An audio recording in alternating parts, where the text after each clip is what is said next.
Hello everyone, how are you? I don't know if it has been, but it feels like it's been a while since we did a Saturday afternoon stream. Usually there's stuff going on in the afternoon, and I'm not busy in the evening, or I just have stuff going on all day.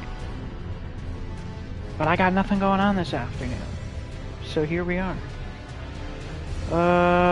Paulus FM says, hi, can you help me beat Godfrey? Sorry, I don't have any characters near Godfrey right now, so I'm afraid I would not be able to assist you in that.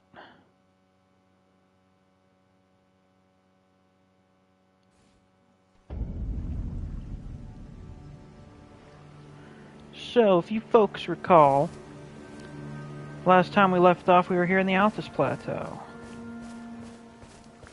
It's quite a pretty place, to say the least. Got Mount Gelmir right here, looking very evil. And we've got all these carts here. Now one must wonder, what are they all doing here? Why are all the wrecked carts here? Also, there's some broken golems here as well. I feel like that suggests that there were probably golems guarding this entrance at one point as well, but they got destroyed by something. Now, if we look very closely, we can see an omen out in the wild.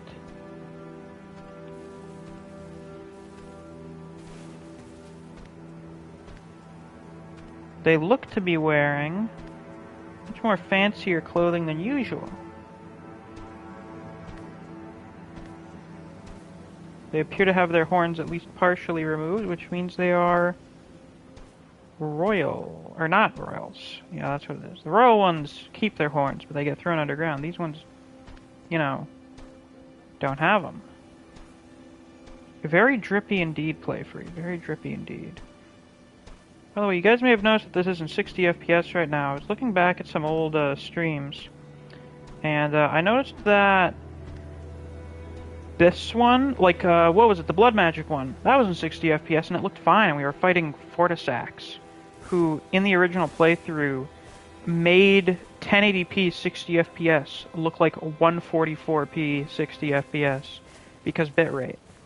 And I think what that was, and the reason we had more, like, interruptions, you know, like pauses and shit during the original playthrough, was because of the Wi-Fi network I was using. I have two Wi-Fi networks at my house, and I'm pretty sure I was using a different one back then.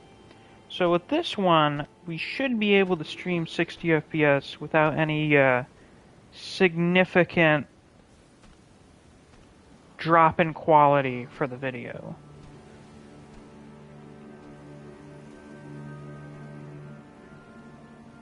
Now tell me, what do these carts look like they're for? I wonder. They look an awful lot like the ones that just seem to always be carrying, like, treasure and shit. And maybe that's what these were for. But I question that, given that there are a bunch of omen here.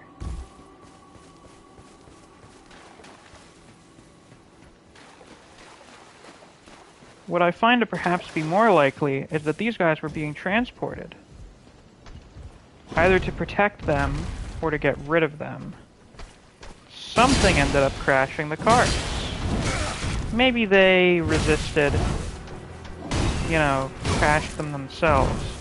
But I find it somewhat hard to believe that the, like, I don't know, 4 omen here would crash all of these. Like, if they could. And I also don't find it super likely that we had 50 carts for moving these 4 guys. That, like, just doesn't make any fucking sense. Perhaps there is something else here that destroyed these carts.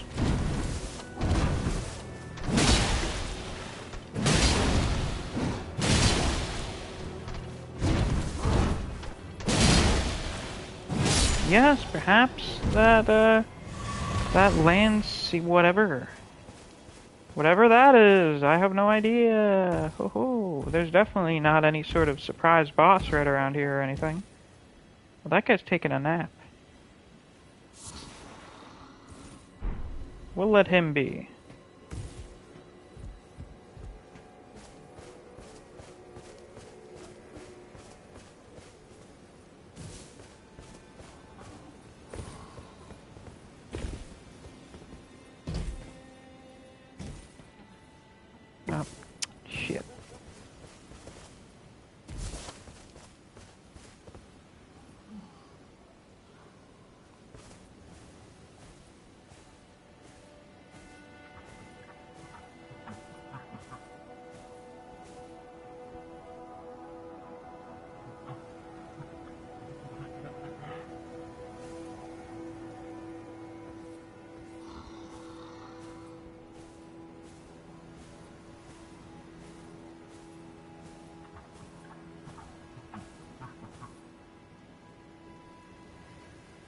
Okay, that's what that is.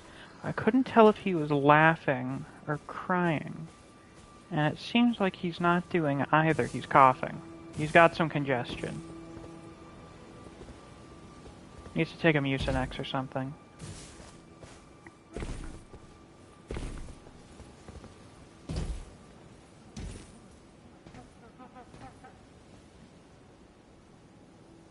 Now it sounds like crying.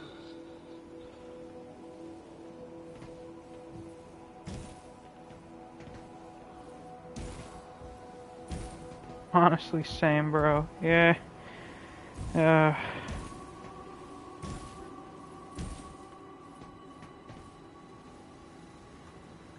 could have sworn there was something up here. I was mistaken.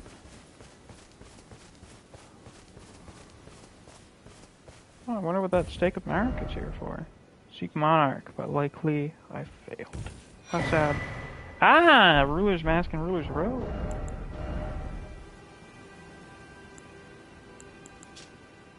Mask in the image of a wizened sage. Customary dress among lords in a smaller nation increases faith. Such a mask illustrates the qualities of an ideal lord, chiefly wise and possessing a certain defanged geniality. One at the center of society often finds these qualities most expedient. And then, is that this? This is what Kenneth wears. So, it was kind of what I had a feeling of. These carts are obviously very fancy. These aren't peasants. These are nobles that were traveling around through here. And they got some fucking omen kids with them. I wonder if actually they bring them around with them. Bleach is no longer on Crunchyroll, by the way, not that you really care. Yeah, I don't have a Crunchyroll subscription. I've never watched Bleach on Crunchyroll, so... yeah. Though definitely unfortunate. I wonder why they're doing that. Like, what's Thousand Year Blood War gonna be streaming on? I know it's gonna be on Disney Plus in Japan, but like... There's gonna be, the dub's coming out at the same time as the sub or something, I think. Or at least the sub's coming out at the same time as the Japanese release, I think. So, like, it's gonna be streaming somewhere. Is it gonna be Crunchyroll? Like, are we getting rid of the old one because we're just gonna have Thousand Year Blood War on there? It's kind of weird considering Thousand Year Blood War is just the continuation of the original anime. But I digress.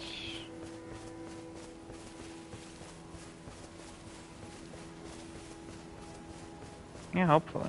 Hello, Chinchilla. I swear to God that's what those are.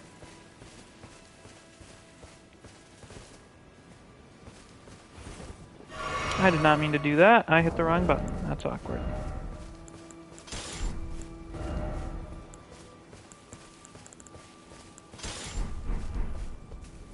Yeah, this was definitely a caravan of, like, nobles and stuff. Maybe they were even being guarded by the golems, like they brought them with them, though probably not, because the golems always seem to be stationed somewhere. So, they probably defend up here just like they defend the other one. And then they got destroyed by something. Hello, Lanciax.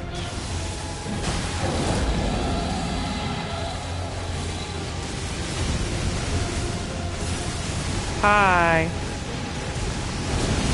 Hey, even though I got really nervous there and dodged early, I still somehow made it.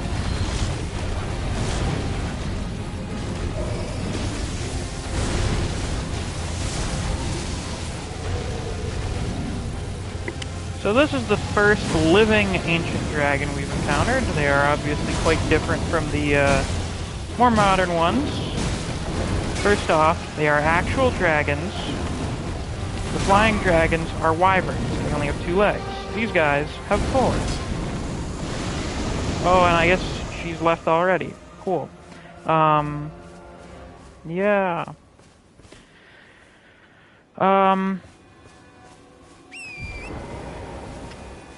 Obviously, made of stone scales, they almost seem to have a constant aura of lightning around them. I don't think... Do dragons in this game have lightning, weakness? Are they weak to lightning? It would be funny if they are. It also wouldn't make any sense.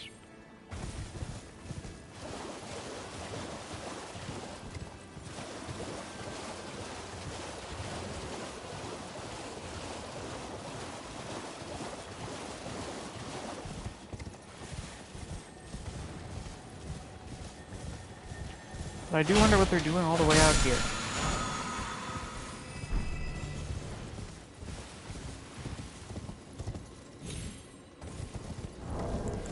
You know, the Ashes of War are usually really skimping out on actual lore.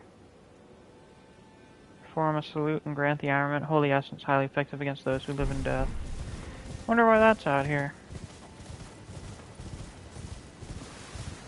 Only the Cragblade does more damage? Yeah. Hello. Interesting the perfumer is hanging out here around the Mirandas. Probably learning from them or something. Because gas!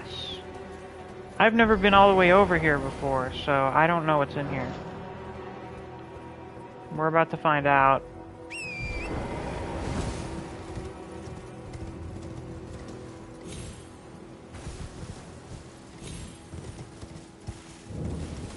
Perfumer's Ruins. Oh, I imagine this is the Miranda and Perfumer boss. Oh, at last I'll be able to rank that one on the tier list. Ah, we got an Omen Killer here, of course. These guys seem to hang out a lot because they originated with the Perfumers. You can even see some of the similarities in their uniform.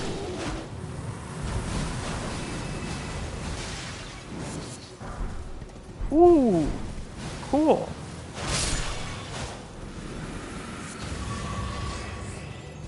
Well, time to get some lore. Omen Killer robe. Robe worn by the Omen Killers, butchers of twisted conscience.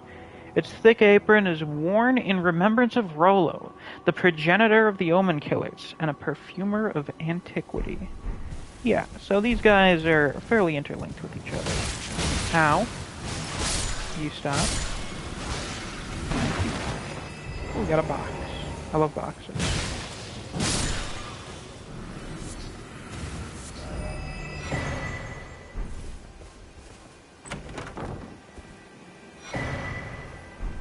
Oh, cool. What does that one give us?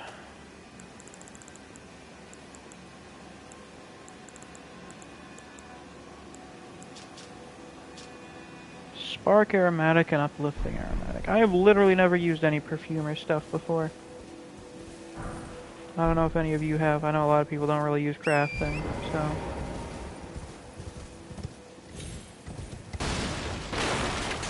Crafting is definitely something you could take or leave from the game, and it would make no difference. But I'm not, like, mad at its inclusion. Like, it's convenient that you can make stuff for curing poison and other status effects without having to buy it or find it somewhere. I do like that.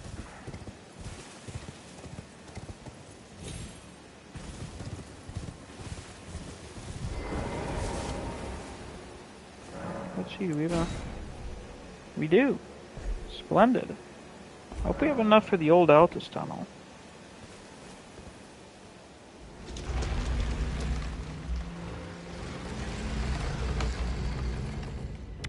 Oh, trust me, Tater. That one I do know about. This is the half of this area I've never explored. The Unsightly Catacomb. I would be absolutely flattered to be buried here.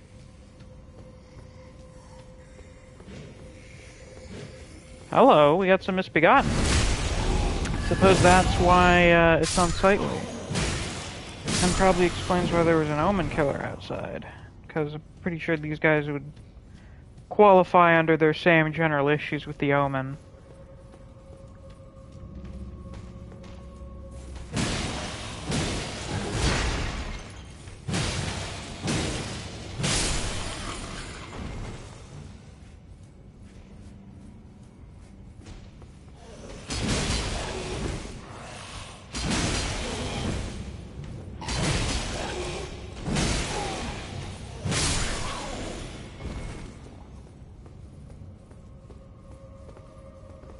To think This is what all life used to look like. Quite something.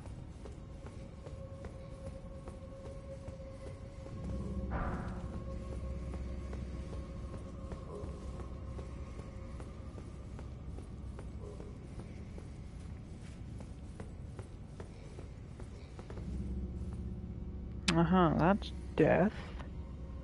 But that is a pathway. Oh. And I had a feeling when I saw the message.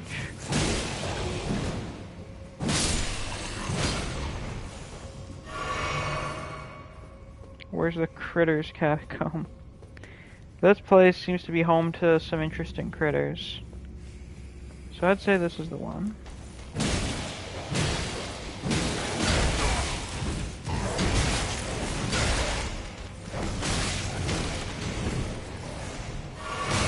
Hey.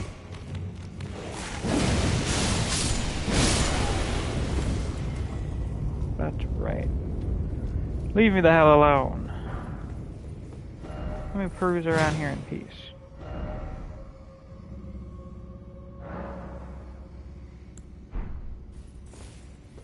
You serious? Fuck yeah, I'm gonna disparage the message.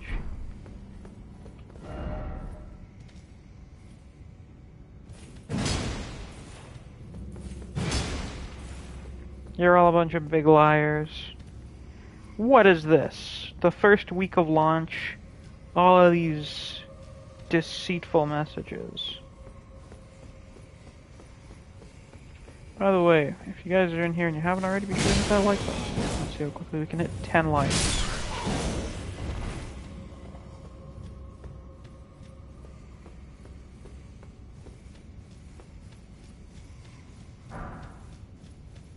I'm on my nefarious shit. Good, good. I had a feeling we would have to jump down the secret path. Oh, hi. Oh, of course, there's one of you down here.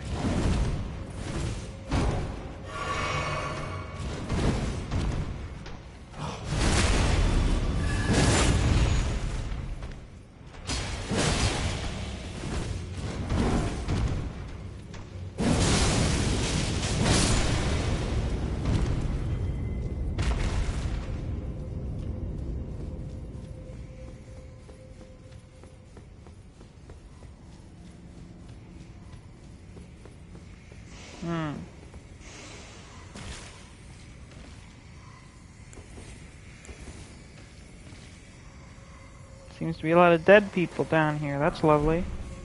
Winged misbegotten ashes. A spirit with the aspect of wings which takes flight to loose arrows from its bow. The misbegotten are held to be a punishment for making contact with the crucible, and from birth they are treated as slaves or worse.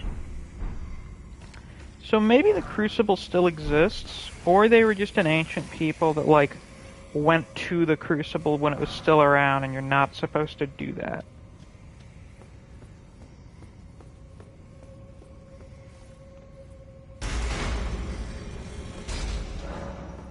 I suppose that also works as an explanation. Direct contact with the crucible, you are now being given everything. Prattling Pate apologies. How many of these do we have now?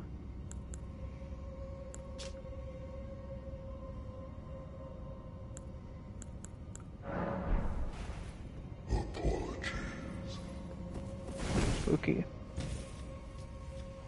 Certainly quite spooky.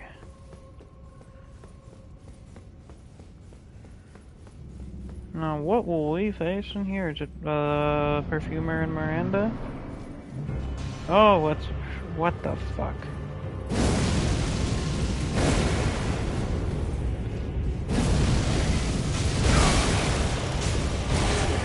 Brother, I'm gonna kill your entire family.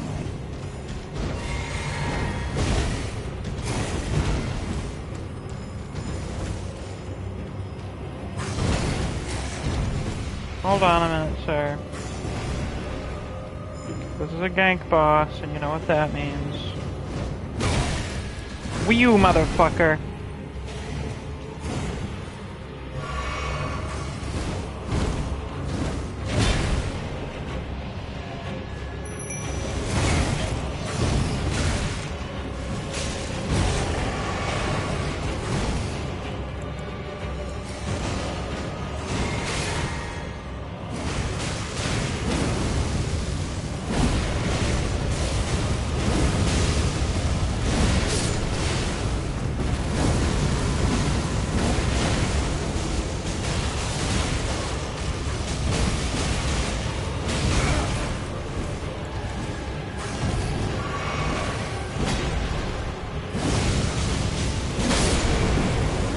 Get owned. Perfumer Tricia. Interesting. Let's learn about them. You should use the Almond Killer Ashes. I've heard they're good. Do I have those yet? No, I get those in Mount Gelmir, don't I? Tricia was once known as a healer who dedicated her efforts to treating misbegotten omen and all those seen as impure. When her efforts failed, she was their companion as they died, watching over them to ensure they could pass peacefully free of pain. A tale akin to the origins of the deathbed companions. That is a very interesting comparison to draw there. I wonder if there's a connection between their origins. You know, the deathbed companions and the perfumers. That is a very interesting connection to draw.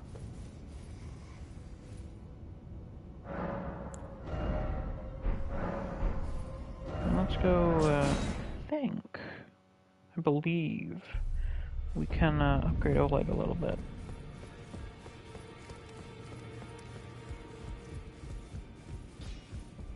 Not sure. For spirit. Something you should know? Oh boy. I need to warn you about something.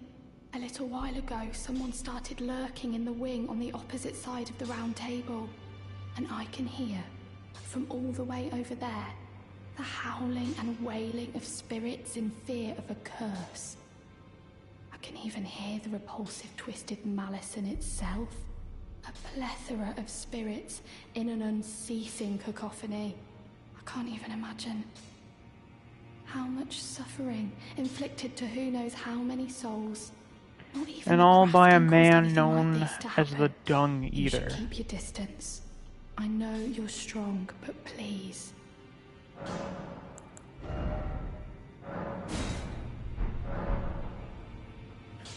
Man, oh man. That guy must be quite scary. Goran, you're still here?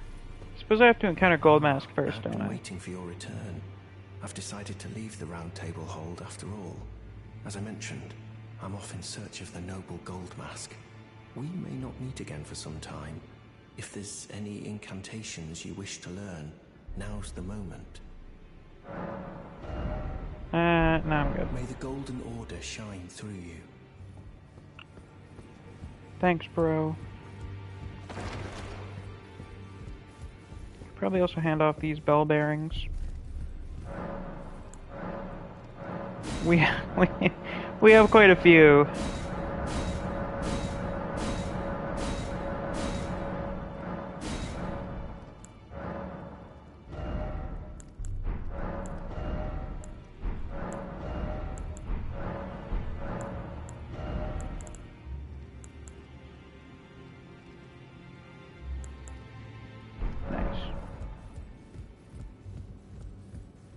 Hey man.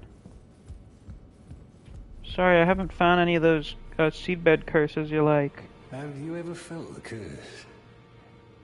With your whole being, the pox upon life itself, feared and despised by all. The reviled blessing. Being an omen. Apparently not. You are but a lamb, a stranger to defilement, ignorant of your own ignorance. You no longer interest me. I've been long without peace. Don't spoil my quietude. You'd know an awful lot about things being spoiled, wouldn't you? I asked you not to disturb me. Be thankful of the hold serenity. It is all that keeps your death and defilement at bay. Oh yeah, you're a real tough guy, I know it. Do these corpses have seedbed curses on them? Kinda looks like they're just dead.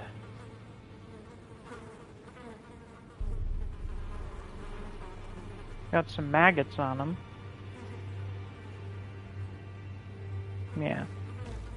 No curses here. Yet. I mean, I don't think any ever show up, but still.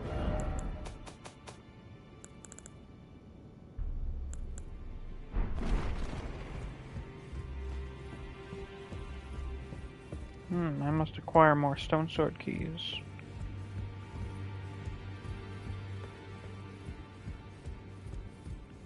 We will need them in the times to come.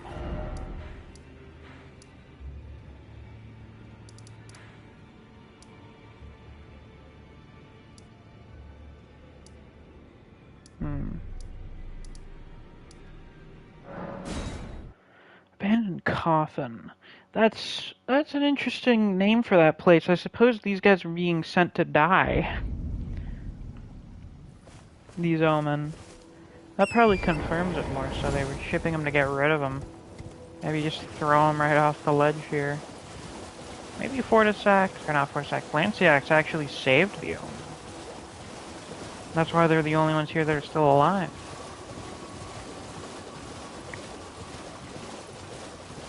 That's definitely interesting to consider.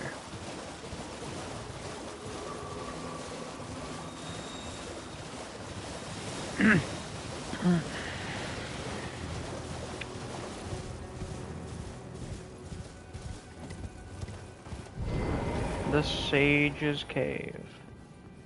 Oh boy.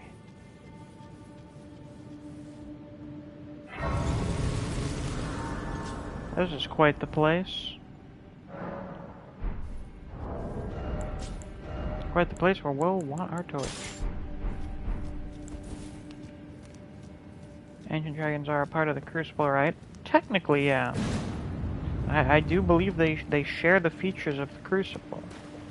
They are beings technically of that time. We got some dead in here. And we'll send them back to the afterlife with this death poker. As it should be.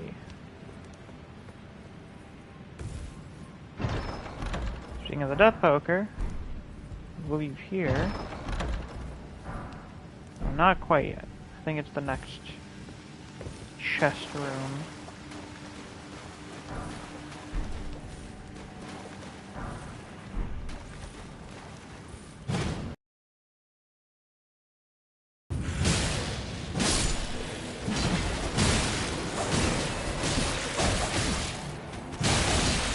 Do you fucking mind, Dick? No, they don't. Not at all.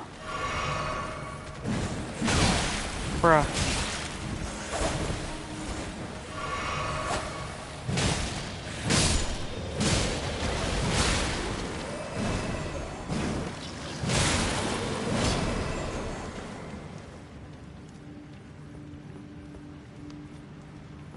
Here we go.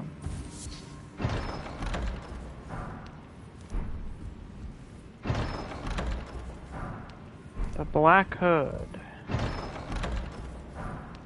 The Candle Tree Wooden Shield. And make some butterfly. Okay, still it's the next one after this. Black Hood. Hood of lusterless black fabric that conceals its wearer's identity. In this world, there's very little that must necessarily be known. I feel like that's just kind of a statement about Souls games in general. Candle Tree Wooden Shield. Tall, medium-sized wooden shield, light for its size and easy to handle.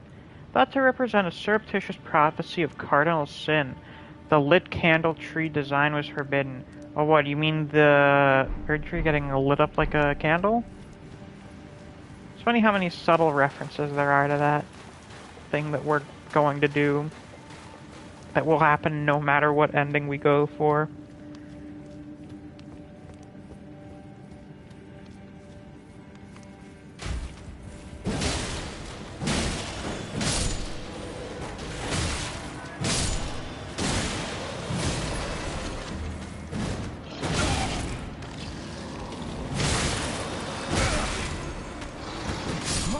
Ah, fuck. That guy's a tough bastard. Also, he looks like he has the Dragon Slayer axe from DS3.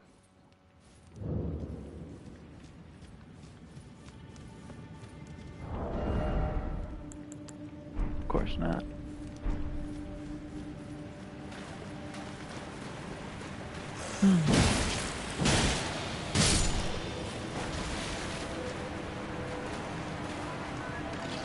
Let him get up, let him get up. I want to get that health.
Oh, still alive somehow.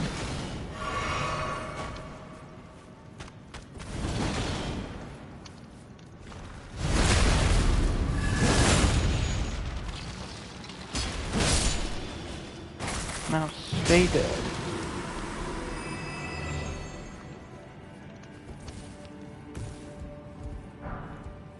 Why torches work in these games is so silly. Let me just put it on my back to extinguish it, and then it'll turn back on once I take it off. Hey, nice. Good, good, good.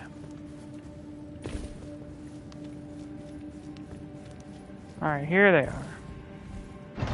Here we go.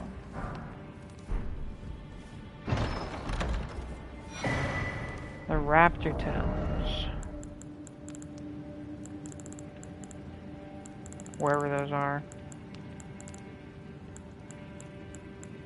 Here we go. Claw comprised of 2 sharp, thin blades, wielded by the assassins of Ravenmount. This weapon allows them to imitate the attacks of deathbirds. Besides excelling at airborne attacks, its charge attack mimics the vicious swoop of a bird of prey. So yeah, these dudes they're big on the whole heralds of death thing. They worship the taxi service of the afterlife. Now here is a funny little secret. Ah, there it is. Raptors, black feathers, skeletal mask. Skeletal mask that tightly grips the face, worn by the assassins of Ravenmount. Oh, that means that the last item description of the typo, the R is supposed to be capitalized. Is Ravenmount a country? It sounds like a country. This ritual implement relentlessly digs into the wearer's face, preserving one's human instincts while dressed in imitation of the deathbirds. That's interesting. Still gotta remember that you're human. You're not, in fact, a spirit of the netherworld. Robe crafted with the black feathers of a bird of prey, worn by the assassins of Ravenmount. A ritual implement for transforming into a deathbird, if only by imitation. Strengthens jump attacks. We are birds of prey, bringers of death. A classic.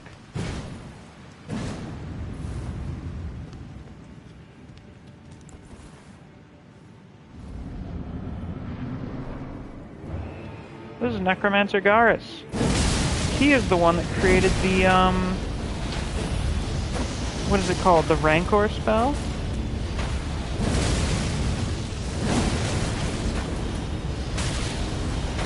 Which we see being used a little bit here. And now he's dead. That was fast. There are also these funny skull snails.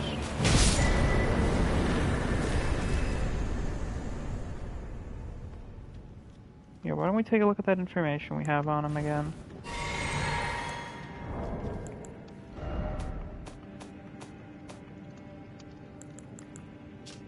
Rancor Call. Once thought lost, this ancient death hex was rediscovered by the Necromancer Garrus. I wonder if there are any other important references to him. Seems like he was hanging out here. He is presumably the sage the name of the cave is in reference to. Where are the family heads?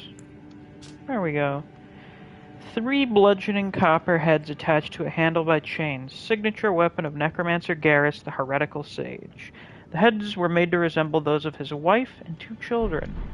Why, probably is another pinwheel situation, which that feels like a reference to, of, oh, my family died, I'm going to use necromancy to try and bring them back.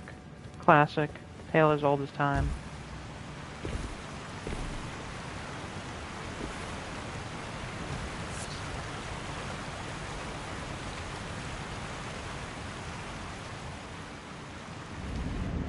And then we got this bitch, who is easy to find when you use your summon. Summon always knows where they are. Go get him, Oleg.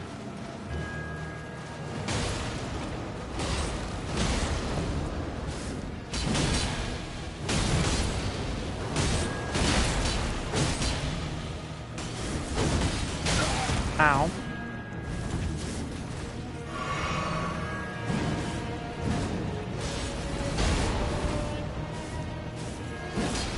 I'll let the fuck around.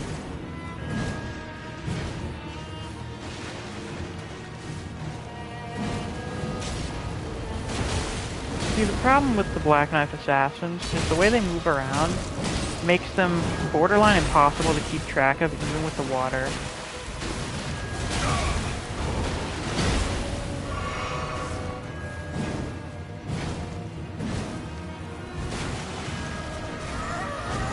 Yeah, I love that grab attack that I can't see to dodge from, and thus cannot tell when it is being performed.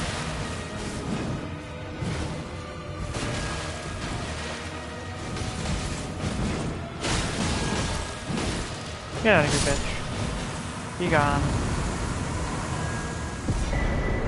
Concealing the veil.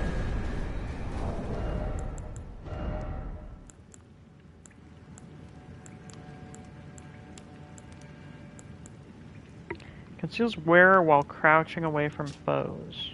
Talisman put together from dark cloth with a lustrous sheen. Completely conceals the wearer's presence while crouching at a distance from foes. Part of one of the concealing veils used by the assassins on the Night of Black Knives. So yeah, those fuckers were invisible. That's how they snuck in. Also seems they've been collecting a bunch of dead people for some reason. Maybe they've been working with Garrus to collect people for him. I could certainly see that.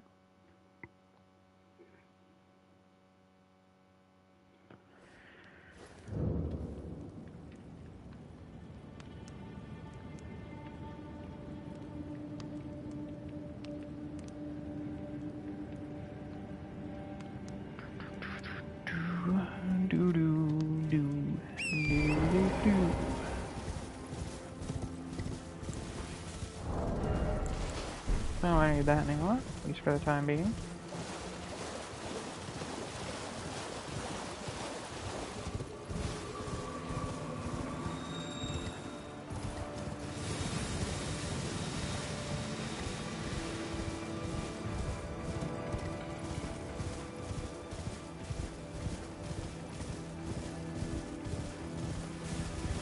Aware Godwin would stomp the Black Knives? Presumably that's what makes it strange. Well, I mean, he got snuck up on, or he let it happen. One of those two.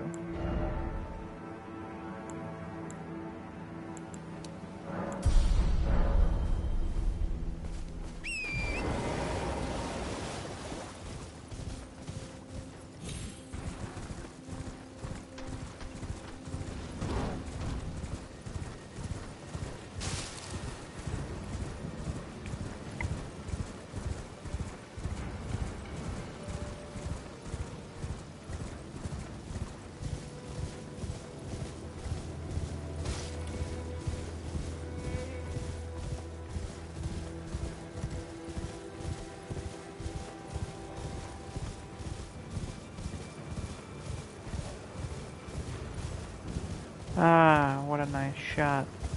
Beautiful, beautiful. Hello, Millicent. Funny meeting you out here. Ah, we meet again. In truth, it's been smooth sailing for me. The scarlet rot has stilled since last we met. As such, I've been able to continue my journey. Though rather vexingly, I realized that if I still had my sword arm, I could have aided you in battle. Oh, you did, actually. You did, despite the fact that you don't have your sword arm anymore. You just used your offhand, which is very impressive. Yeah, that works. Now I'm tracing the path Melania took, after unleashing the power of the Scarlet Rot during her battle with General Radahn in the Caelid Wilds. I should like to meet her. This vanished woman. I think she's in the north, in the lands that lie beyond the Erd Tree. Beyond the Erd Tree. That's definitely, not something we've heard much about. Now, she's passed. Fascinating.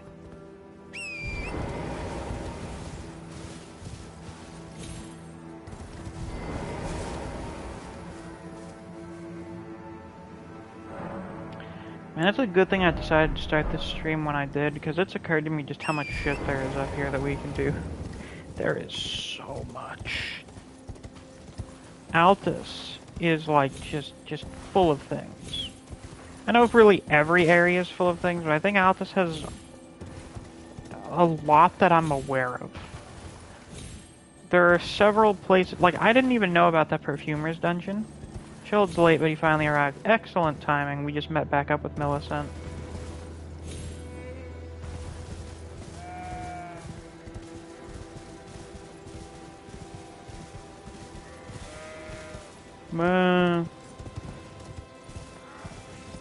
So here we have the Lanedell Knights.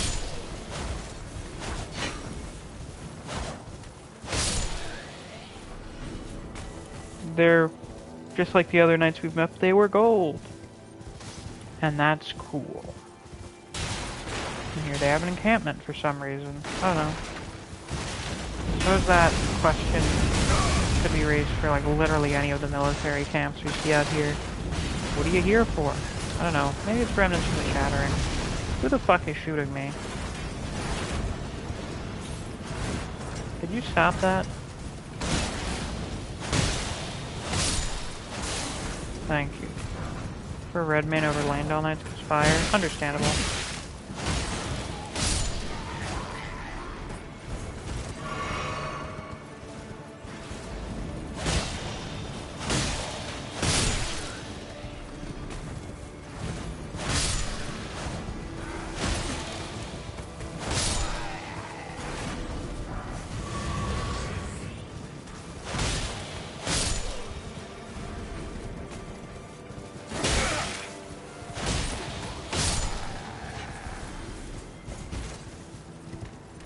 Yeah, back to the poker. We were using the Star Scourge swords a little bit earlier. We're gonna be swapping between them, and probably using some other stuff as we get it. I know I plan on using Morgoth's sword for a bit. Whenever we get that, I might use the what is it? The Malias sword, just because it seems cool. I haven't really used it much, like at all, really. Well, you were a little late on that one, buddy. Yep, seems like everyone likes using the pumpkin heads. I think I've realized why basically everyone uses the same armor. I hadn't really thought about it in this way before. I was just kind of like, oh, it's, you know, it's just sort of the template, it's reflective of the culture or whatever. Then I remember everyone is technically part of the same country. Everyone's little kingdom is an army that is theoretically in service to Lanedell prior to the Shattering. So, you know, Godric's army could be called upon by Lanedell. Radahn's army obviously was. After Radagon and Renala got married, the Knights of the Cuckoo, they could. The Knights of the Halig Tree. All of these groups could and would theoretically be called upon to fight alongside the Knights of Lanedell if, like, I don't know, the lands between ever declared war on another country. Or, you know, if they got invaded by something. They're all effectively just divisions of the same military.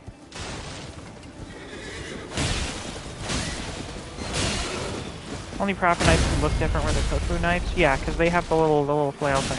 And that's because Raya Lucaria basically is a separate organization that's just within the realm of the Erdtree. Their loyalty to it is only because of Radagon. They were their own thing originally, and then were joined in.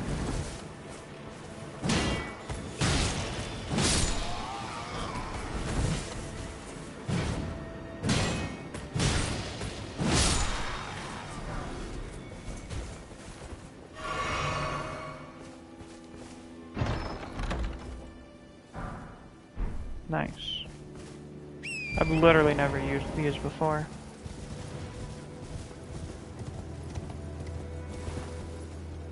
Ah, what do we have here?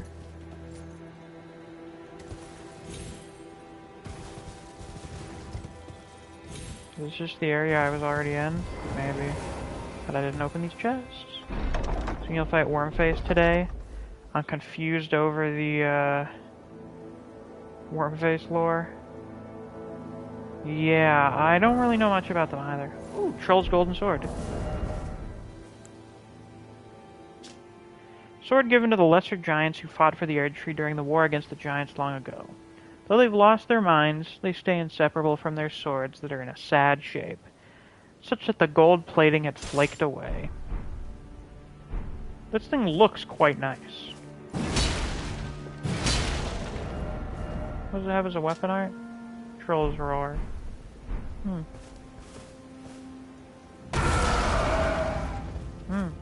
Interesting. What country would even stand a chance against the Erdtree? It's purely hypothetical. These guys are effectively the world superpower, though they keep to themselves, so I guess they're technically not really a superpower, but still. You never know what could happen. I mean, the fucking dragons waged war against them, the giants waged war against them. Land of Reeds probably could if they weren't busy killing each other.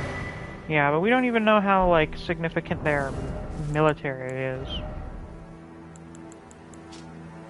Talisman depicting a knight holding a great shield. Boosts guarding ability.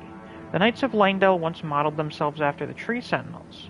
Their purpose is to protect that which deserves protection, and thus the shield always comes before the sword. So the Tree Sentinels came first, presumably? Like, the Tree Sentinels were the first knights in service of the Erdtree. Now I wonder, what came first, Marika or the Erdtree? Like, was the Erdtree there and then Marika was chosen as the vessel for the Elden Ring?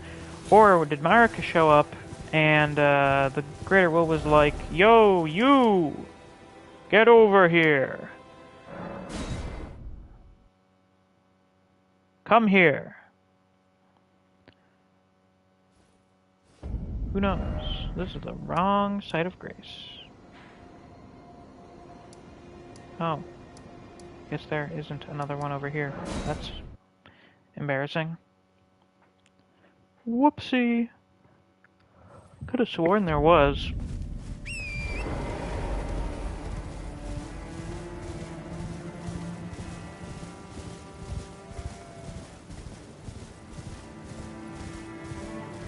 By the way, I'll probably take a little break soon to eat lunch, because I am hungry.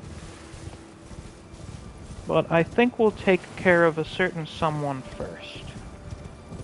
But I haven't missed the meeting with the Gold Mask yet. Oh yeah, don't you worry about that.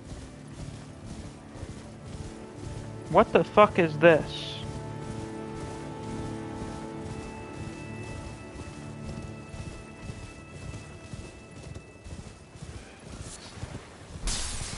I have never been through this.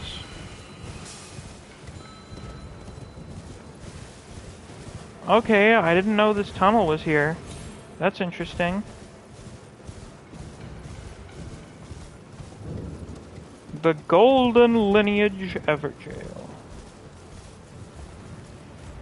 Just a way to Godfrey. I mean, I guess so. I just always thought you were supposed to go down over there. Where is the thing? Oh, I don't need a key to get in here. Nice. Convenient. Where is it? Where is the imp?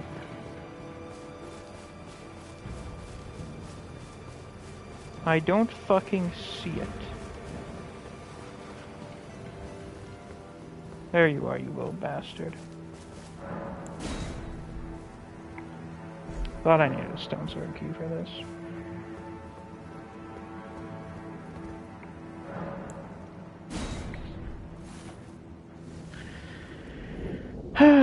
So, here we have the laziest asset reuse in the game. It's just literally Godric again, except now he's called Godfrey. Can I tell you why I don't like Godfrey? It's because he makes Godric seem less special. I liked it more when grafting was something Godric came up with on his own. Yes, Godfrey does add like another layer of being pathetic to him, but I preferred it when it was just him. And I would have less of an issue with Godfrey existing if he didn't have the exact same fucking model. He even has the exact same weapons, which are explicitly Godric's.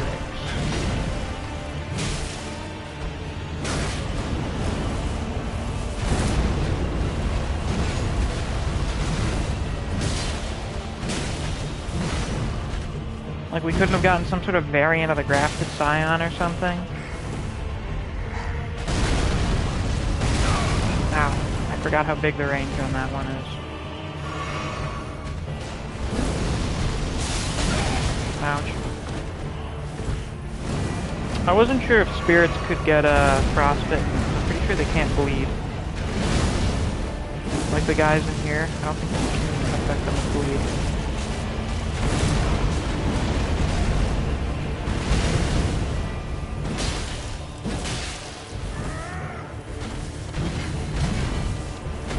Yeah. I think this is another example of how important the full picture for a boss is, because Godfrey has none of Godric's personality, despite occasionally laughing when Godric does. He doesn't have his absolute banger OST.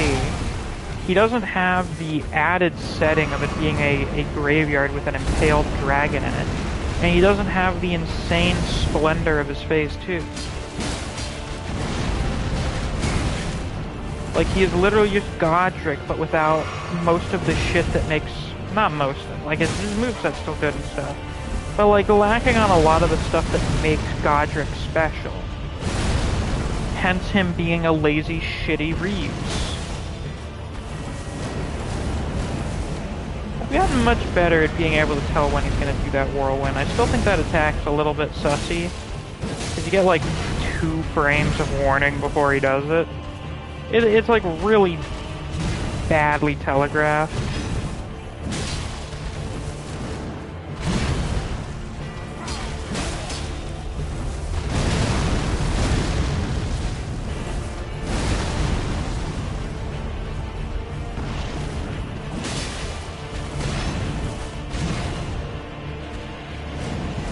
See? Look how quickly he does that.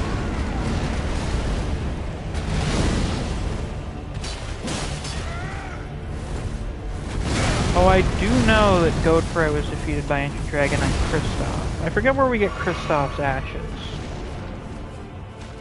Is it one of the hero graves?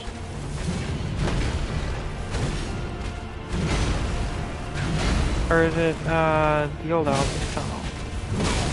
I cannot recall.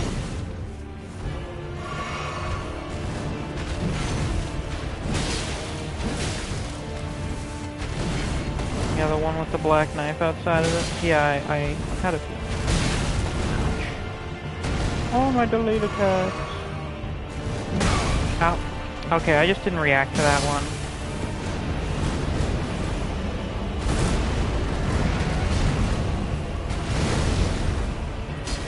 Goodbye, bitch. Get out of here, you lazy asset reuse.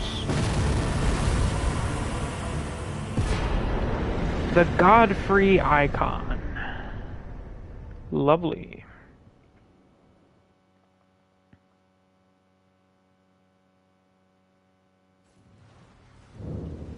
Ah, I do love the rain.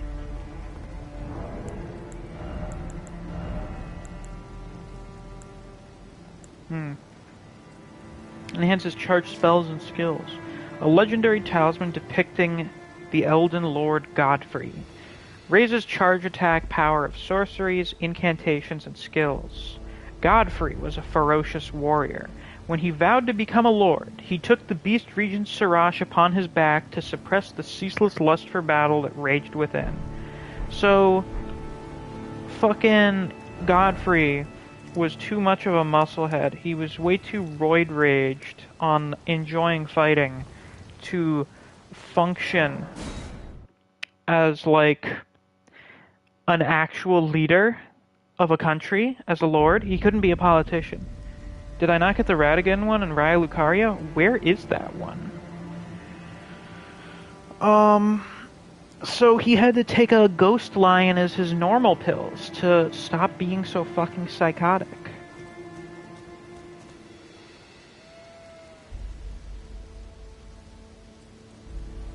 Is the Radigan one in Raya Lucaria? I couldn't remember where it was.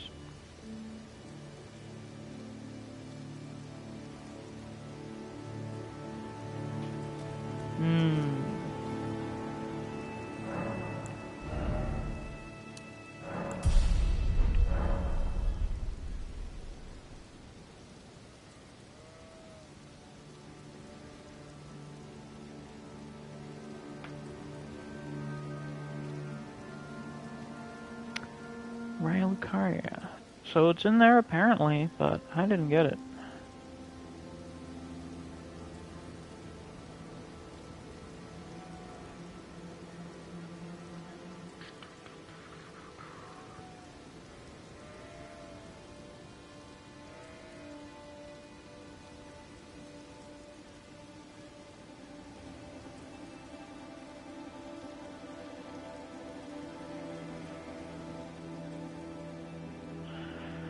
I love getting fucking Game Rant articles recommended to me because they say shit like Elden Ring player points out incredible detail about Radahn and his arrows. Do you know what it is? It's just the shit that's in the fucking item description.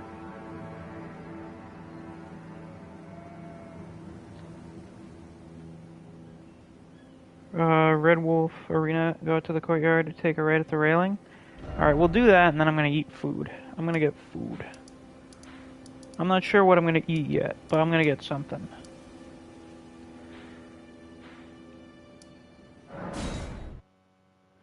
I have a few things in the house.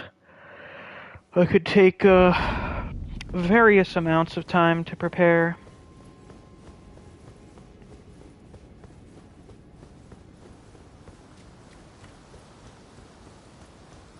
Take a right here. Uh-huh. Very interesting.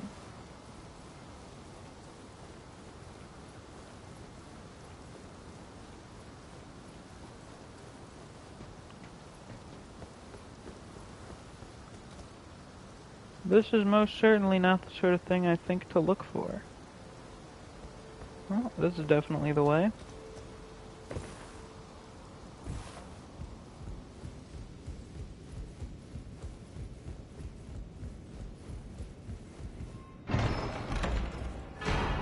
There's the Radigan icon. The icon for the second Elden Lord. Interestingly not in the same category. Shortened spellcasting time.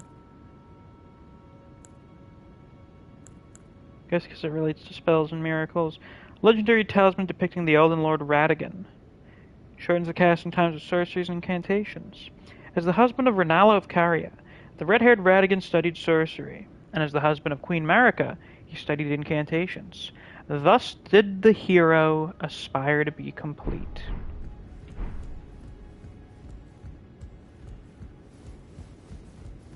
That seems to be the interesting distinction between Godfrey and Radigan as lords, whereas Godfrey was just a warrior. He was just a guy that really liked fighting and shit.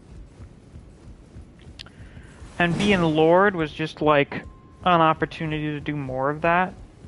Whereas with Radigan, he wanted to be someone that could be relied upon and that people would look up to. He wanted to be someone that was admired and praised.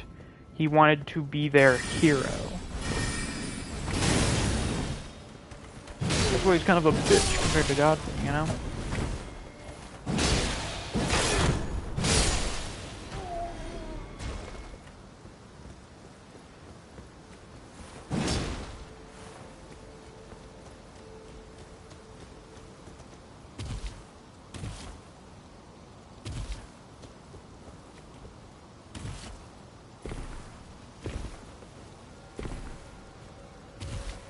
Godfrey was a wartime leader, and Radigan was a peacetime leader. Godfrey was chosen to be the first Elden Lord because he was needed to eliminate the threats to the Erd Tree and to establish the kingdom.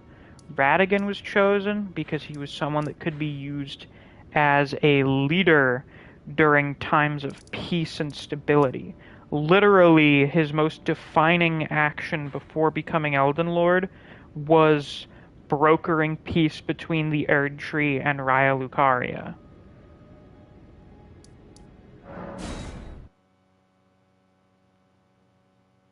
And thus they remained subservient to the Erd Tree basically up until now, for the most part. So I'd say he was pretty successful. Yeah, Radagon fought in the war against the Giants, but that wasn't his most notable feat. Like, his most notable thing was he led the Liurnian Wars and then brokered peace with the Carians. That was Radagon's big feat. He fought in the war against the Giants, but, like, that was Godfrey's war. Godfrey was the one leading the war against the Giants. Radagon was just, like, a soldier in it. Maybe a general of some kind. But he led the Golden Hosts into Liurnia. He was the one that met Renala on the battlefield and ended up marrying her, thus uniting their houses and bringing about peace. That was the most notable thing he accomplished. That was probably the reason why Marika was like, yes, you are the one most fitting for this. He's a philosophical leader. Godfrey is a powerful leader. Exactly. They're two very different types of leaders for two very different times for a country. And that's something interesting to keep in mind. Now then, with that, I'm going to be back in a little bit. I'm going to go make something for lunch. And then I will return. We're probably going to do the Knights Cavalry, the Tree Sentinels up there, maybe. I don't know. We'll see how much. We'll probably do the stuff out here first, and then we'll go into the walls. So that should be fun, you know? That should just be a real hoot. Actually, there's a lot of shit outside of the walls. I don't actually have to go into the city to do that. Cool. Yeah. Well, we're not in the city yet, but, you know, the outer walls. Anyway, I'll be back.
It is my genuine belief that stovetop ramen may be one of the greatest food items a person can buy.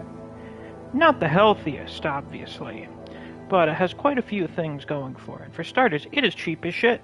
It is dirt fucking cheap.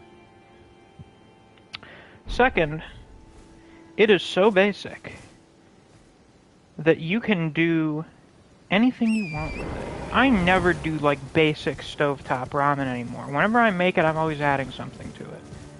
For example, my lunch just now. I add in a little bit of a vegetable bouillon into the broth to give it quite a bit more flavor. I add in some garlic, some ginger. I put in the seasoning. I was making beef ramen. And then as it's cooking, I add in some sriracha to give it a little bit of spice. And I put in some soy sauce for the noodles. Needless to say, that is a significant improvement over the basic, generic as shit stovetop ramen. Are these guys gonna attack me because I'm coming from over here now? No, they still seem to recognize me. Somehow I never got this side of grace. That's a little awkward. If you guys just hopped in and you haven't already, be sure to leave a like on the stream. I want to see how quickly we can hit 10 likes. We have a lot of shit up here. There's a lot of shit on the Altus Plateau. And, we're gonna see how quickly we can get through all of it. No. Well, I'm gonna, commit suicide. No, I'm not. Hello, Mr. Jiggymane. I don't think I've seen you in here before. How are you?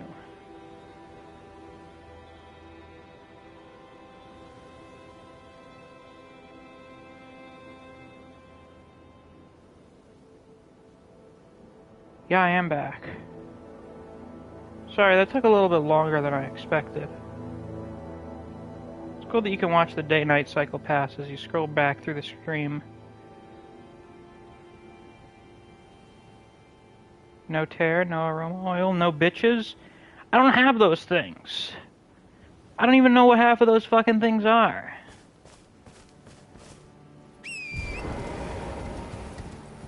International Raccoon Day has been good. That is outstanding. That is very good to hear.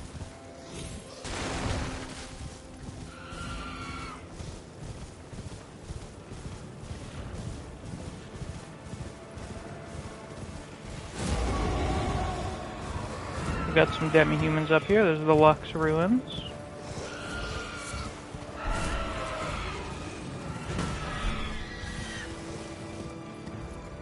I do believe there's a certain lovely lady around here for us to talk to.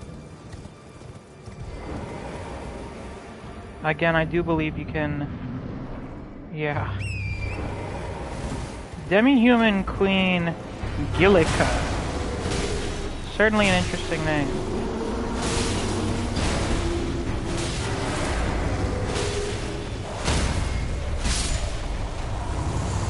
Definitely one of the bosses ever. What do we get? Something in here, I guess.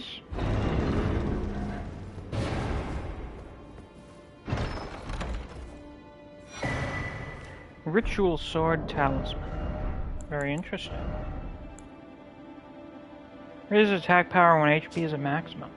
A talisman patterned after swords used in ritual combat, held to honor the Erd Tree. I wonder if that's what the swords made out of the tree are in Round Table. The practice had died out by the age of King Consort Ratigan, but remains of the arenas where ritual combat took place can still be found in every land. That they can be. Where do we find them? There's the one down here. There's the one over in Caelid with the big pot. Oh, are there actually two in Caelid? Wait, no, that's the Bestial Sanctum. That just looks like the same thing, but Tare is where you get your salt and other flavors in actual ramen. Aroma oil is flavored oil that adds flavor. Scent is where you get most of your flavor. Bitches are what you don't have. Thanks. Where is the third arena?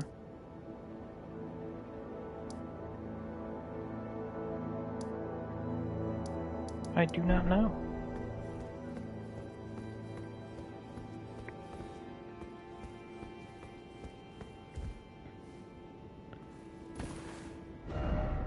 Try grass. Try rump. Okay, I was waiting to see if someone would do that. Very good.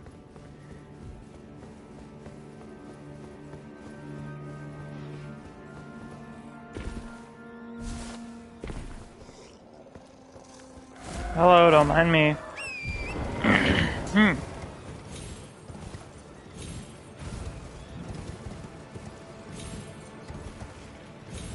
Well met. Ah! Oh, we didn't die. It's a pleasant surprise. I thought we were super fucked.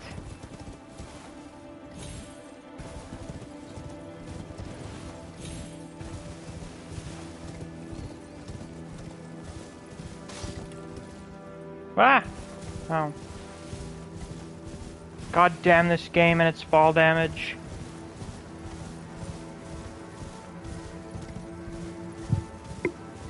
Damn it all to hell.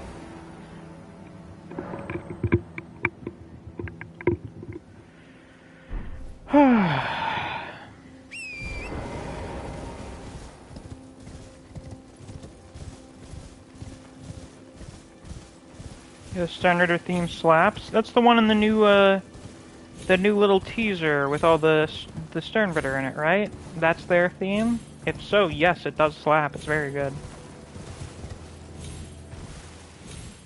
The beast eye quivers. It's absolutely quivering. How scandalous.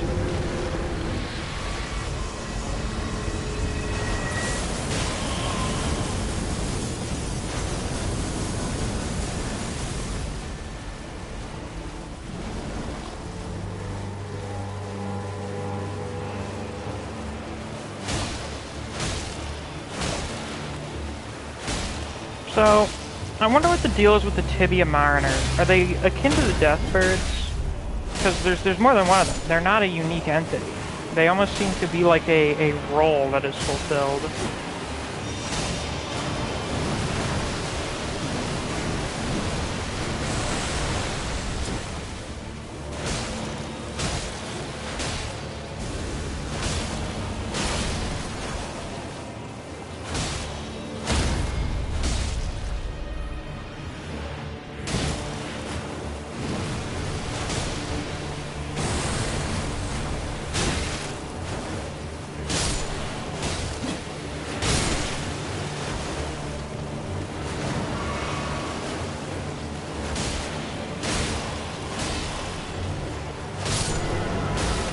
Oh, later.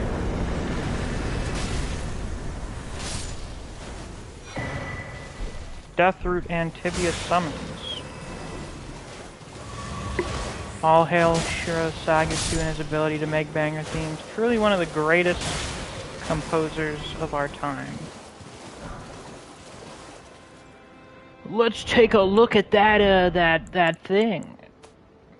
The Tibia shit.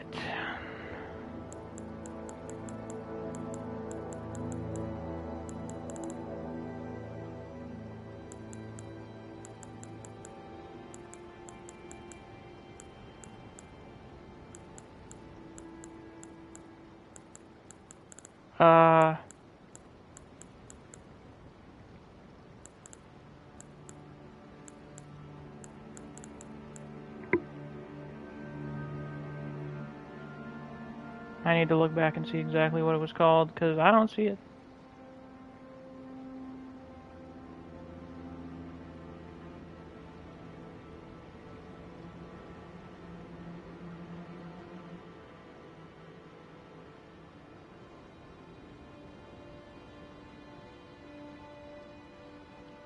Tibia's summons? Is that a spell? It is. Summons those who live in death. Sorcery of the Servants of Death. Summons a group of those lost in death. 3 skeletons will appear some distance from the caster and attack foes before disappearing. The dead have long been left to wander. What they need is leadership. Well, that's interesting. To say the very least. I did not mean to do that. I'm not really sure what I meant to do.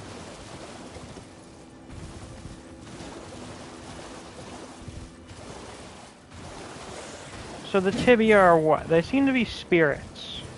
And because the dead are aimless, they're the ones that are like, oh, you dead guys, you want to be, you know, not directionless anymore?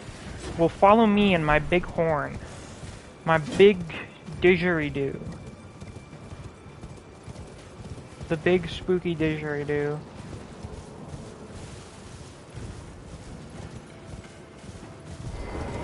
Which is incredibly powerful, might I say.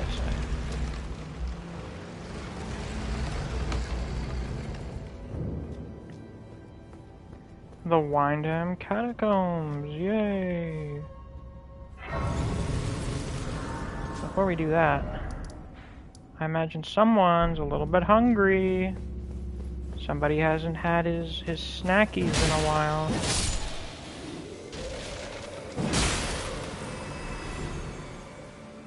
Do you think Senator O the Overkill's VA is the same as Yami from earlier in the story? It might be. I wouldn't be surprised if they reused a VA from a character that was around so long ago and who no one gives a shit about.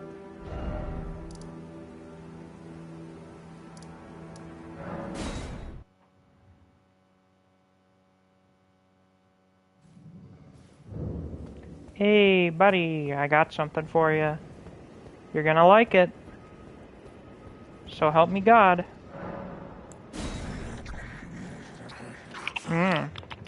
Yummy. Oh, Halloween month. Hello, Neve. How you doing? Again. Mine appetite. My sin. Of course not. Do I get anything? I must have more. I must consume more. Beast Claw. Basby has Josuke's VA? Perfect. Perfect. It's gonna be really hard to decide what's gonna be anime of the year this year. Well, presumably it'll be really hard. At least for me. You know, for other people like Griever, it's gonna be really easy.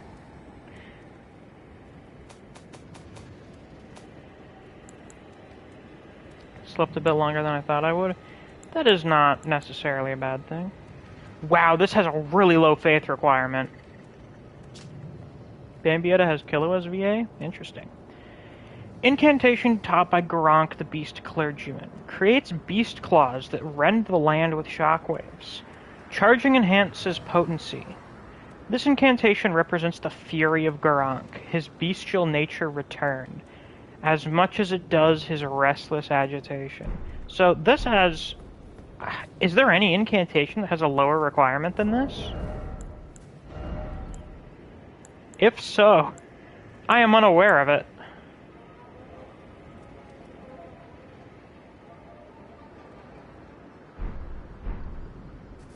You can check a lot of the VAs by looking at who they were given in Brave Souls. Each of his VA is great. Do they basically just have the same VAs they have in Brave Souls? And I'm pretty sure UA sounds exactly the same.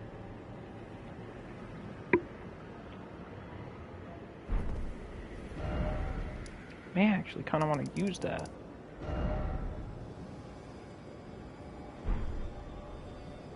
From what you can tell, yeah, that is quite interesting. We just need one level in that. That's easy.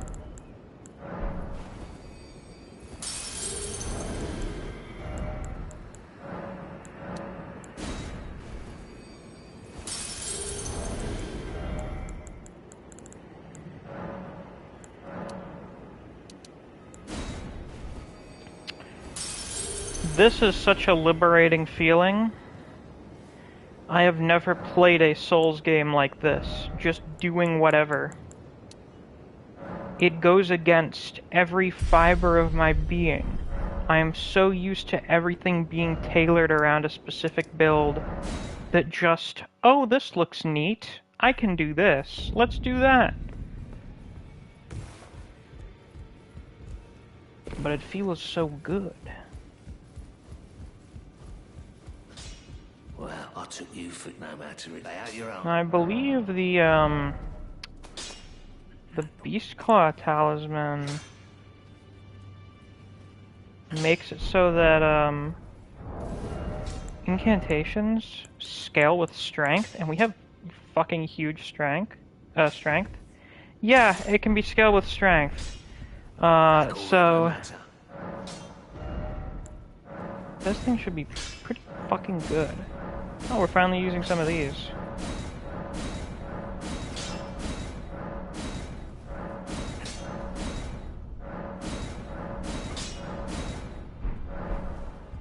We've been collecting so many of those normal somber stones. Or, smithing stones. Why don't we put this thing to the test a little bit?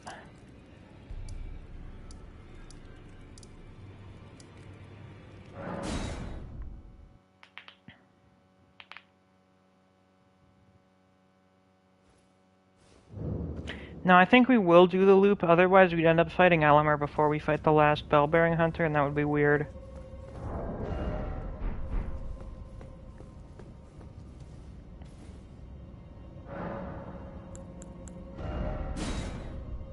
We got 6 people in here. If you guys haven't already, leave a like on the stream.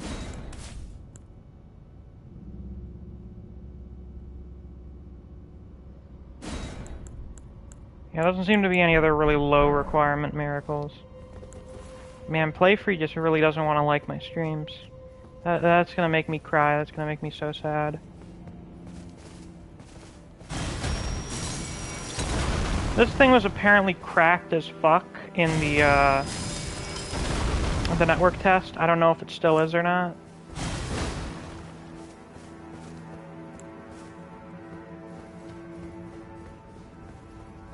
I say it every time I say that is when you are joining the stream, because like on my TV, whenever a person joins the stream, like right now, someone apparently just joined the stream. It doesn't say a person joins, but whenever it shows the viewer count, that means someone just joined. So apparently just every time you do it, that happens to be when I'm like, oh, I should remind people to like the fucking video. Oh! I forgot about that. Can you tell dragons are probably a little more popular around here? Using lightning shit.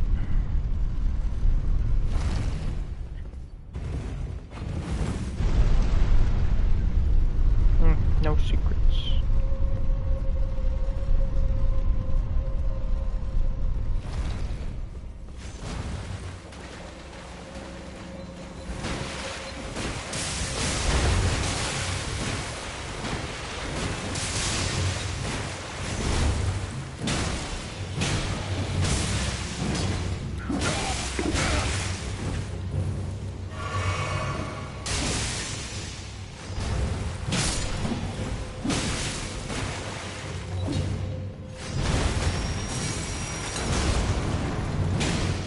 Alright. Maybe it's more effective if I hit something really big. Because then more of the things would be hitting me.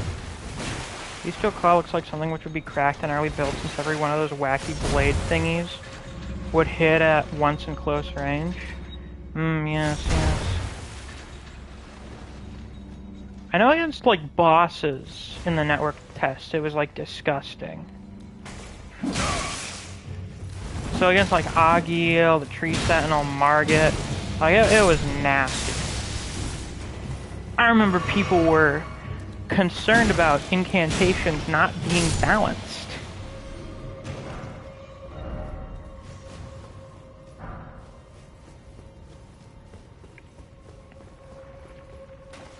It's also funny that in that test they just give you the Crucible armor in like a fucking troll chest or something. As opposed to in the actual game where you have to fight one of the worst bosses to get it. It's quite funny in it. I think I can get oh, I got to +6 now. Ah, you're an interesting guy to find down here. This fucking shithole. Could you let me heal, please? Thank you. Let's see, how do you like this? Yeah, in it. I'm trying to spice up my dialogue a little bit. I can see why you guys have that Great Shield Talisman. You seem to really like him. You love those Great Shields, don't you? You know what I love? Getting fucking ganked.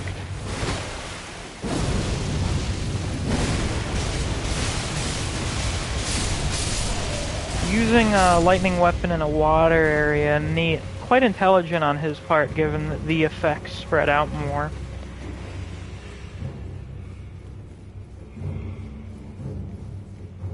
Interesting critter of the Royal Critter Armor. That is quite the collection of words, I gotta tell you. Fortunately, we don't have any keys to get in here at the moment. How tragic. I'm not even aware if there's anything particularly good in there.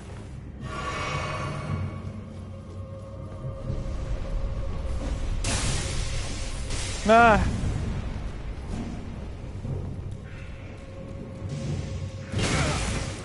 Bruh. I'm going to destroy your fucking bloodline. They didn't like that.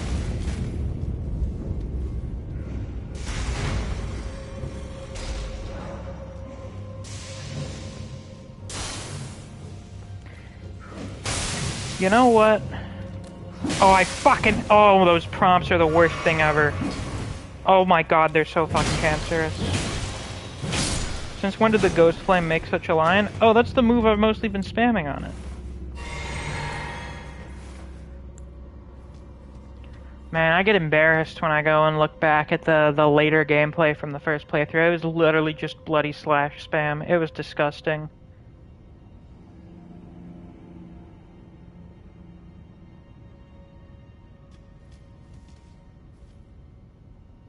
Someone should definitely have killed me for that. But blame Godskin Duo for being so fucking shit. It forced my hand. It instilled within me a really bad habit.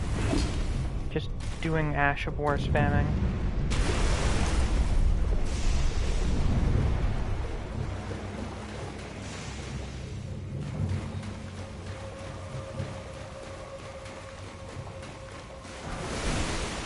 The big crab! Yeah! Ancient Dragon Apostles Cookbook. Isn't that lovely? That's just one of the poker's moves. Yeah, that's the weapon art R1. The L2 R1. And then the L2 R2 is just an explosion.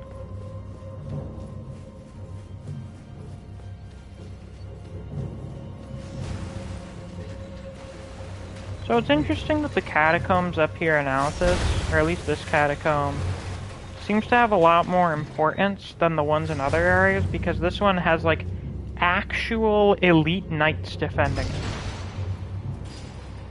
I, for the longest time, said that Glintstone Sorcery Pebble was the best sorcery because of the low, cast cost and damage. I could see it. However, Terra Magica plus Comet Azure, I'm going to delete every boss in the game. I'm pretty sure, like, as long as you just had something distracting the boss for a second, or it was one of those slow-walking bosses that's really unresponsive, you just delete the boss. It's uncanny how easy it is. Yeah, then you found that. Magic Missile versus 9th level Shart Cannon. The shard cannon do be kind of broken. Is this a watchdog? Yeah! A lightning dog! Cat thing. Fuck you. You suck. Not as bad as the magic one, though. I still want to kill everyone related to you, though.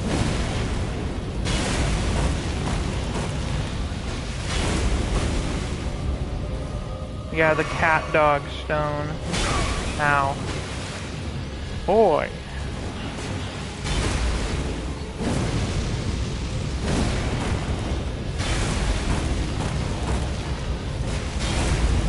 Remember that thing from back in like 2016, 2017? Usually when you were making fun of someone's fake Jordans? You would like fucking... You would chop your hand in the air to like point it down at their shoes and you would be like, boy! Boy. I think of that every time he does that silly standing chop. Because it's just so fucking sudden.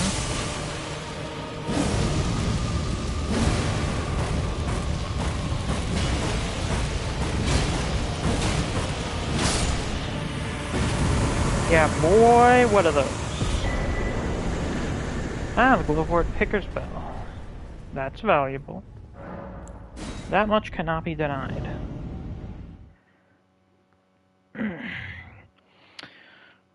Your Jordans are fake.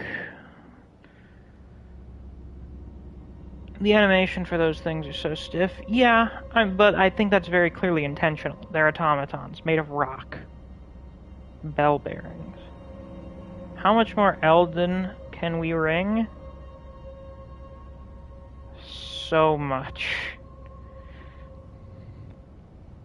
Don't let Elmer hear about those bell bearings. Windham, that is the most English name I've heard all day. I wonder if we'll hear anything more English than that. That would be interesting. Oh, is it technically nighttime? If it is, I think we can go say hello to a certain someone. And then probably get our ass beat by them. If it's nighttime.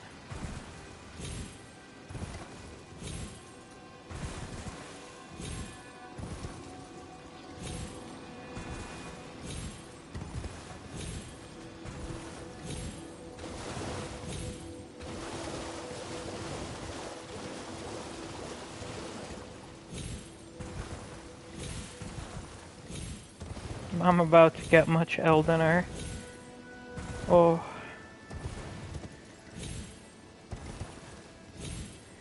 What does the word Elden mean? Didn't we determine it meant old or something?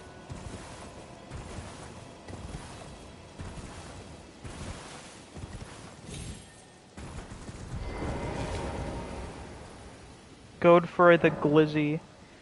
Definitely one of the bosses ever. Undeniably. You were awesome, Godfrey. You forced me to admit just how shameless your asset reuse was.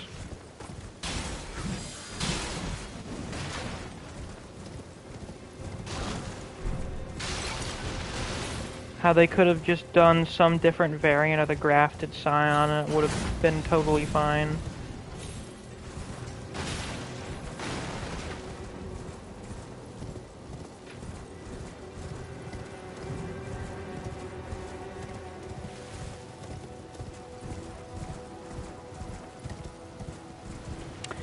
You know what I think is another issue with Godfrey is that you fight him after you fight Godric. So he is literally just half of a boss you've already fought. As opposed to other bosses, like fucking, I don't know, any of the illusion variants of the various Remembrance bosses, where they have like one of their phases or half of their moveset. So you encounter a little bit of them earlier, get used to fighting them, and then later you fight the full thing. And instead it's just, oh yeah, here's half of this thing you already fought, I guess.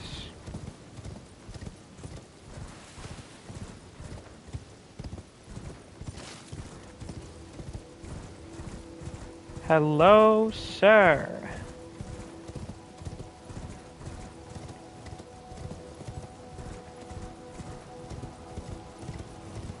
You must be one of Morgoth's favorites up here protecting the path right up to the capital.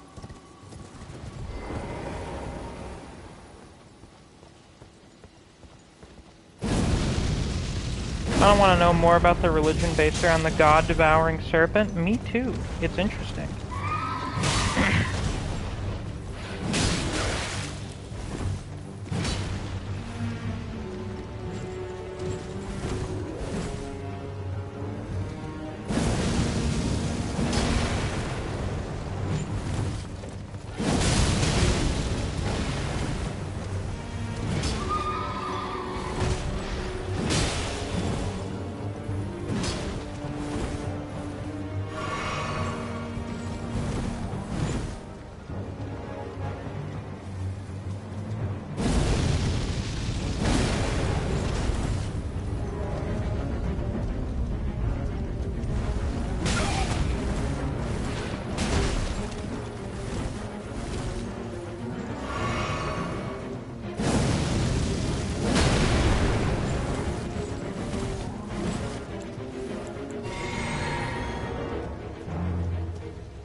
Come on, bitch.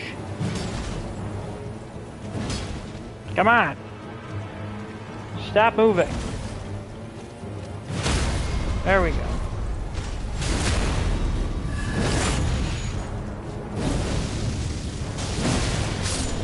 Get fucked, idiot. Do I get anything from you? Oh, nice. Shared order. Where did Morgoth find all of these guys? Presumably they were just pretty good knights. They were just skilled knights, and then he was like, hey, here's an edgy horse and some armor. Go fucking patrol around. Kill anyone that seems important. Or, anyone that seems ambitious. Anyone that seems like they've got big things in their future. Kill the fuck out of them. For the sake of our country.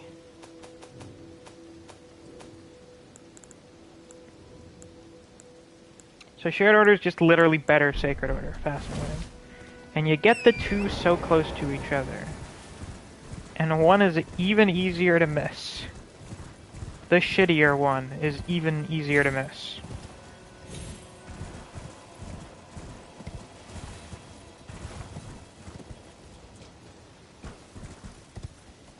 You look noteworthy.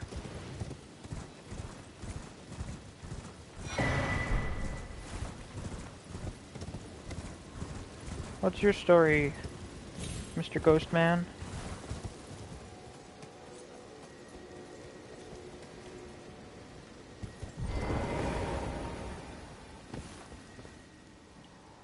Oh, Erd Tree, great Erd Tree. The Golden Order itself, unwavering, stretched to the sky. Confer your guidance to our Elden Lord, to put this weary world to rights. Wonder who they're referring to specifically there.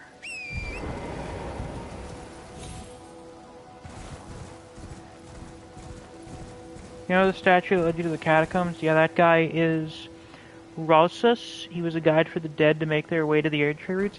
Oh yeah, I was trying to remember where we got the other reference to like a guide for the dead. I remember it had something to do with the catacombs.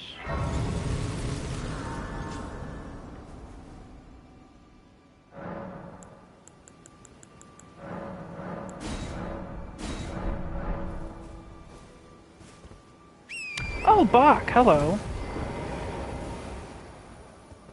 Bok the the seamster at your service, master. Ready to make adjustments to your garments. Thanks. Well, I mean, I don't need any right now, I don't think.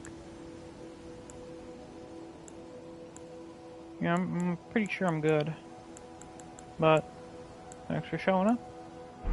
Oh, going so soon? Please do be safe on your journeys. I'm gonna come take care of your demigod problem. Don't go to the lands between tomorrow. Oh, man. You know what? Remember when, like, Chapter 98 came out and they're like, oh my god, they referenced, like, an adult fucking grooming and having a sexual relationship with a minor. This is how you can tell we're not in Weekly Jump anymore. This is how you can tell we're in Jump Plus. I think this is the new best example of that. A character saying they're gonna do a fucking school shooting. That would not make it into fucking Weekly Jump. So let's see, we got our map for the Altus Plateau. The Altus Plateau, where the Erdtree's base can be found, contains the royal capital of Lanedell to the east and Mount Gelmir to the west. Scars from the shattering remain apparent to this day. I would imagine there's not really anyone around here fixing shit in order for there to stop being signs of it. Ah, look who we have here. You can't How see anything, you're delightful blindfolded. to meet a familiar face, even after departing the Round Table Hold. I've been doing some learning of my own since then, actually, and will happily pass it along to you. Oh yeah, we are getting an episode when the next chapter releases. What's up with Gold Mask? I'm yet to find the noble Gold Mask. I suppose he'll be closer to the Erdtree. The path ahead might be perilous, but tread it I shall. Since departing the Round Table Hold, I've come to understand, in my solitude, how little it is I truly know. That'll happen to you. May the Golden Order shine through you. And you too, I guess.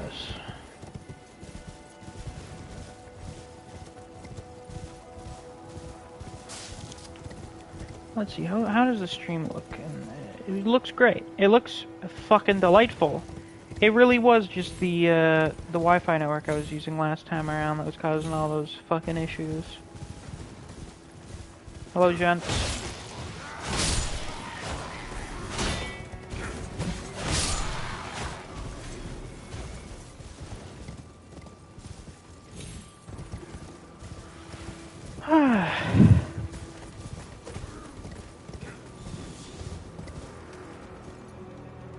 Love Gold Mask. Gotta love the T-pose guy. Hello, Finger Lady. You, please, I can read them. Your fingers, please, your fingers. I'll shove them around in your eye socket. Is that how you read them? Oh, bless you.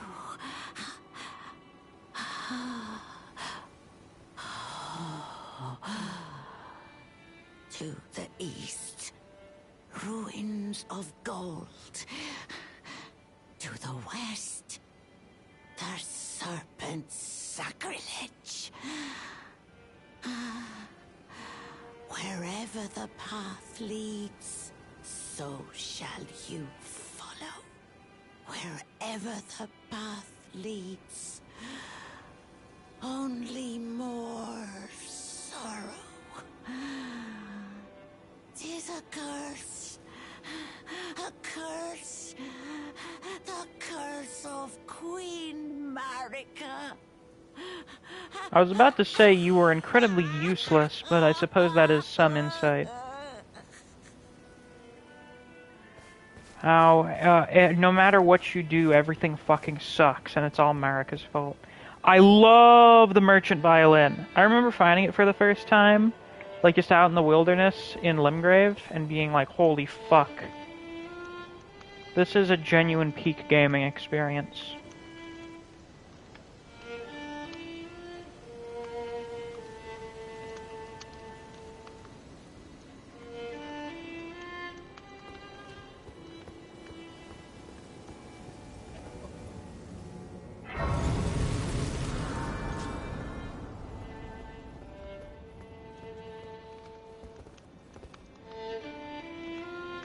Imagine having the merchant violin experience IRL. I know, right? Hold on.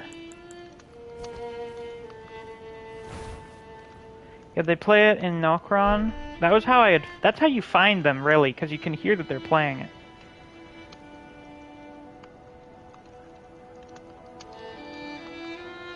Okay, but they're not playing it while we're lost in the woods. They're just playing it out here on a ruined bridge. The merchant violin's actually correct with its chords. That's fantastic.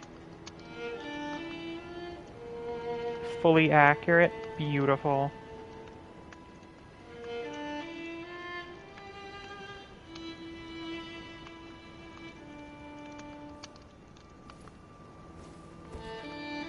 Really amazing how much lore you can miss. Like, I never found out anything about the significance of these guys, or really anything about the Frenzied Flame during my first playthrough. In fact, I think it's hilarious how you can basically miss everything about the Frenzied Flame. Are you here as a customer? I am.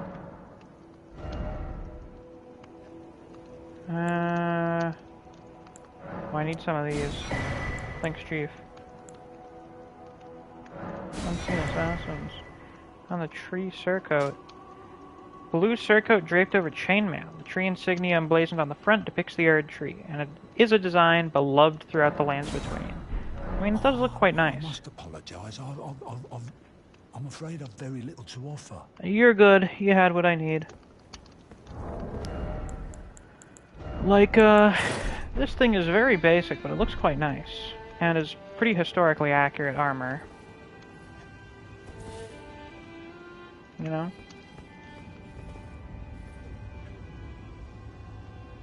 Just chainmail with, like, tapestry cloaked over it.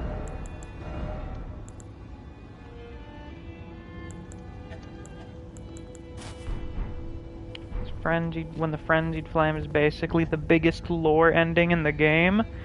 Yep, it is. There's shrooms in my curry and not the fun kind I can trip over. Ah, the yucky kind. How unfortunate.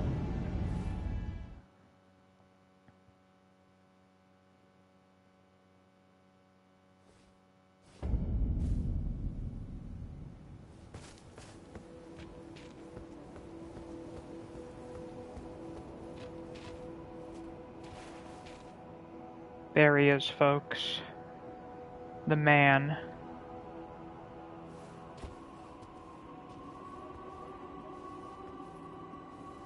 OMG, it's him.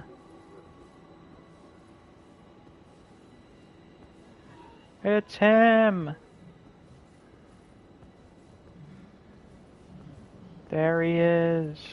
My beloved.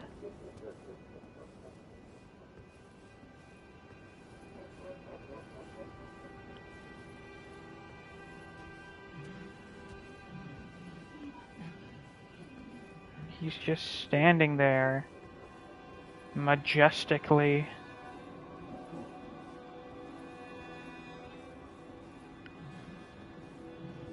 Who's laughing? I don't know, probably the worm face is down there in the forest or something.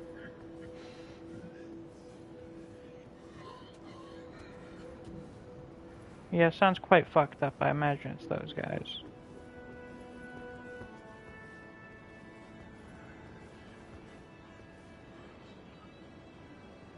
You look like you haven't eaten anything in a little while. Can I get you a sandwich or something? The ever-brilliant Gold Mask.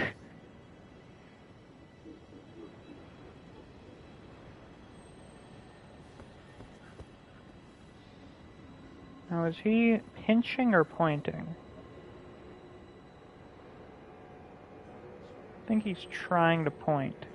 Up there. Kinda at the Erd tree. Something a little off, maybe. In fact, I think I am staring directly at the Elden throne.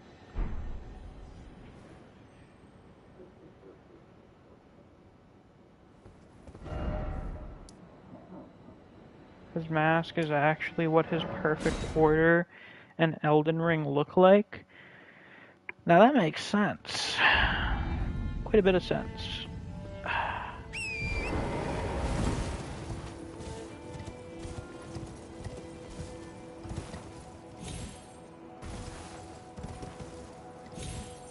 Yo, Corin, I found your man.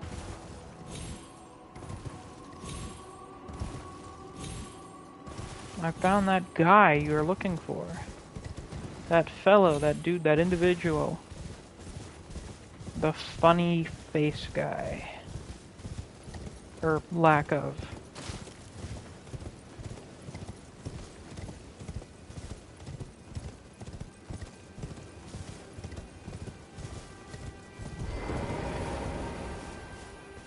Ah, you appear to be doing well. Very good. Love how everyone in game is Well, questioning the Golden Order would you philosophically, like but to learn an Goldmask be like, incantation? this is so good. This is some good math. I found Noble Goldmask. Do you sport with me? No, I don't From care your for sports. description, it can be no other than the Gold Mask himself. Of course, I knew he would be close by. Bless the Golden Order and its benevolent rays. And to you too, my sincerest thanks. Oh, you're welcome. May the Golden Order shine through you.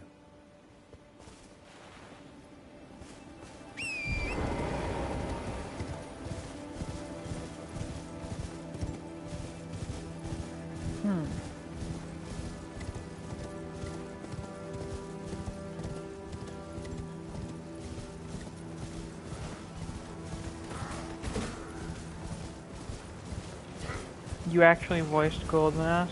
Do you have any questions? How much did they pay you?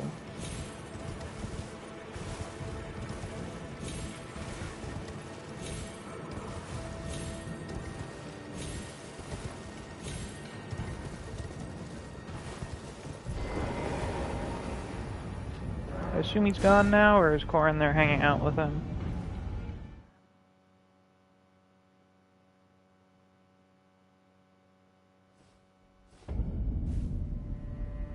Ah, they're hanging out.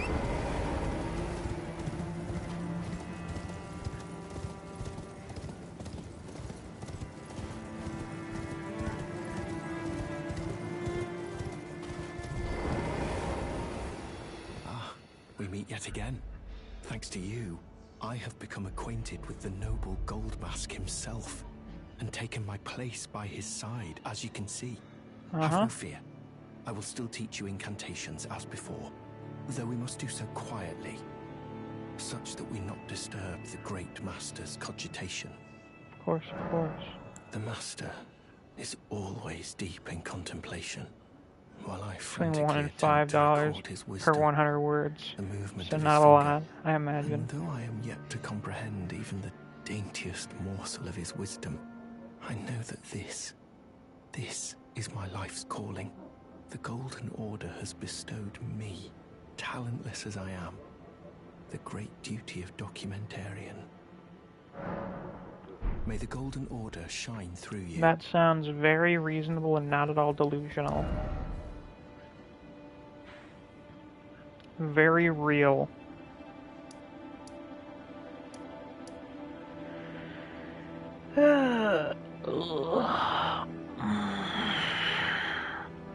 He literally only makes one sound the entire game. Ah, Goldmask. What a funny guy. What a funny, quirky fellow. Classic religion. Tale as old as time.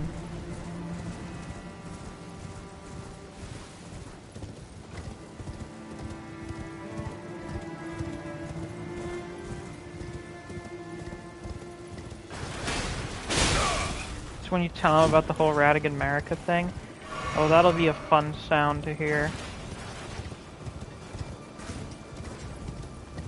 Most certainly. An amusing audio clip. Look how fucking grand the entrance to this place is. This would be a marvel of the world if this were real.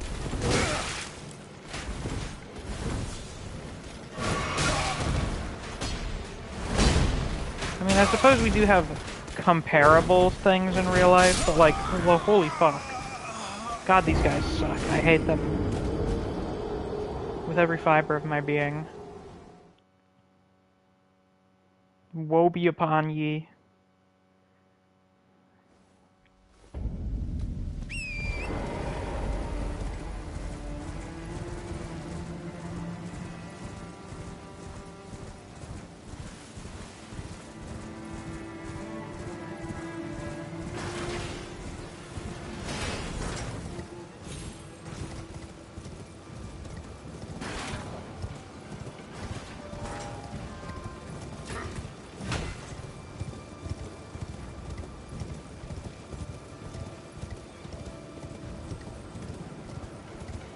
Fuck you. Kiss my ass.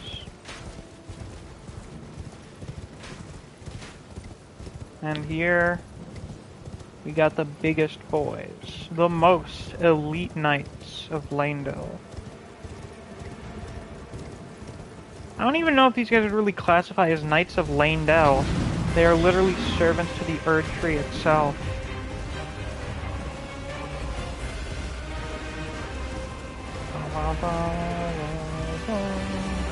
The Sentinels of Trees! Yay! I love the Erd Tree Knights theme. It's really funky.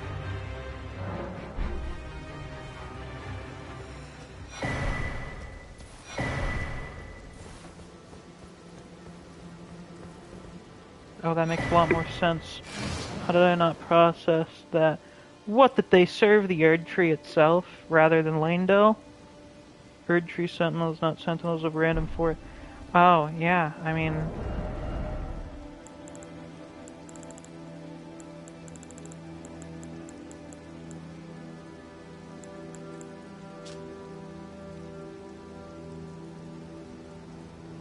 I guess it doesn't say here. I wonder if it says in their shield description. Let's find out. But yeah, I mean, that's why there's like, I think, those are the big horse guy statues that they have out here. Those are Erd Tree Knights. Those are Tree Sentinels.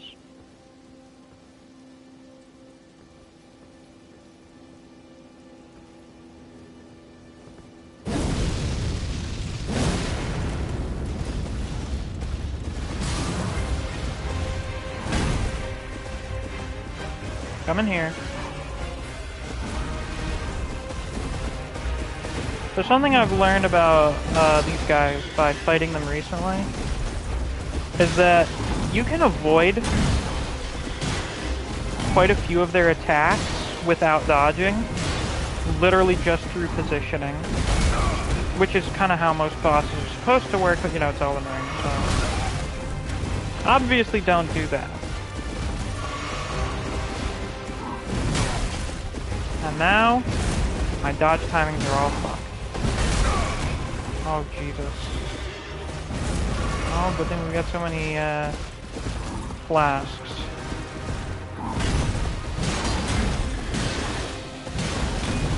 See, all those, they just miss you.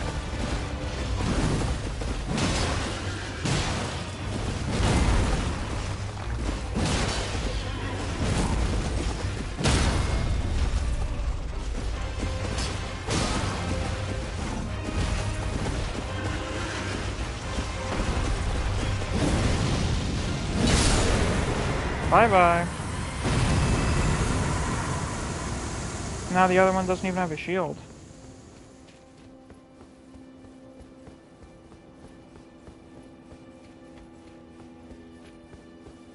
You dumbass.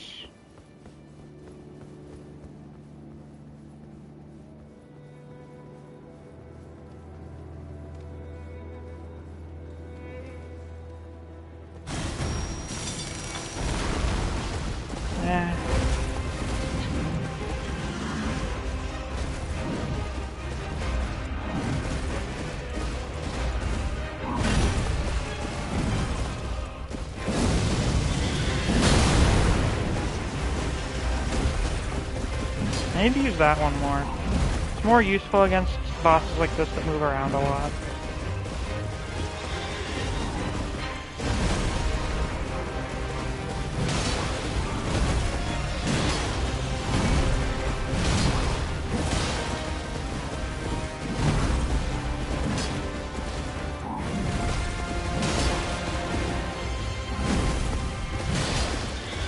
See, this dude's got none of the oomph that shield brings.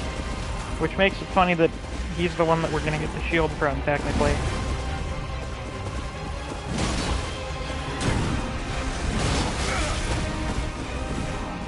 Now these guys are fine, I guess, as a gank boss, because you can fight them one by one. Like, they're alright.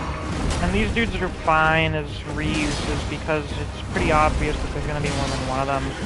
And this is like the last time we fight the normal tree sentinels, I do believe. So like, it's not like they get overheated. And they got pretty solid movesets and everything. They're good. We got 8 people in here. Hello everyone. If you just hopped in and you haven't already, be sure to leave a like on the stream. I don't know if we've hit 10 likes yet. Let's see if we can. Erd Tree Great Shield. A weighty great shield forged of gold carried by the Order of Tree Sentinels, heavily equipped knights blessed by an old incantation of protection. The living rampart of the Erd Tree, the Tree Sentinels are the standard to which all defenders of the Erd Tree aspire. So yeah, they're just the best knights. They're just the best ever. They are the guys. And I don't believe I looked at the map description for Lanedale, did I? Like 2 minutes after this time, but you were fighting. And you know, third time's the charm. You're goddamn right it is. Lanedale, city of the Erd Tree, is a metropolis enclosed by double ramparts. The inner wall remains unbreached to this day. By unbreached you mean unbroken? Yeah, but like it was breached by Gransax. But we never talk about that.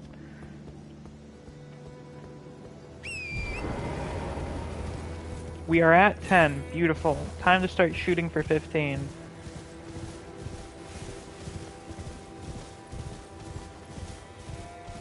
I've never been in here. Yeah, Gransax just built it. What the fucking shit? Why? Why did it just fall out of the sky?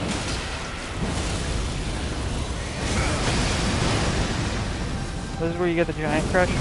Good to know. Oh, fuck.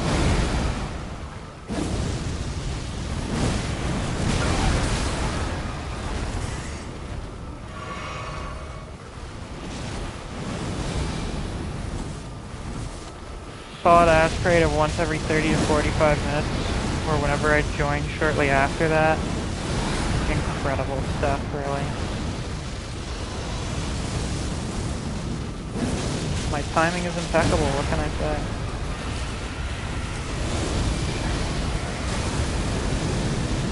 Okay, man, that one was kind of random. Not very effective.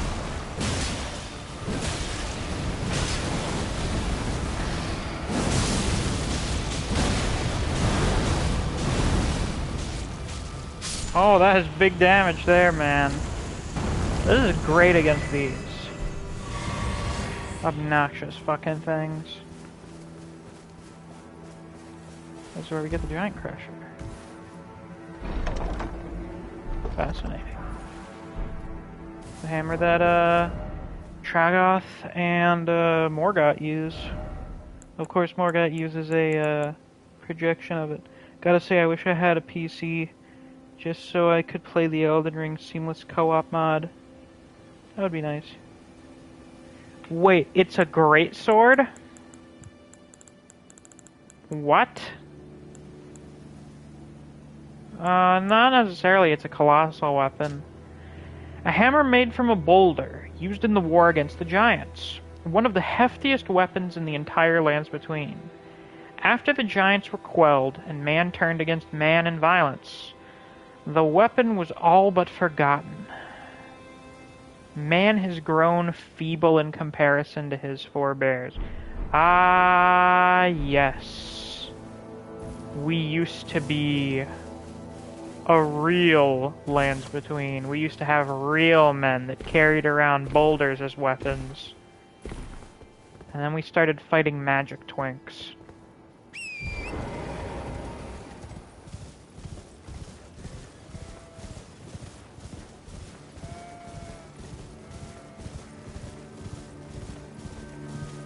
The poker.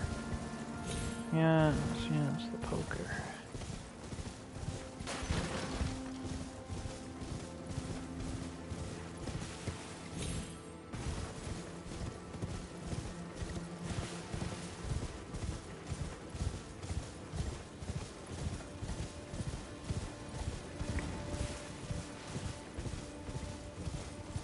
Hey, man. Oh, that was a nice spin. Gotta give you credit for that one. The death poker should be a great axe. What does it qualify as? A great sword. I mean, I just think the axe with the quote-unquote blade on it isn't big enough to be an axe blade.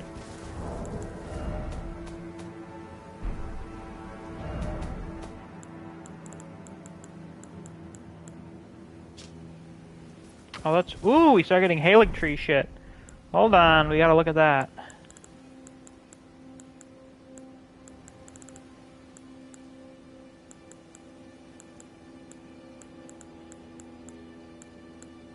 Halig bone arrow. Golden tint.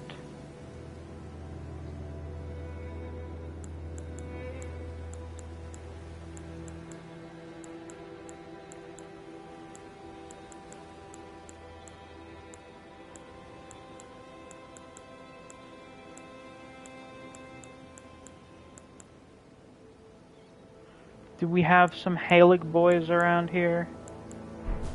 Perhaps, perhaps.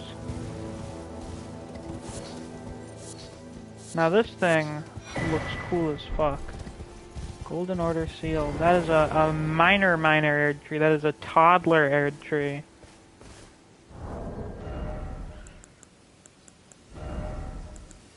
Golden Order seal. A formless sacred seal depicting the ceremonial observation of order. Enhances Golden Order fundamentalist incantations. Fundamentalism is scholarship in all but name. Scales incantations using both intelligence and faith. Yeah, it's quite unfortunate that Pat just makes us kill Tragoth. But if you're gonna do the bad guy quest, you're gonna do bad guy shit. It's just the way it is.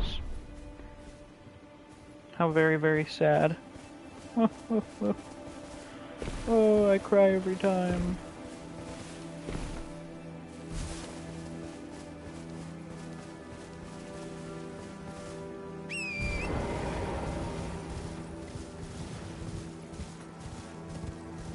I love being bad and mean. Me too, me too. It's one of my personal favorite pastimes. Look how fucking giant this place is. My god.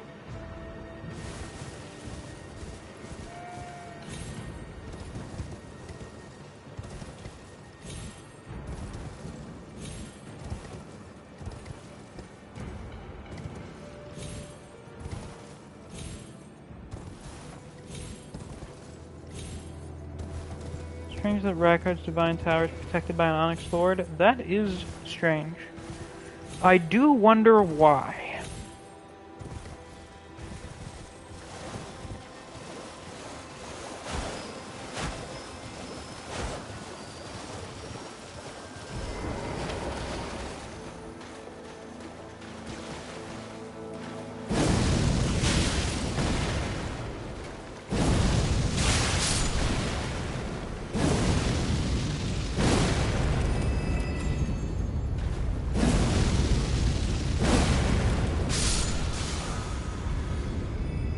Ah, I guess that got him nice. Prayful strike.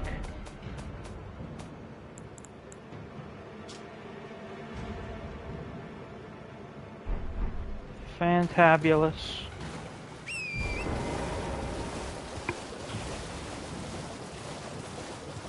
Yeah, probably Morgott blocking it off due to Rackard being a fucking blasphemer.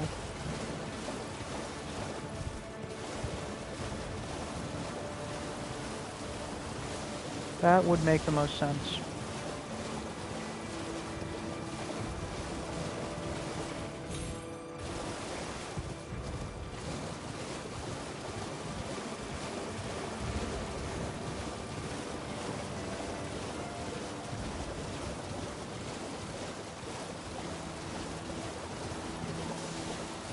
This place is so fucking pretty.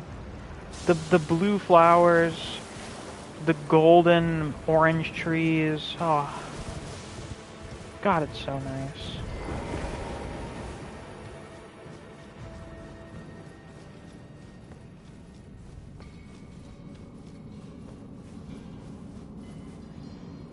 One thing I like about Morgoth's intro cutscene is you can tell how he feels for the other lords based on his voice alone, his tone. Yeah, yeah, that was something I noticed, and I think it's really good.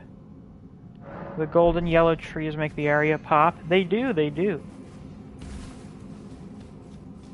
You know, the background of everything being gold just makes everything else stand out a lot.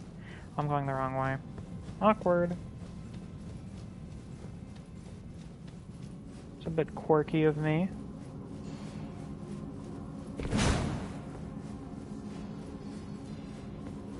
Some boys working, you can hear them. The sealed tunnel. And you guys are really just working for the sake of working. No one's coming down here for you. You're not leaving to bring shit up. You just worship the job.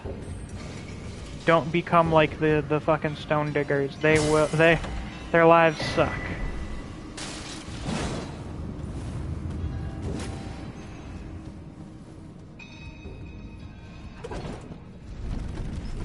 Remember, kids, take your breaks.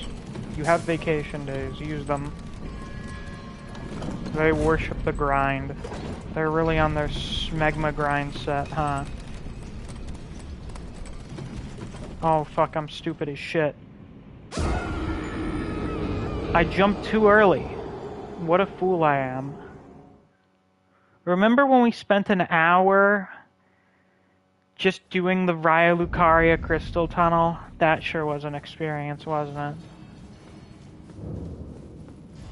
Just because I kept falling to my fucking death.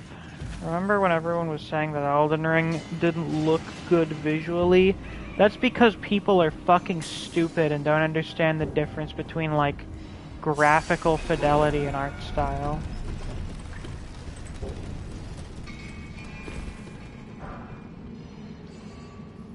And even then, like, the graphics are pretty good. You know, it's a pretty nice looking game. A lot of people are just fucking stupid.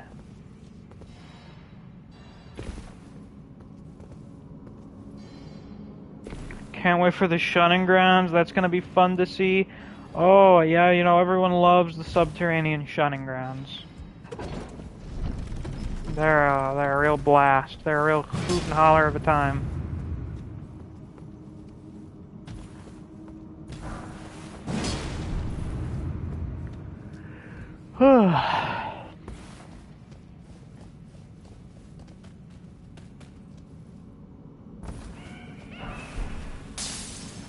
Hey, vulgar militia guys. Ouch. Whoa! Is this guy using a fucking Saragama? Oh my god, he is! Holy shit!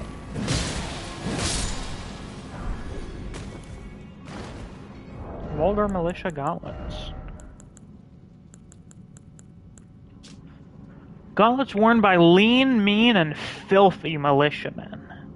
Freshly singed battlegrounds, effusing with the stench of the dead. Forbidden lands that will be excised from the memory of history. This is where the vulgar militia serve, as untiring, unsung watchkeepers. So we just send these interesting little critters, these little guys, to go fucking kill anyone that messes around in places where we don't want anyone. But the places also kind of suck. So, like, most people wouldn't be going there anyway. Someone's got to do it, just in case. Ow.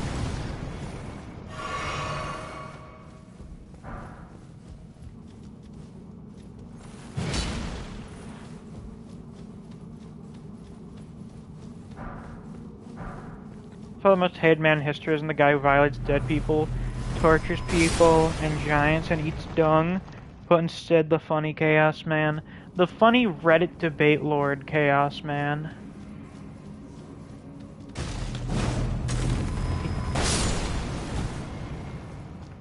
Whew.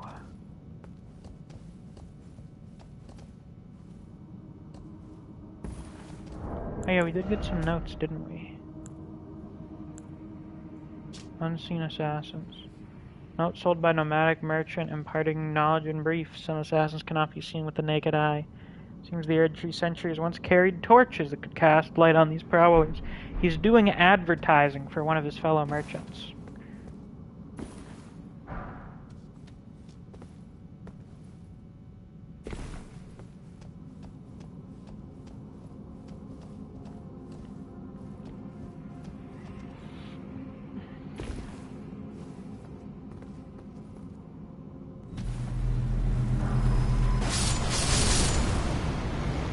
Presumably the Onyx Lords made these things since they have the whole gravity thing going on, and they're around here where we have an Onyx Lord without any other real explanation. Chilled, you're the second person today to make that joke. Never did it first.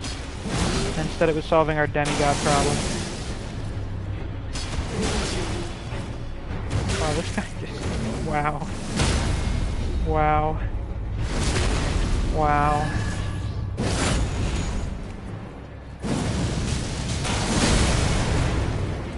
I just, wow.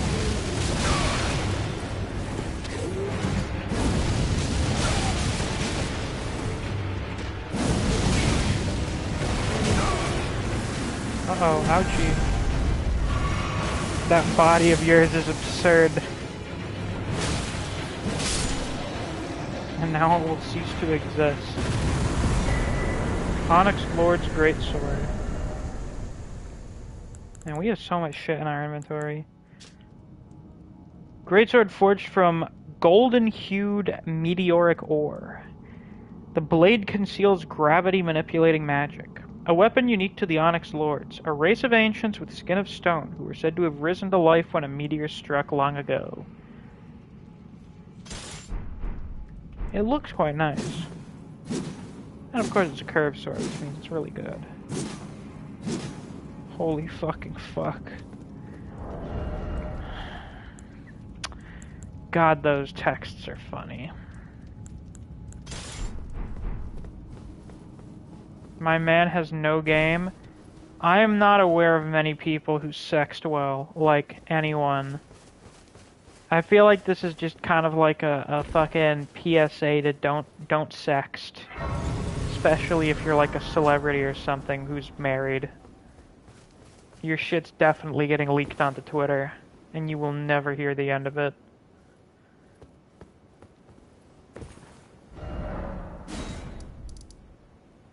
Ah, so nice.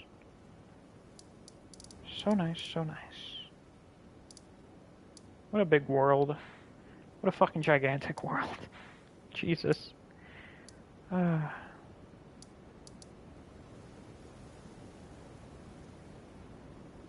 Alright, back here. Back to this place. Sexting pretty not poggers, yeah.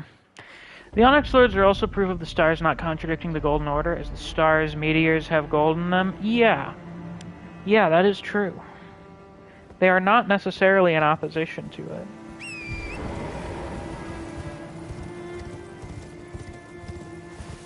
Now up here will be another individual swooping in. Hello, sir.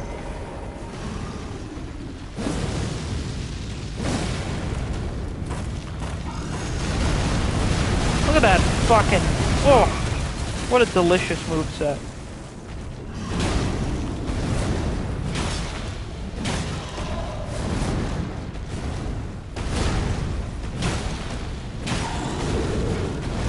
These are probably the best gargoyles Crump has ever made. One of the worst bosses in the game. Yeah, terrible boss, but they're great enemies.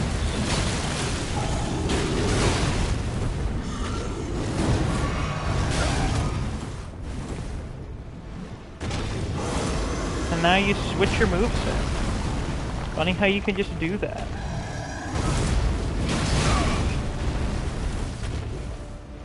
You know what?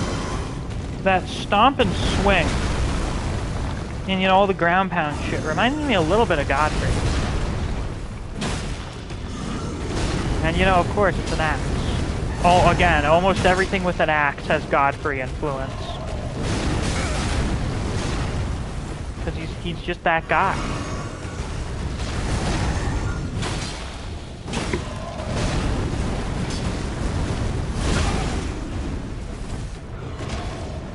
now we switch back.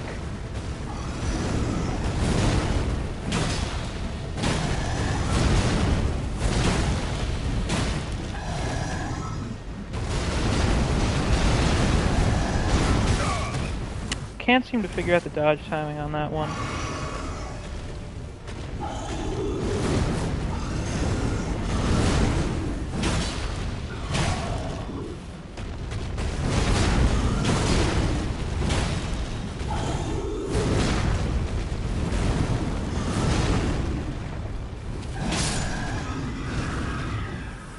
Later.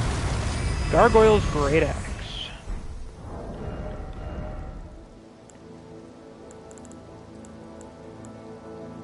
Could actually use it if I wanted to. Bronze Great Axe wielded by valiant gargoyles. Just like the wielder, the missing parts have been mended with corpse wax, a patchwork of champions. So this has dead people in it. This is made of dead people. Look at that. Isn't that delightful? Yeah, I noticed their faces are two people's faces. What is this thing's weapon art? Warcry. Oh, that's it. Eh.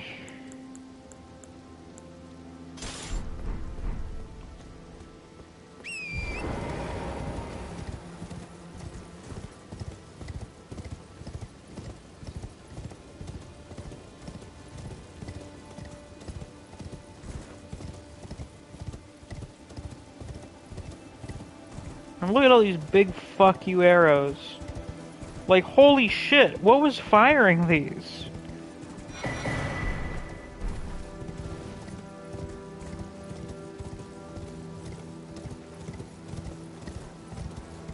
What kind of artillery did they have up there to be shooting these things? Oh yes, I see thee, little tarnish.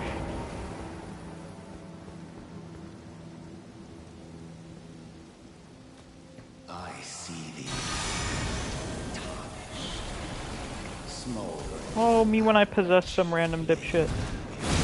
Oh, I misjudged the distance.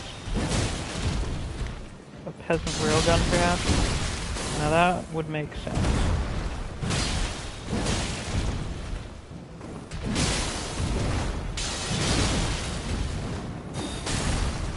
So there are some people that have made some complaints about Margit. And I'll tell you what they are. The man has too many combos and not enough openings that you can punish. Well, I do think there is some credence to this argument. Oh right, and you know, the delayed attacks and shit. I really think it is just a case of learning when those are. They are not obvious. Yeah, it's a skill issue. I do see it, like... Sometimes he is a little bit too hard to punish because he has so many potential combos. Like, he has combos that he will only do if you approach him after he's done a set of attacks. Which means you can't really punish those attacks. Which means there's a lot of time in the boss fight where you're just kind of standing around waiting for him to stop doing stuff.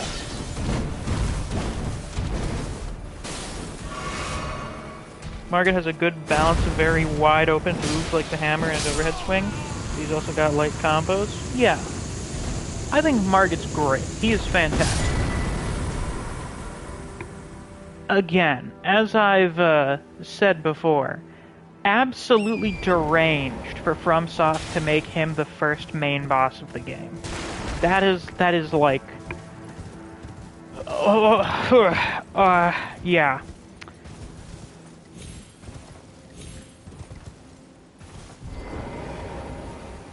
Like, by comparison, we have fucking Phalanx, Taurus Demon, the Last Giant, the Cleric Beast, if you don't want to count Gundyr because he's in the tutorial, Vort, and then Genichiro. Genichiro pushes it a bit because you're kind of supposed to lose him. Actually, no, you are more so supposed to lose to Genichiro, so let's say Gyobu. Gyobu. Then we have Margit. Margit. Who would definitely be the hardest boss if he were put in almost any of the previous games. Gascoigne's probably closest to Margit, yeah, but usually you'll fight Cleric Beast first. Gascoigne, I actually made that comparison in the tier list video, that Gascoigne's basically like the Margit of Bloodborne, and that he is like ridiculously hard for where they placed him in the game. Like it's fucking mean that they put him that early, that he's the first mandatory boss. That's fucked up. Hey, Melina. Spoken echoes of Queen Marika linger here as well. Shall I share them with you? Sure, I love free lore. In Marika's own words, hear me, demigods, my children beloved. Doubt. Make of thyselves that which ye desire. Be it a lord. In reference to most of the demigods. Be it a god. In reference to the Imperiums. But should ye fail to become aught at all, ye will be forsaken, amounting only to sacrifices. Which is what they basically are to us. We use them to get stronger. And then throw all those runes back into the Elden Ring. Shall I turn your runes to strength? Sure thing, we haven't held Let hands my in hand forever. Rest upon you. For but a moment. Share them with me. Yeah, her hair Your looks thoughts, most certainly ambitions, like a mix the of Marika and principles you would Radigan's. follow.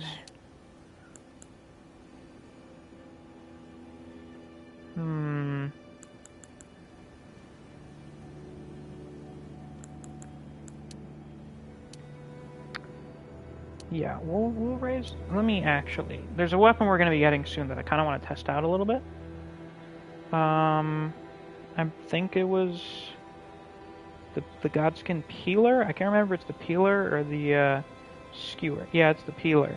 I haven't used it before. I want to see what the stat requirements are. 22 dex. Okay. So yeah.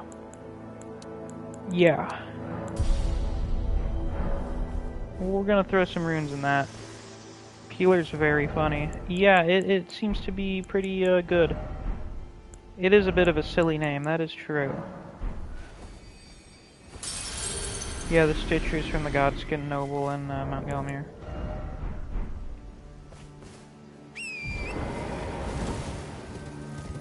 Whoa! Torrent, what the fuck are you doing? Getting a little too crazy there.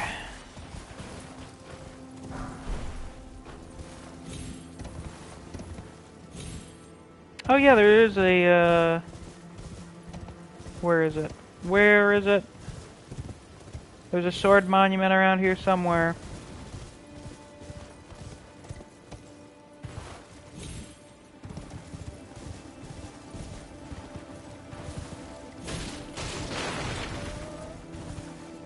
I don't remember where, but I know it's around here. Does anyone recall?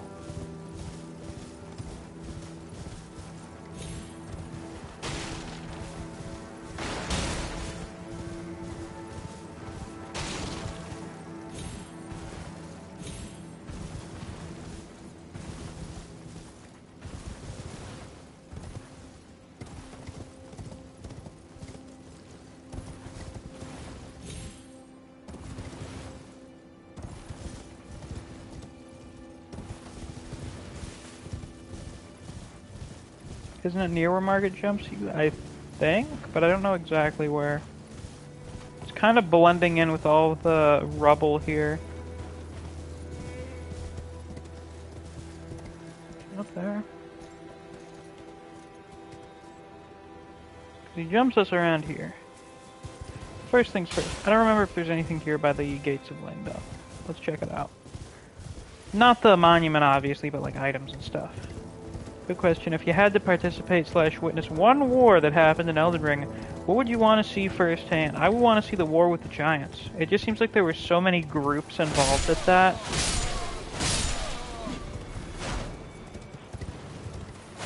Like, you had Godfrey, you had the Crucible Knights, you had the Fire Monks, you had the Heroes of Zamor.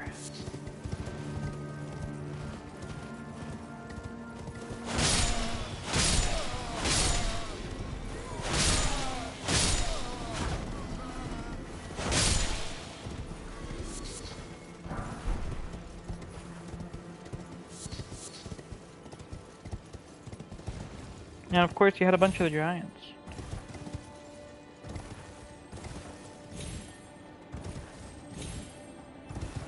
I really wish someone does like a big collage painting, or just like a big landscape painting of the war against the giants.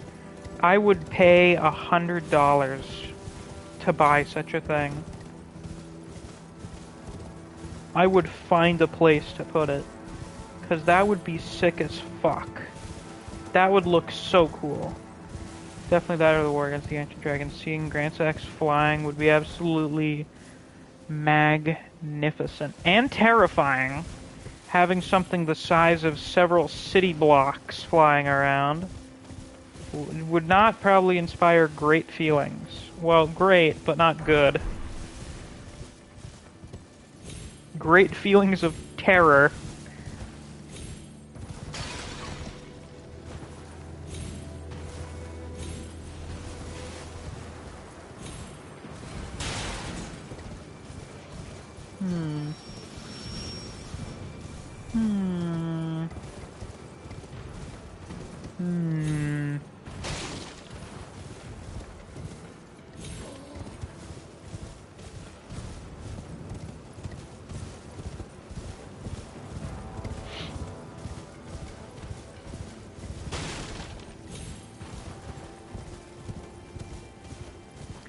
Yeah, obviously, this is the battlefields from the story trailer. Godric's army attempted to assault Langdell, probably because that was when they were kicking him out. Like, he was in Langdell, right? And his army shows up. Because he's like, aha, I'm here in Langdell. And then they start kicking him out. Like, Radahn's there looking for him. I guess, maybe when the shattering happened, or like not long after the shattering happened, Radahn was already here. And that was why Radahn was there when Godric was trying to escape. Thus, it may have been the Redmane soldiers that were doing a lot of the defense of Langdell. But then after they got kicked out, after Godric and his forces were hounded, Radahn's there, like, chilling in Langdell, thinking he owns the place. Morgott fucking walks up to him, gets the jump on him, and basically tells him, get the fuck out of my city. Get the fuck out of here. I can fight Elamir here. You are correct about that. That's why I'm here. Hello. Is someone there? Yes. A customer? Well, how long has it been? Below the capital. Interesting that he sells those. Upper class robe. Embroidered, bright green robe worn by noble children. Donning such a robe is traditionally the child's first show of virgining independence. So, goes to show Raya's like a teenager or something. Sentry's Torch. Torch given to the protectors of the Erd Tree. Its flames are bestowed with a special incantation which allows the bearer to see assassins cloaked in veils. Furnished on behalf of the Erd Tree and the grace-given Lord, such that a Knight of Black Knives will never come again. So Morgott took quite a few steps to make sure none of this Knight of Black Knives bullshit would ever happen a second time. Either to protect his siblings or to protect himself. Either one, really. I could see it being either. Still impressed Morgott was able to hold down Radahn. This is Morgott, an omen who steals his power. Yes, omen are monsters physically, but Morgott mostly held it back. Yeah. Because he's strong as fuck. Sorry, Radahn, but Morgott is an actual demigod. Like the actual child of a god, if you assume that Radagon wasn't always part of Marika. So, like, yeah, dude's cracked. Now then, before we proceed with the pain, I need to go to the bathroom real quick, so I'll be back in just a minute.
Now then, let's see how this bell-bearing hunter compares to the one we fought in Dragon Barrow.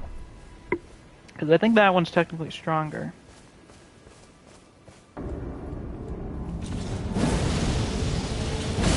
Hey, Ellen. I think that one may be a little stronger than this one.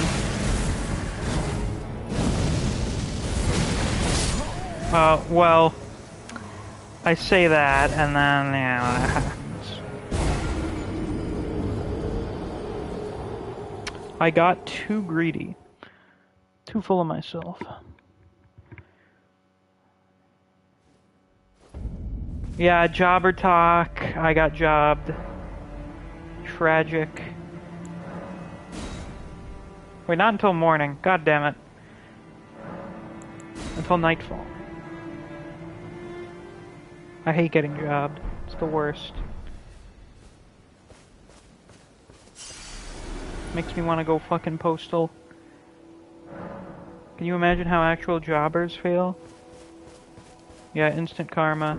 Hold on.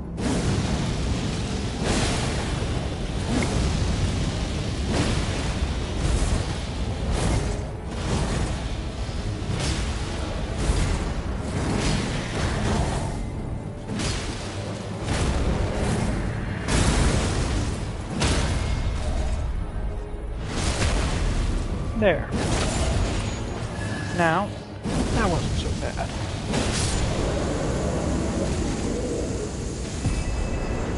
Lamau. And we get the Medicine Peddler's bell bearing. That was that hitless? Wow, very nice on my part.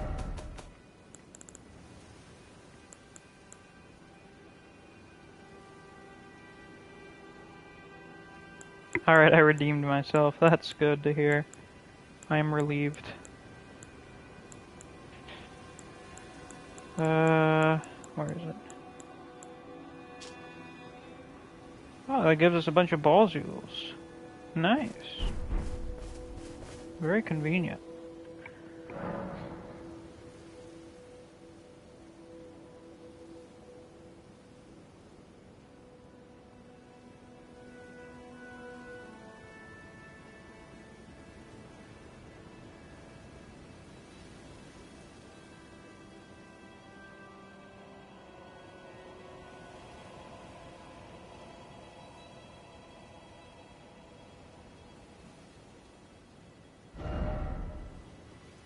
Yeah, I'm gonna need to stack up on those.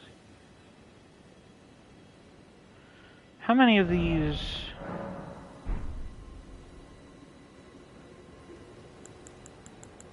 have I seen?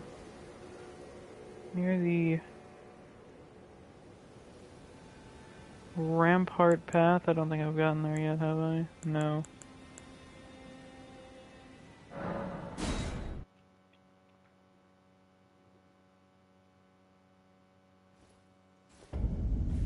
Should be one around here that I missed.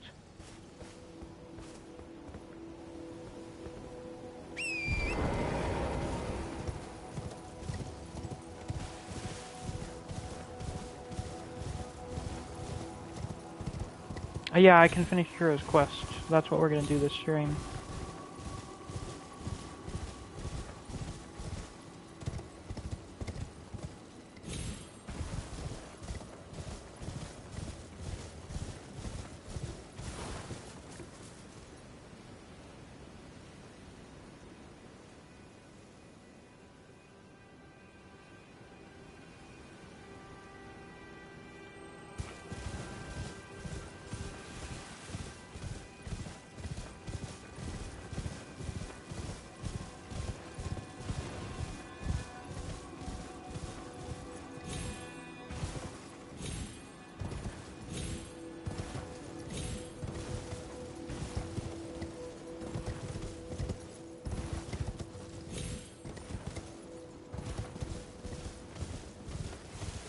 Eleanor has the coolest twin blade in the game by far.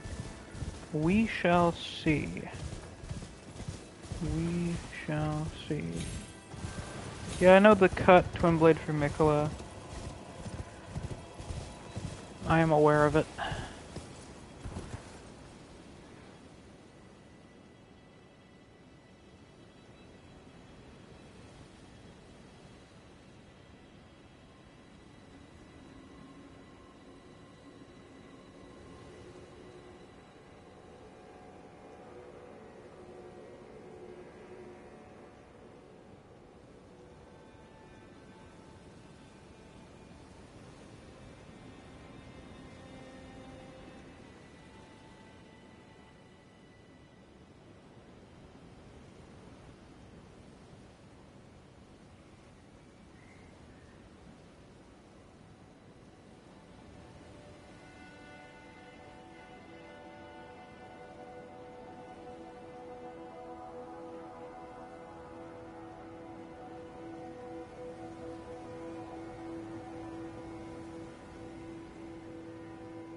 Okay, I think I know where they are now. Good, good, good.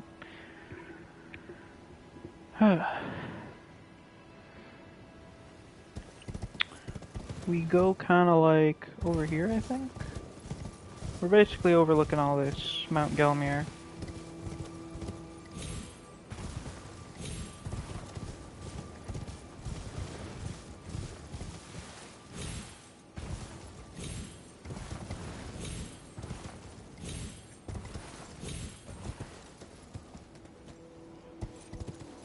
I think it's up higher. Perhaps, or maybe lower.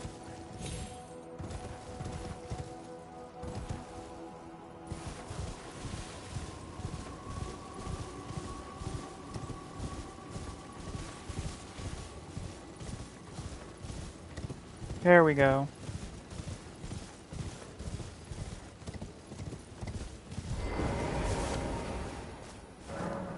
The first defense of Leyndell, a sovereign alliance erots from within.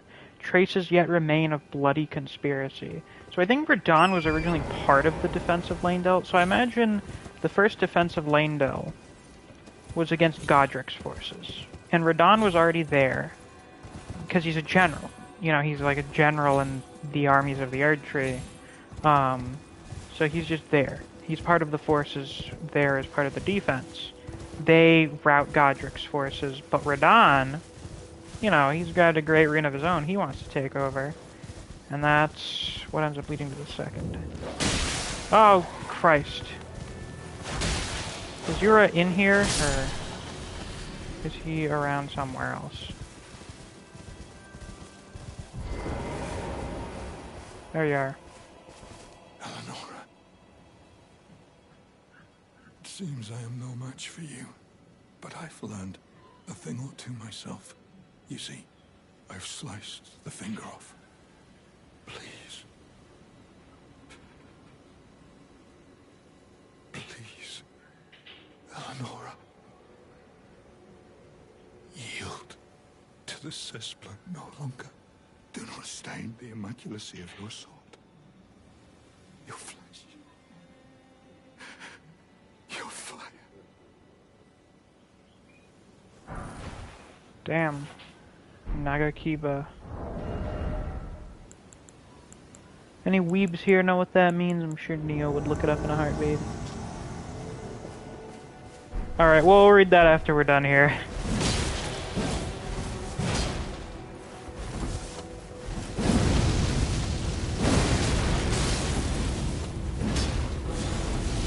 Oh!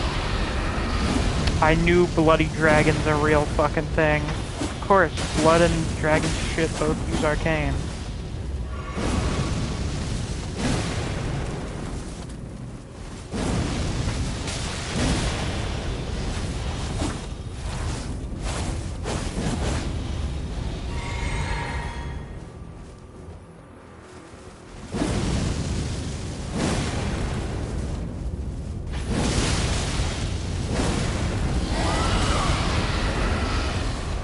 Trying to use Grail's roar.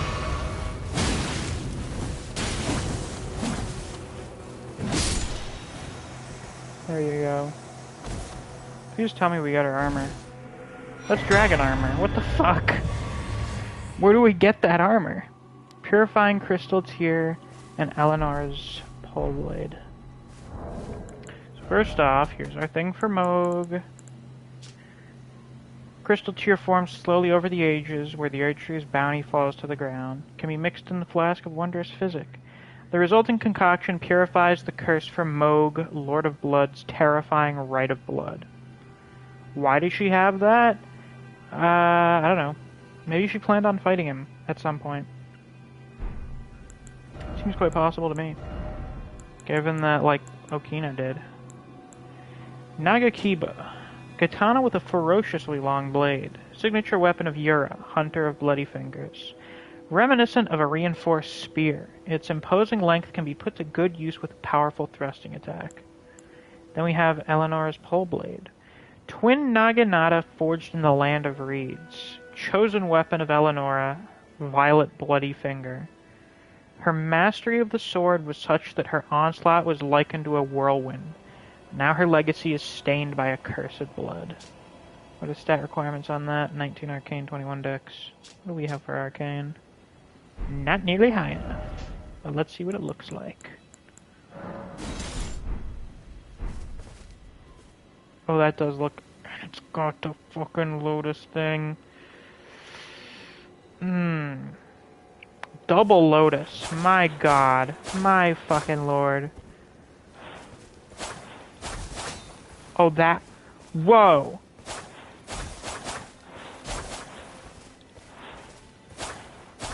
Yo, that thing is fucked. Moog really liked giving blood to people from the Land of Reeds, apparently. He was a big fan of that.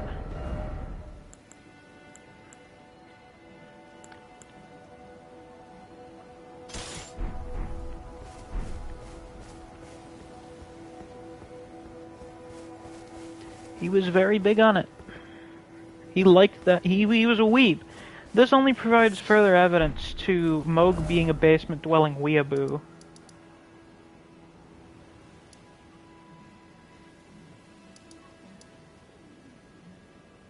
Perhaps that was a hint at something.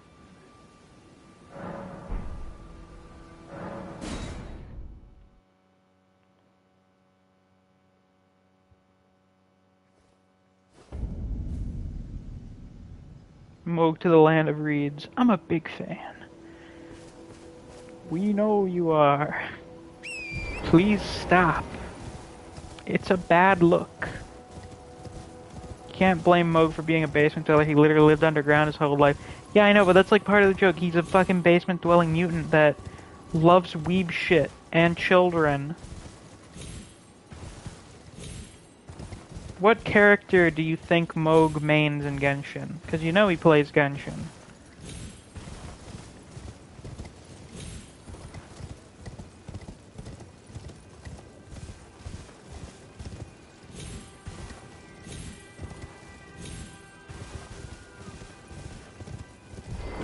We have our memorial to the second siege of Landell. Second defense of Landell. The fell omen stacks high the corpses of heroes, yet the Erdtree remains unshaken. So yeah, that was when Morgott made his debut as Margit and just started fucking killing everyone that wanted to become Elden Lord. What a cool guy. What a cool, nice guy, that Margit fellow.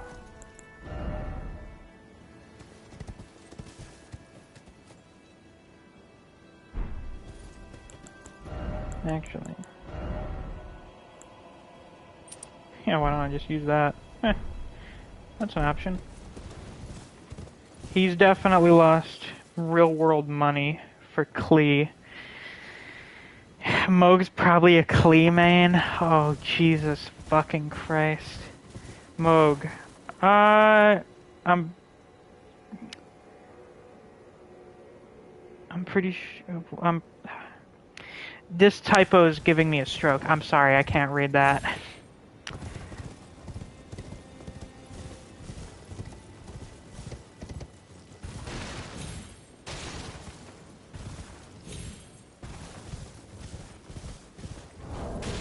It was too much. I can't handle it.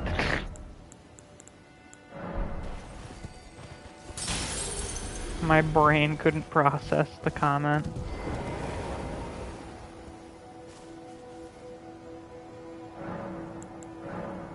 Oh yeah, we can do that now. Beautiful.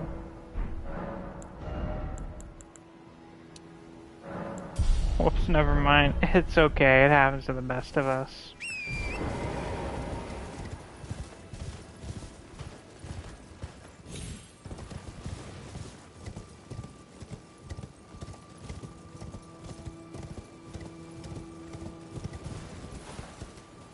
What beverage is that? Milk?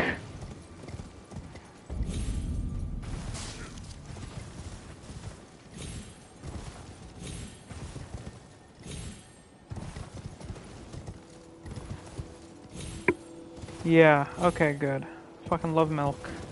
Shout out to all the milk drinkers out there. Actually, wait, I just remembered, that's the conversation that Interesting Critter originates from. You're the only person I know that drinks milk as a refreshment. What about it? You're an interesting critter, bro. I love that. That's literally me. I am the interesting critter.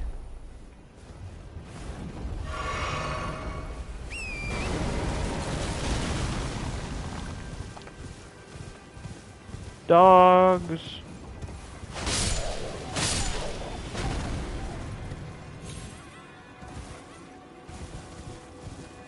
Mount Gelmir has to be the weirdest, most evil-looking volcano I've ever seen. Dominula, the windmill village. You guys like Midsommar? I never watched it. I'm too much of a bitch. I don't like horror movies. What'd you call the Jar Children again yesterday in Jarburg? I do not remember. Oh, the little T-posing creatures?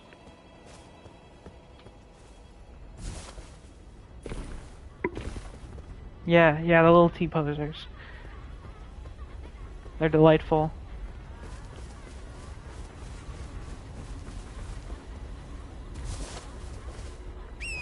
I understand, Midsommar is about, taking LSD or something.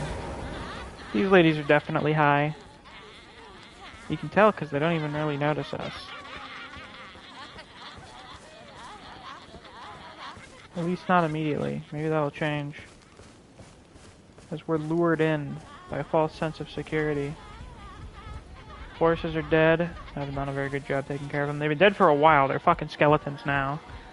Unless they ate them. Should definitely be a bit sussy.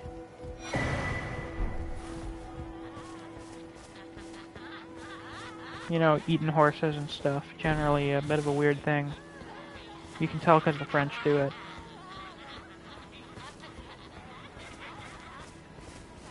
And we are not in Liurnia.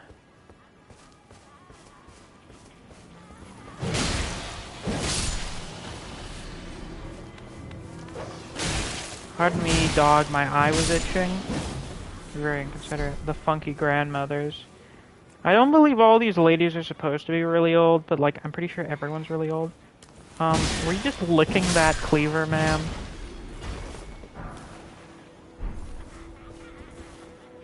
Horse meat's known to kind of suck among most animals. Yeah, I imagine. That's why usually whenever there's a place that has quote-unquote mystery meat that doesn't taste good, people say it's horse meat.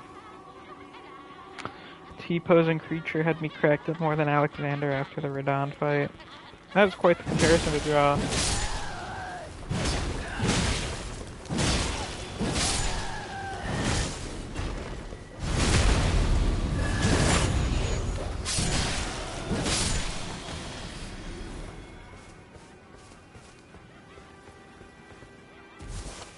Now, where did people find most of the lore on this place? I do not know where it is located. Is this lady... Okay. Alright. Yeah, these women will usually leave you alone. The ones that are up here will attack you, though. They are aggressive. The ones down below lure you into a false sense of security.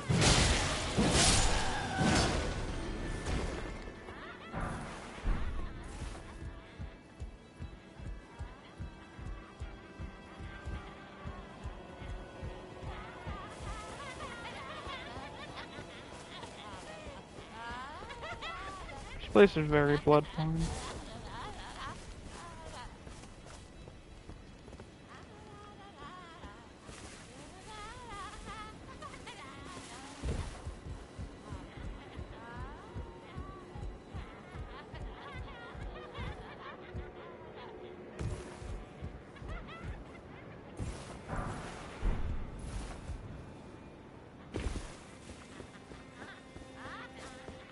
So, let's see if we can get this.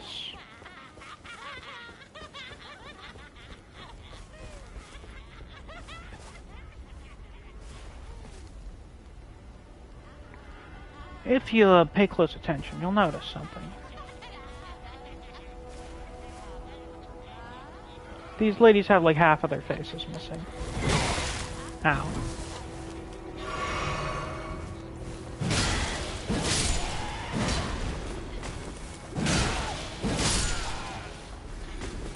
They have flesh missing off of their faces. Yeah, the god skin, apostative skin. Unfortunately, we don't have anything that rhymes better.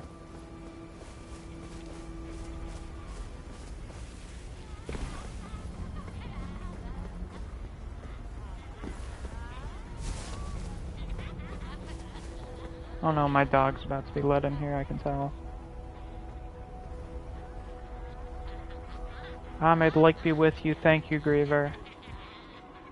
May you be enjoying your Saturday, I guess. We're in the middle of a village full of insane dancing women that eat people.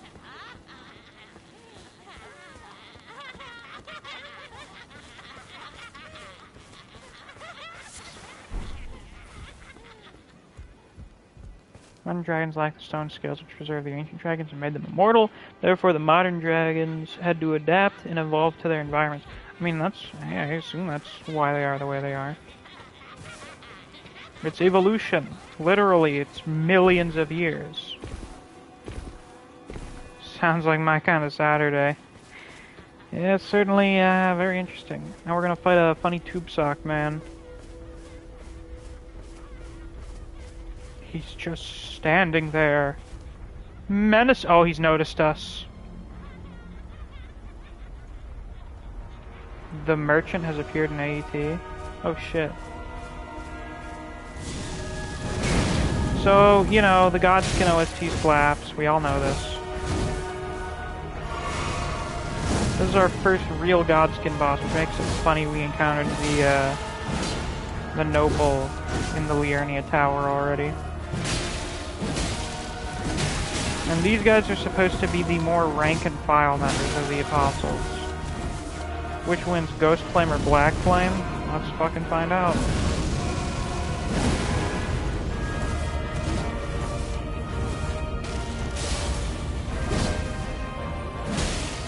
Well, which one has a status effect filled up?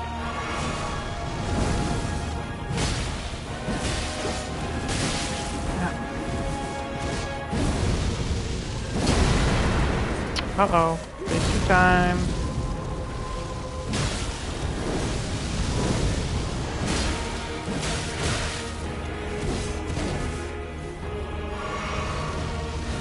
Uh-oh.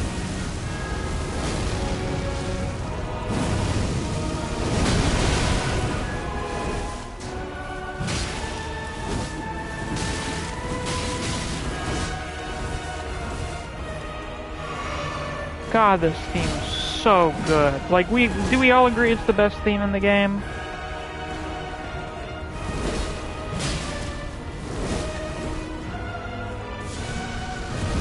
For such silly bosses.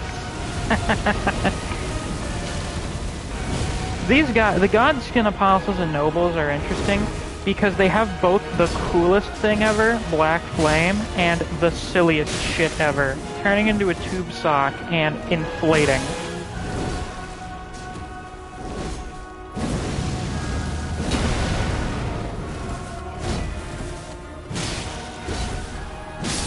Bye-bye. Give me your weapon.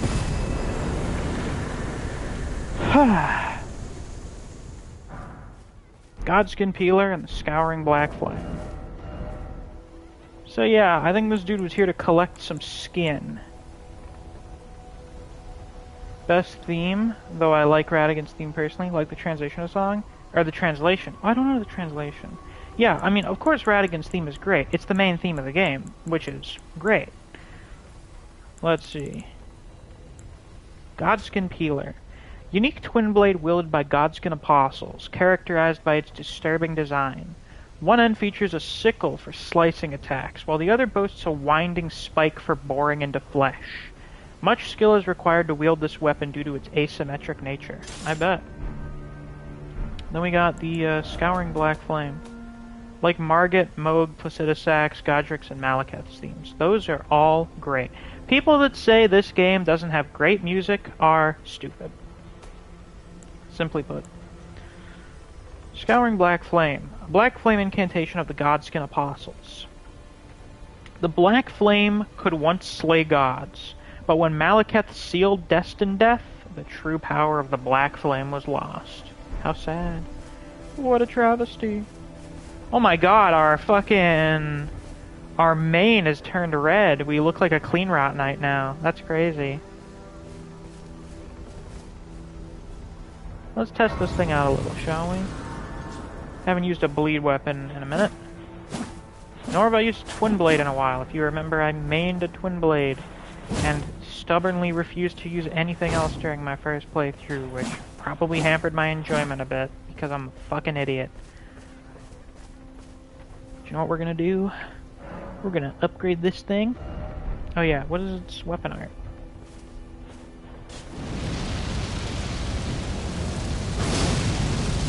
I see. That seems pretty good. That seems pretty solid, you know? Seems quite useful. There's a fan translation of the song. YouTuber tries his best because it's sung in Latin. It explains more about the apostles' goals. Interesting. Very interesting.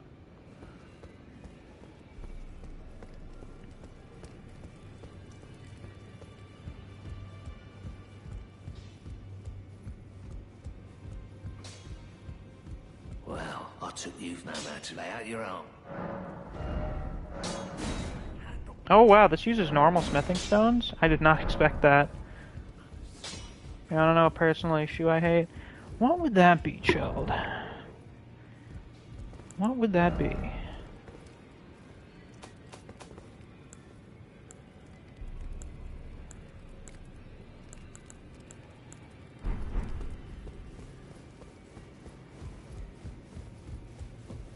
Godskin Stitcher doesn't have a unique skill like the Peeler does? Oh, that sucks. That sucks quite a bit, actually.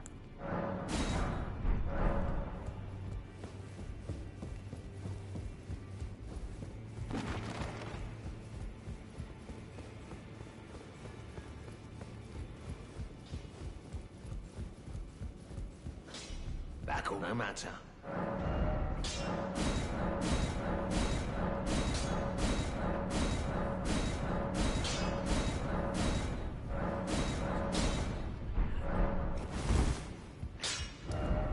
Alright, back to business. We'll take this thing for a test drive.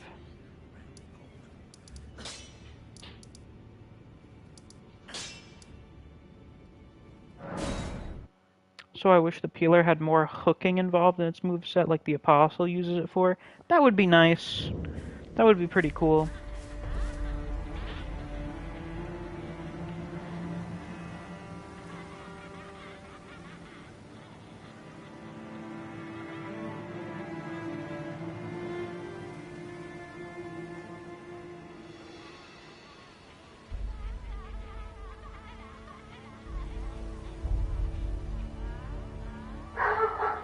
What the fuck is my dog barking about?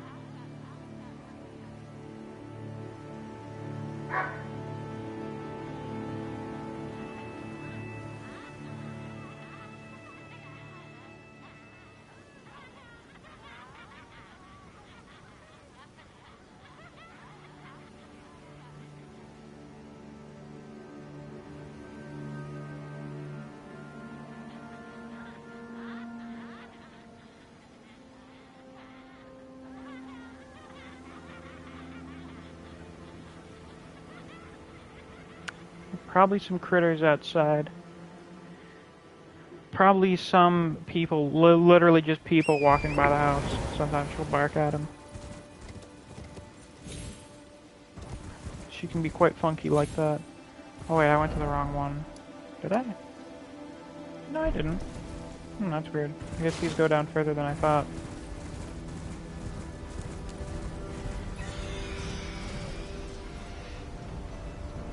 Pardon?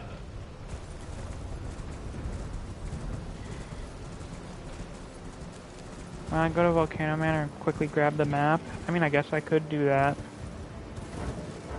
Like, why not?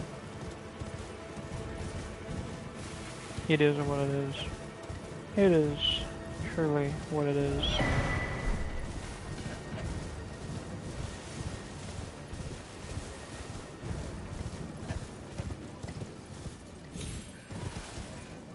Sold a +1 dagger for 200 gold. Holy fuck.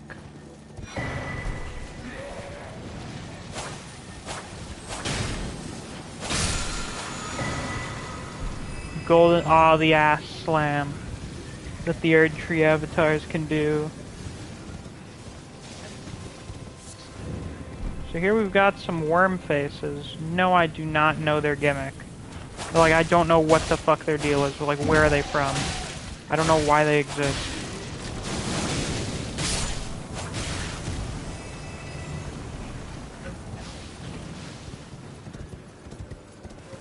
I got nothing.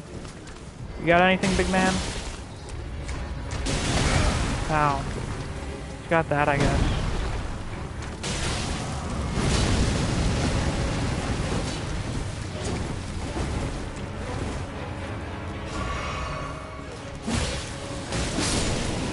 Is this a unique track? No? I don't think so. Something about it just sounds off.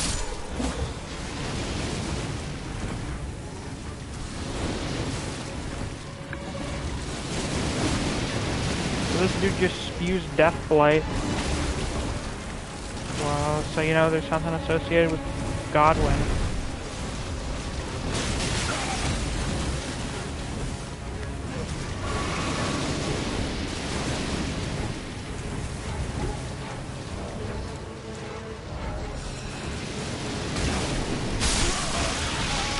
Just as I was equipping.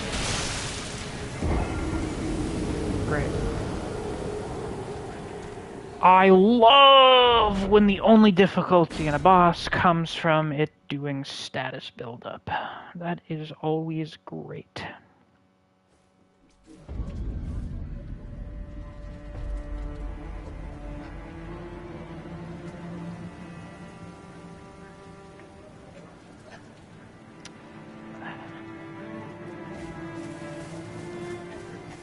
Wormface, a truly insightful name.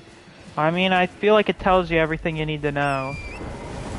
It is a guy that has worms for a face. This really is like peak game design or something.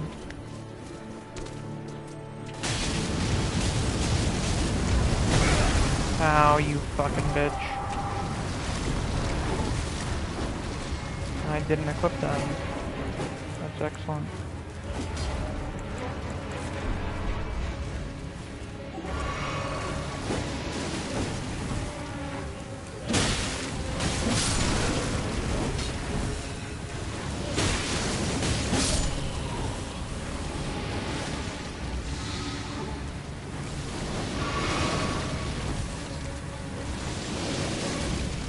Woohoo, yay! Woo!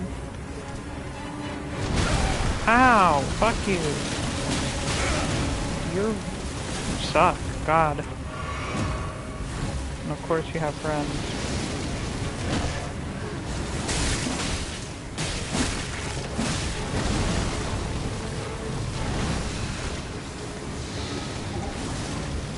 Oh yeah, that's lovely.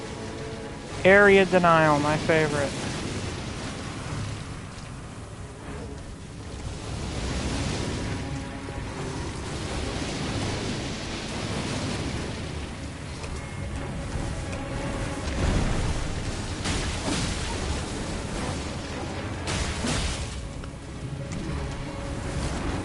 play Risk of Rain 2, the lore is also good. I know literally nothing about Risk of Rain.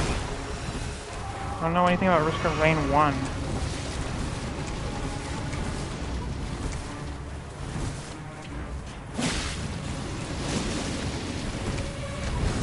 Bruh. Fuck you. You, that's disgusting. Please spit me out. Thanks.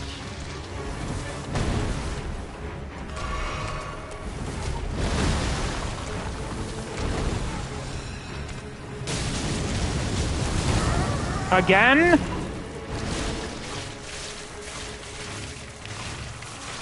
I will mash as hard as I can. Their veils feel similar to the ones that Fia wears. Oh, I suppose there is some similarity there, yes.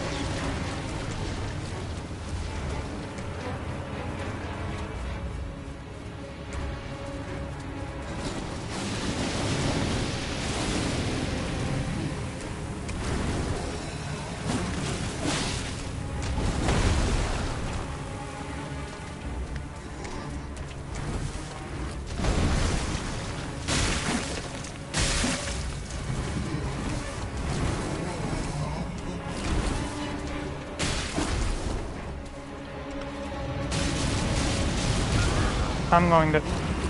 You die. You're dead. You're deceased. Fuck off. Almost got me there, the fucking bastard.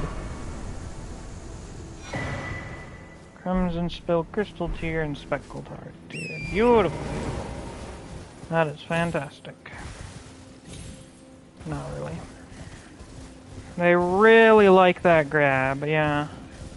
They are quite annoying. Worm faces make no sense because they're in Altus, Mount Gelmir, and Farumazula of all places. I don't know, man.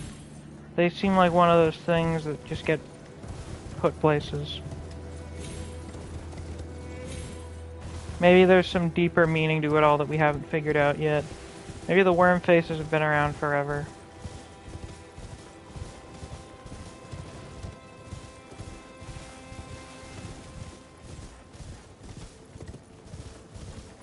Maybe they're effed up dead bed companions? Maybe, but that wouldn't really explain why there's so many of them. Among other things. Yeah, clearly they must be if they're on Farumazula.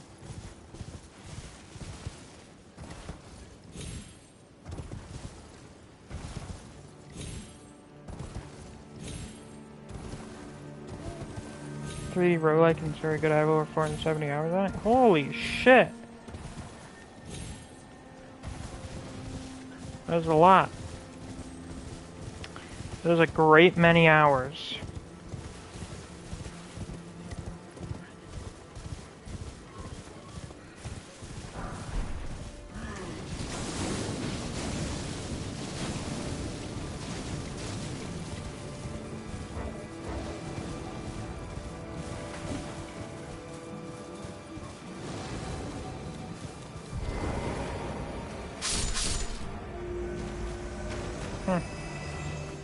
I don't remember where this fucking cave entrance is.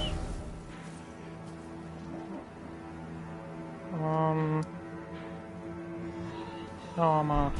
The other side of the bridge.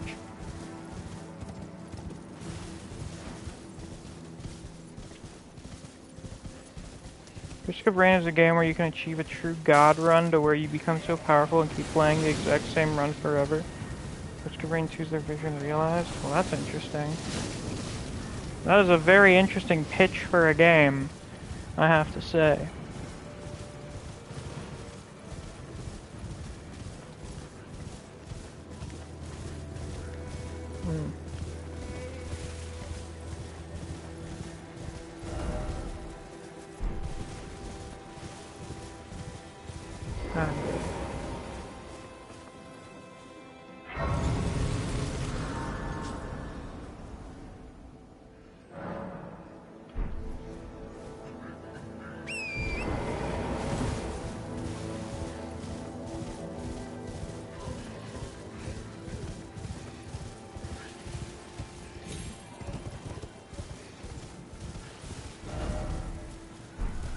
place feels much bigger than I remember.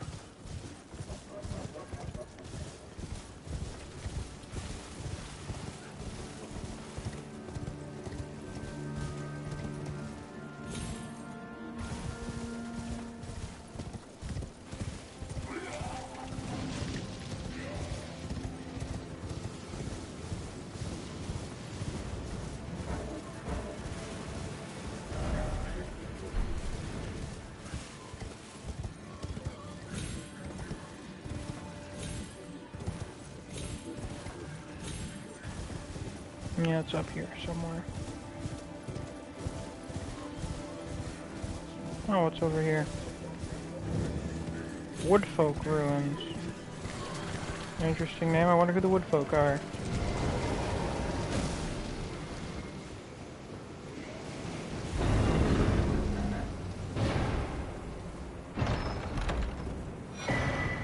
Wrath of Gold. That's a good name. I like that. Use golden shockwave that knocks back foes. Superior Erdtree Worship Incantation. This incantation was discovered when the Elden Ring was shattered, and it was feared as a sign of the Erdtree's wrath. Interesting. Interesting to have things developed as a result of the shattering. Because in some ways the shattering almost feels like the end of history or something. Or like things just kind of stopped happening after the shattering. It's cool to see that that is not the case.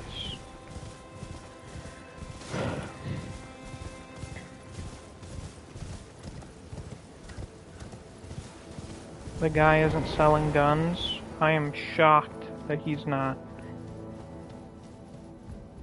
Truly flabbergasted. Can't believe it.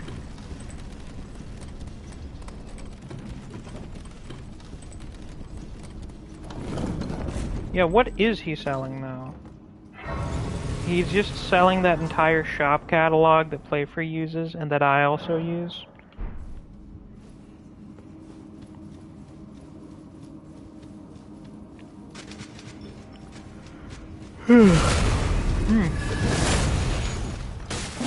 Oh, you're a funny little guy, little goblin man.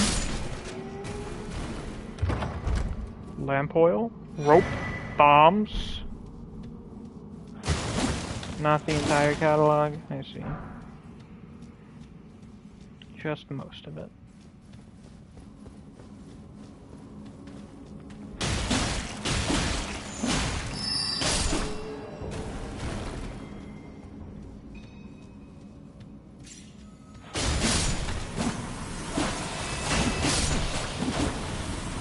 No tattoos or boats. Oh, that's very unfortunate. I thought you'd be able to buy a boat from the little goblin demon man in the middle of a metropolitan city.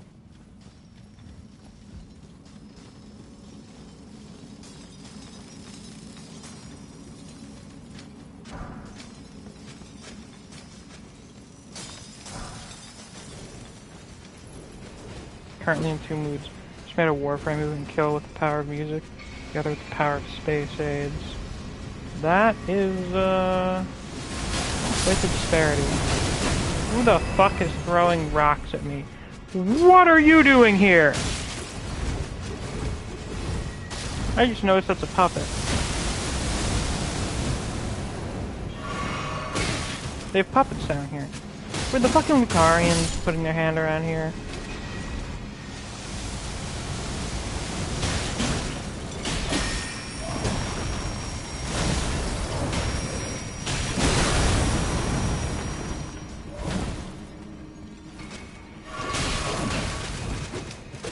Just a random malformed star. Definitely a correlation between those. Well, we know glintstones from space, so it makes sense.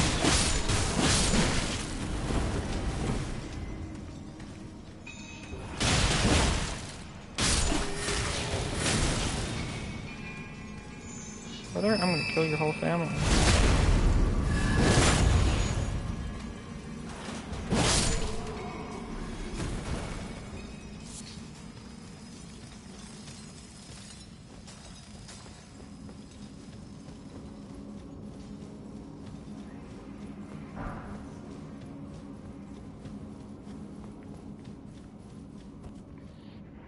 Anywho,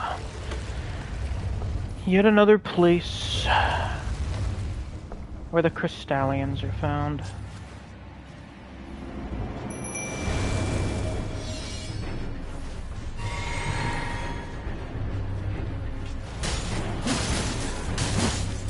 Are you just gonna stand here or what?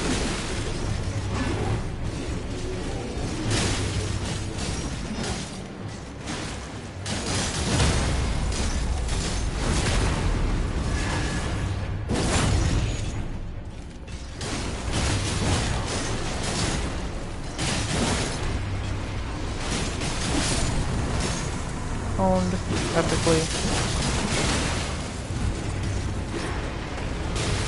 Ouch.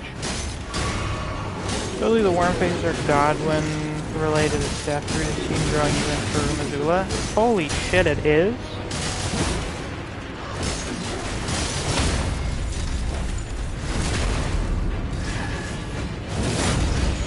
How the fuck did it even get there?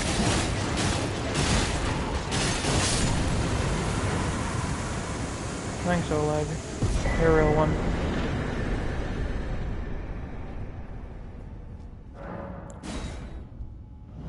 And once again, our mane is stained red with blood.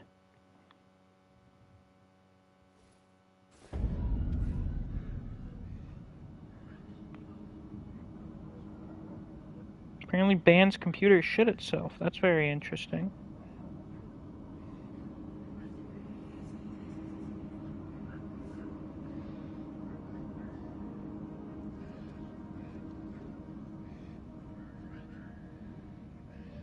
It's certainly a fascinating phenomenon. Risk of Rain 1 is a side-scroller and is difficult, but Risk of Rain 2 takes the great things from Risk 1 and adds to it while being 3D. That is a very good thing to happen with a sequel. That is nice. Very nice.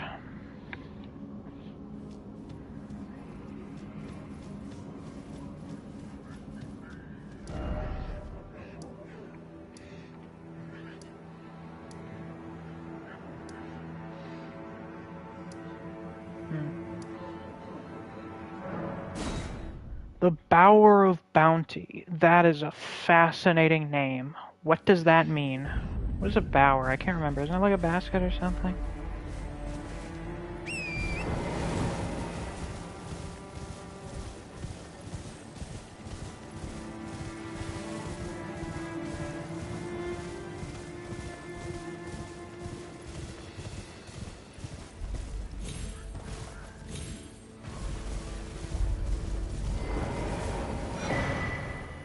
Touch 3 Phantom Crests, the Mirage Riddle.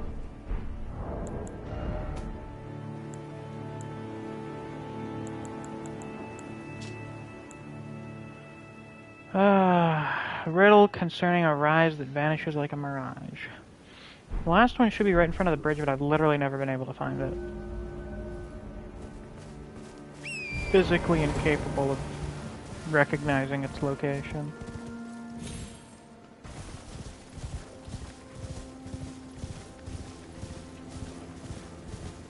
Is it really a riddle? Not really. I don't think they know what a riddle is.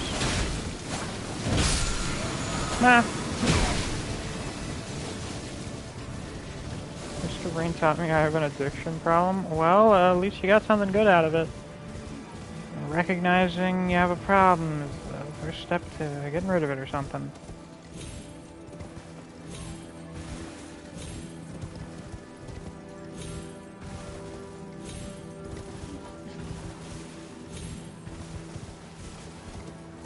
I remember the last time I can vividly recall going through this area, attempting to and failing to find the last seal here.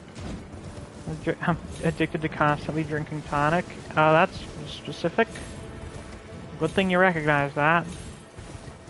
The last time I was here, I spent like a fucking hour looking for this seal, and was listening to like fucking green text horror stories about skinwalker encounters or something.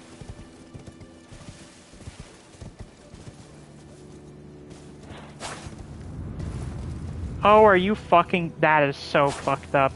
Are you for real? Oh my god.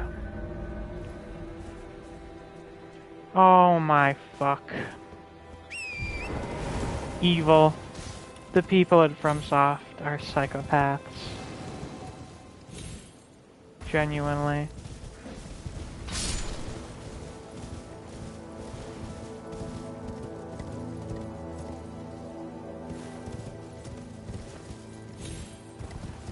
And there it is.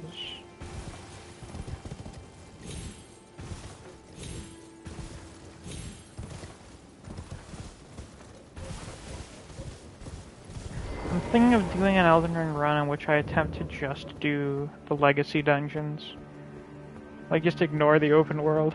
Fun fact, Misk, if you want to check for anything that might be illusory, just use Margit's Shackle. Why don't I just attack things? That also works.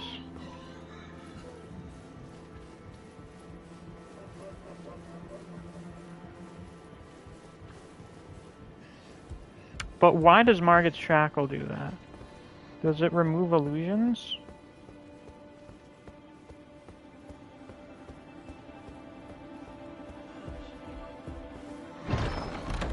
Oh, you look notable. Unseen blade and unseen form. You must be from Celia. You are, aren't you? One of the night sorceries of Celia, town of sorcery. Used by Celian assassins to present themselves as unarmed sorcerers. And then this one... While on horseback, effect extends to cover the mount. That's amazing. The Celian assassins considered every option that aided their dirty works. What a bunch of dirty people. It affects the entire area, therefore it checks for everything. Fascinating. Slumbering egg. What does it say? Behold, precious item. I guess. I suppose. I have a bunch of those. Owl eggs that will never hatch. That's depressing.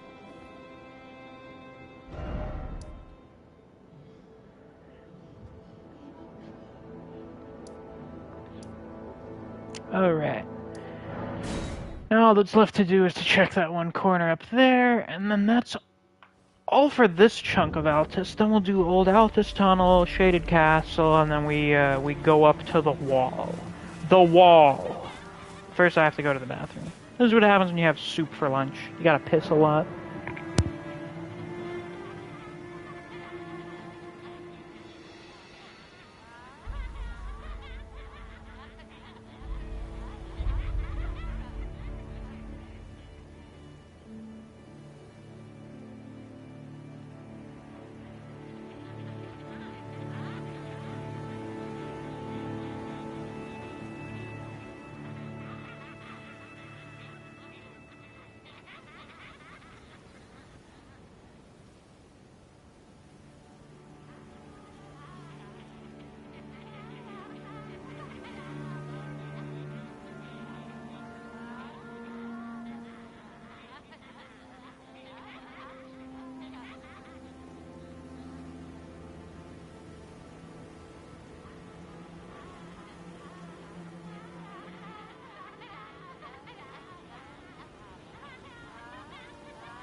Oh right, we do still have the hero graves, don't we? Oh fuck. There's so much fucking shit here. Oh, what a big area.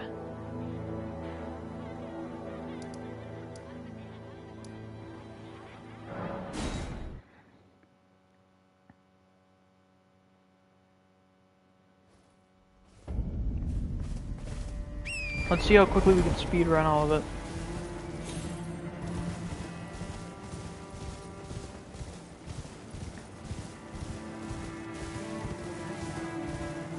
And by speedrun, I mean do it all in an hour. I don't doubt our chances. I've got like an hour and a half until I need to leave for dinner, so...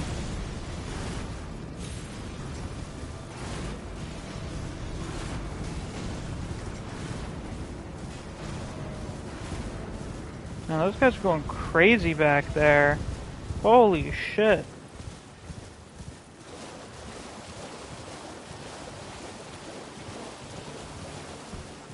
I think we'll switch back to,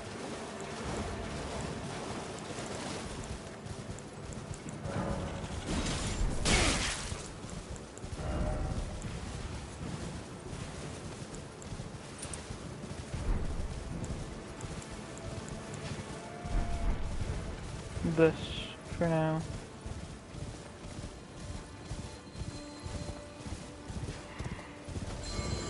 Don't mind me.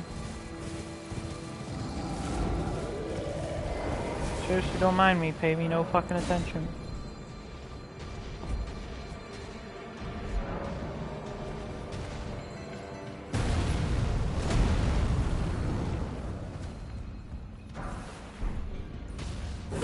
There's a glitch where he got fucking into the tunnel somehow. It's quite funny.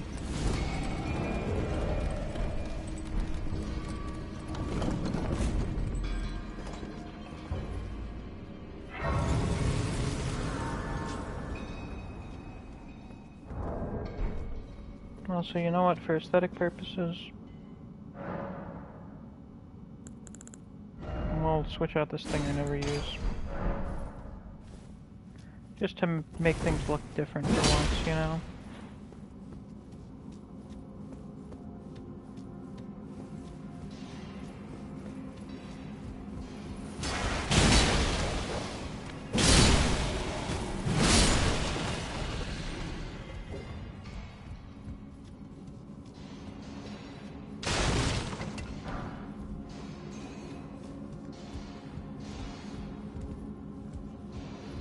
Very bulbous sword. Most certainly. You know what I'm gonna do this playthrough that's gonna make me want to die? Doing Haligtree before we finish Mountaintops of the Giants. Just because I remember I've seen at least a couple people do that. It's funny, I didn't even discover the Haligtree until... Or, you know what, we'll fucking do it before we do Perumadula. There.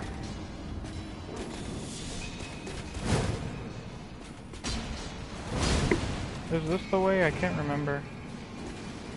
Did we just come back through there or somewhere else? I should never go into like some sort of expedition through a complicated area. I will forget where I'm going, where I've been, what my name is.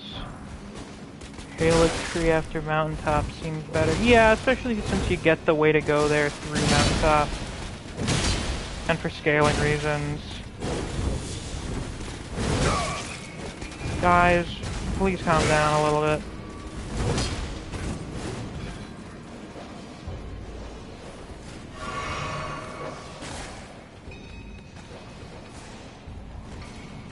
Okay, I didn't come through here. Hey man, good to see another one of you. It's been a minute. It's actually been quite a while since we've seen one of these.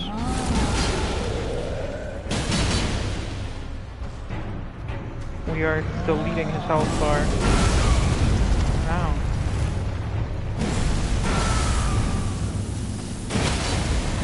Wow. Jesus Christ. I'm stuck. Suck no more. Great club. How great of a club is it?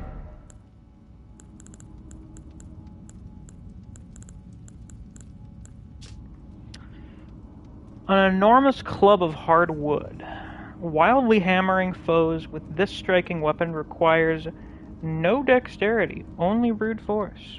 While it may seem sacrilegious, this weapon is said to be a withered branch of the Erd Tree, imbued with holy power. This weapon will never snap. Wow, that is certainly far more significance placed on the Great Club than ever. Usually it is literally just a big stick. Or a big hunk of rock.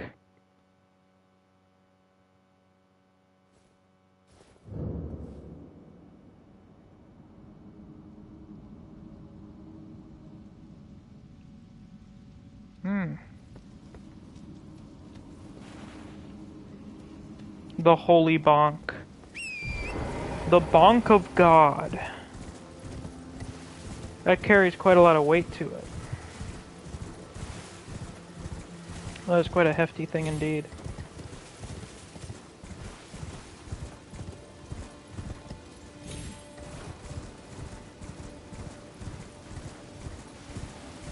What do we have here?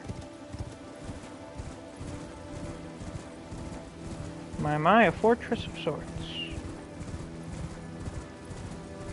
Oh, I forgot we had to do that windmill area up there. Well, we'll get to it in a minute.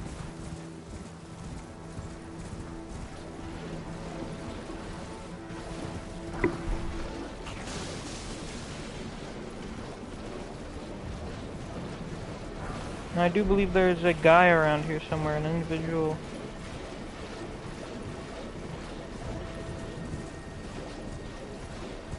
Can I locate this humanoid? Yeah, it's the Melania Simp Castle.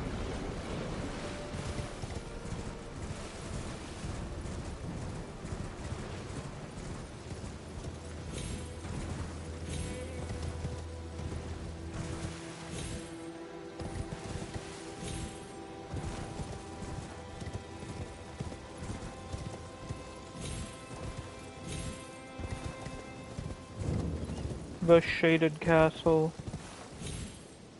It's a good name. Though you'd think the place would look a lot more evil. Why is it called that, though? Is it because it's in the shade of the cliffs? It's in its shadow?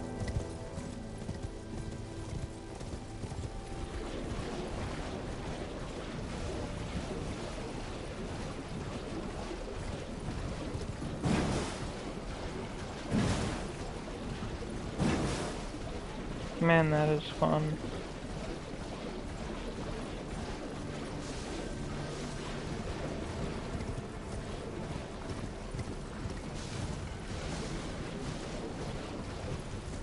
Seems like a poor decision to make a castle here. Yeah. I suppose it's a matter of when did the poison show up, before or after you built the castle. Yeah, castle on a swamp. Seems a bit unstable. Though I don't think the people around here are particularly stable either. Here are a lot of statues. We'll find some of these inside. Guess they were throwing them out or something. Hello. Never seen you here. Mostly because I've never been here.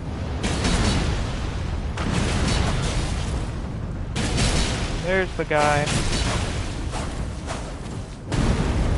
The man of my dreams. Ow. Malay Marias, Shaded Castle Castellan.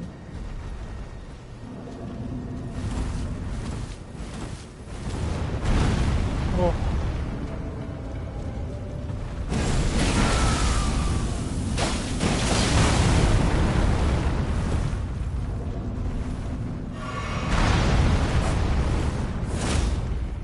Fuck off. You look cool though. So I can't fault you 100%. Handspur Rapier, Marias Mask, Marias Robe.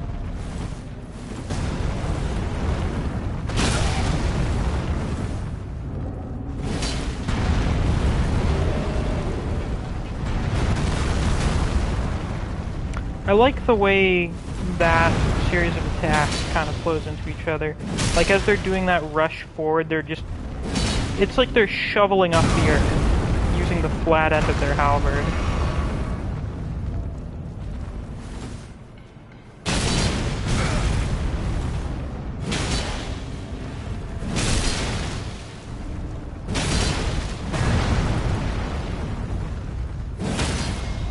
There we go.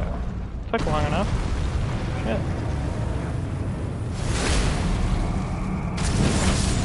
Ooh, 7,700 damage. Weird how there's two golems in Caelid who are supercharged blue, yeah. I wonder how that happens. I mean, we don't even know how the golems are made or who made them. Where is it? The Marius mask. Looks pretty cool. Mask in the image of a white-haired young noble, customarily worn by the head of House Marius, increases arcane. The Marius family has a dual history spanning generations, serving as both executioners and castellans of the Shaded Castle. This mask bears the likeness of the first of their line. I like it. I dig it. I like it a lot, actually. Robe with a black mantle across the shoulders, customarily worn by the head of House Marius. The sons of House Marius were all sickly born. Little wonder that Male Marius would be so beguiled by the beautiful and fierce goddess who was born into rot. So for him, she was like a cool role model or something. You were born sick as well, but you're like super fucking cool. That's awesome. That's amazing. You can certainly understand him.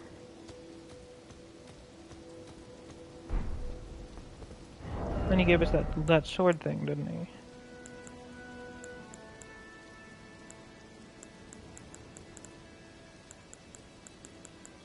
Looked like a rapier to me. Ant spur rapier. Spur of a giant ant, which has been fashioned into a rapier. Oh, that's cool. The fucking ants from down in Ainsel. The blade drips with scarlet rot. Scarlet Rot is an old legend, of which Male Marius of the Shaded Castle was a private believer. Indeed, he eventually found his own personal goddess. Well, it's an old legend that has also overtaken an entire region, so, yeah, presumably this was a little bit before then.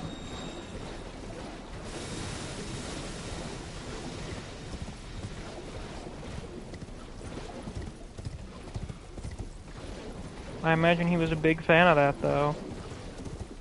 Male Marius takes the very controversial opinion, I'm happy Melania nuked Caelid.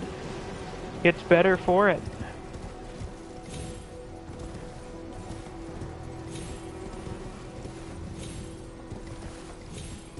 I could imagine him doing a TV interview over it and everything, because, you know, he's like a celebrity.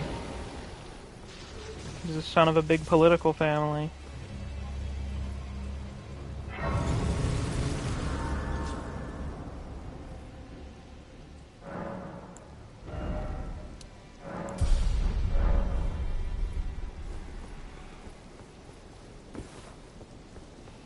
Got a lot of perfumers in here. A lot of rot and poison infested zombies.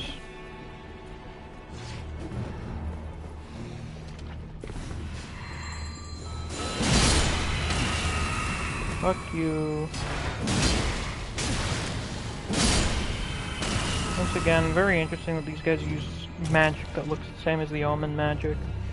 Male had a thing for the tall rot goddess. He didn't care about the super aids and war crimes of Caelid. I mean, if he worshipped the Scarlet Rot, wouldn't he be happy about an entire region getting infected with Scarlet Rot? Just kind of makes sense to me. Also, everyone was super simping for Melania before finding out she had super god fungus aids. Don't act like you weren't.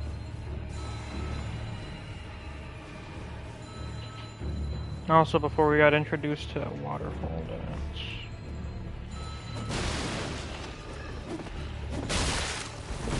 God have mercy.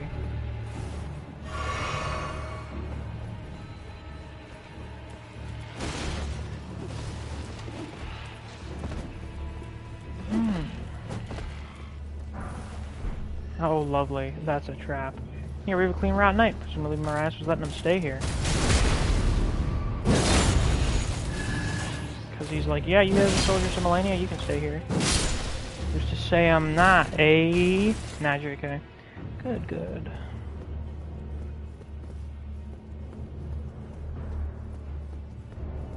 You should not go there. Valkyrie's prosthetic.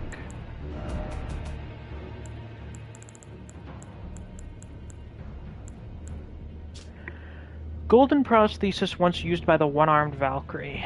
A masterwork of craftsmanship. With practice and skill, it can be used as proficiently as a real arm. When Male Marius, Lord of the Shaded Castle, embraced this prosthesis, he claimed to feel the presence of his personal goddess. We'll give this to Millicent after we're done here. Hello Gideon, how are you doing? Yeah, the all-knowing is present. So I think that was probably the arm Melania had prior to getting the Mikula upgrades, the unalloyed gold.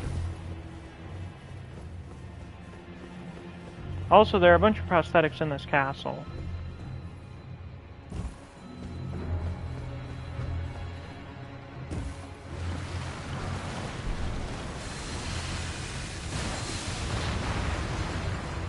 Hello, don't mind me. Ho ha ho ho, yeah.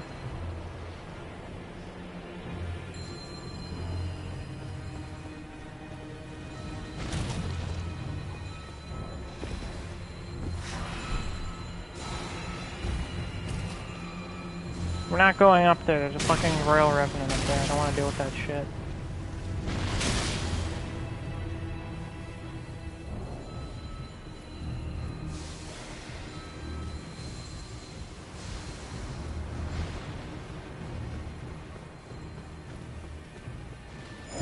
Hello, you guys are big perfumers.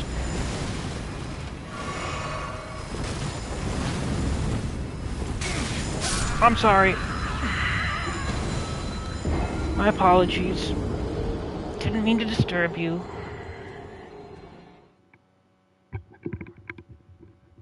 You gentlemen keep jerking each other off in peace. Alright? Okay.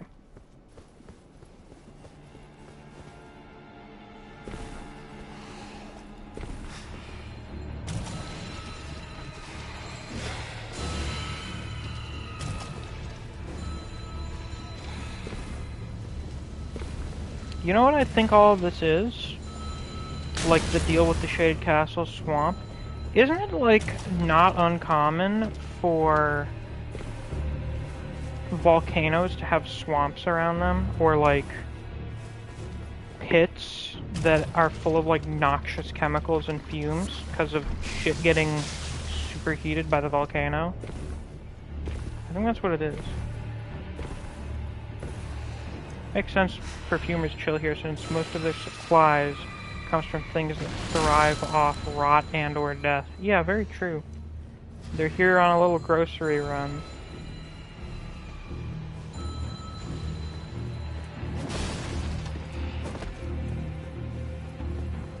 It's ominous.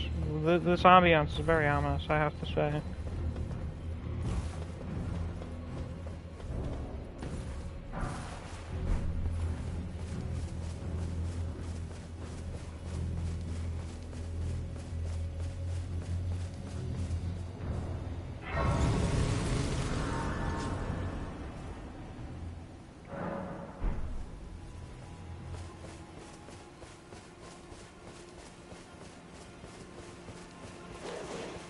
Not sure about swamps around volcanoes. Don't see a lot of swamps. Don't see a lot of swamps around.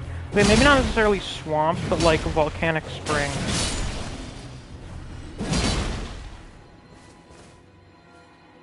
House Marias is ruined. Just deserts for falling for that severed harpy. No surprise that guilty cretin took the castle and our storied sword. Uh-oh, I wonder who that could be.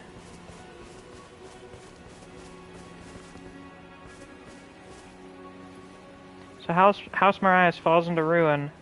Elmer is just kind of like, nice place. It's mine now.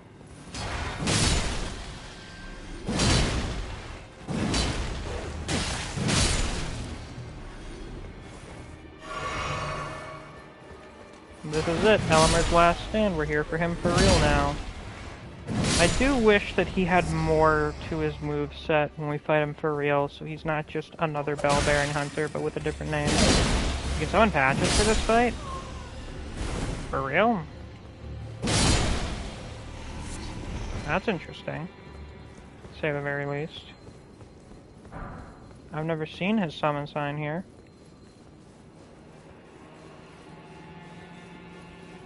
Interesting, very interesting.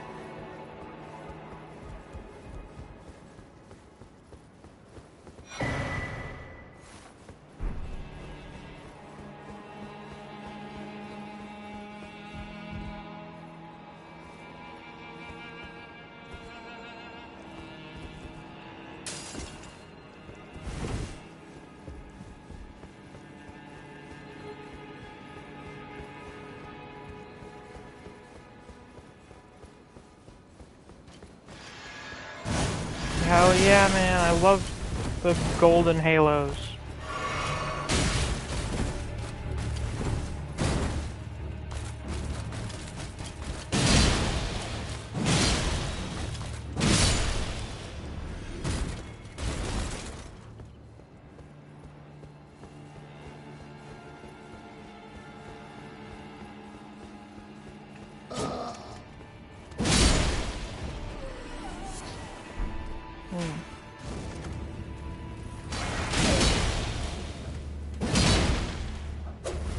Looks like we've still got some of the servants of the house here.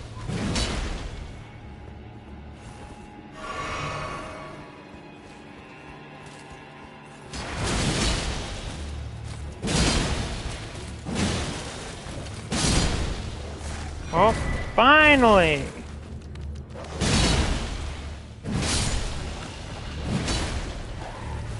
Do you have any idea how many Clean Route Knights I've killed, and that's the first time I've gotten their armor?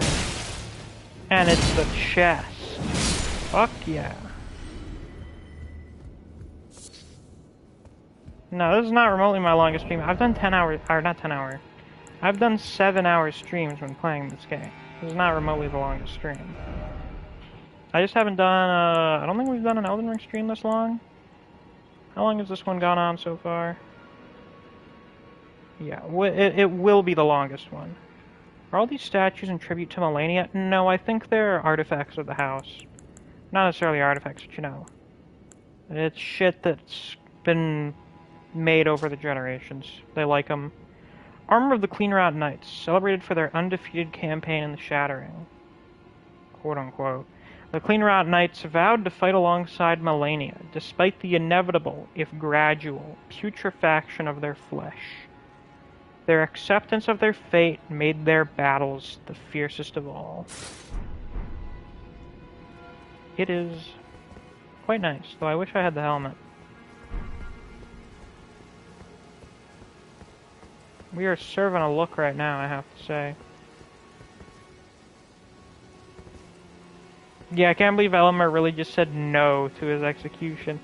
Elmer, we're putting you down. No.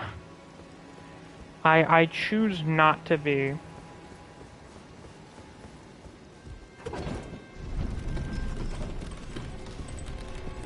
Notice how there's a little bits of things growing on this armor.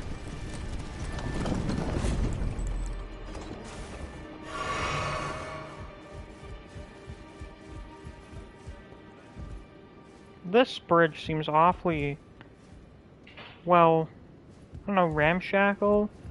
Cobbled together. You would think the tower connecting, or the bridge connecting two towers of the castle would be a little bit more built in, but this just seems to be added on. How strange. Hello, Elmer.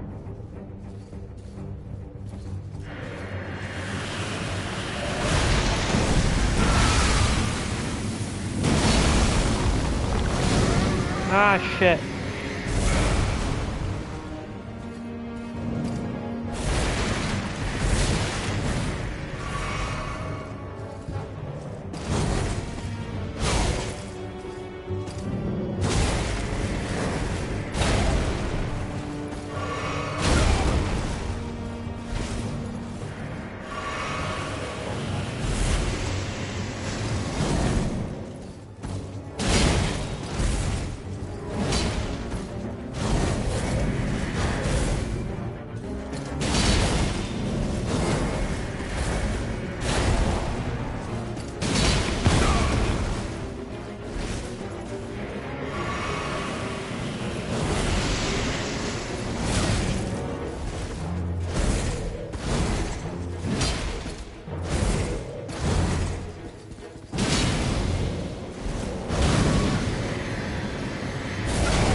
Alright, pardon my interruption. Oh. Dead. He's gonna kill me. I'm not getting this one. He's too good. Yeah, there you go. That was a wonderful song for me getting killed, Chill. Yeah, Elmer's using an executioner sword. Did you not notice that before?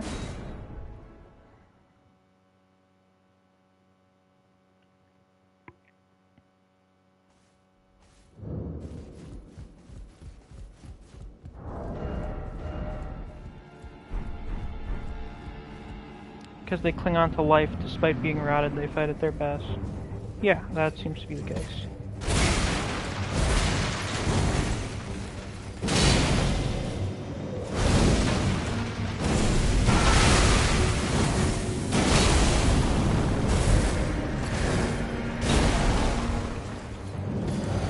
Alright, didn't mean to use that one, but it happens.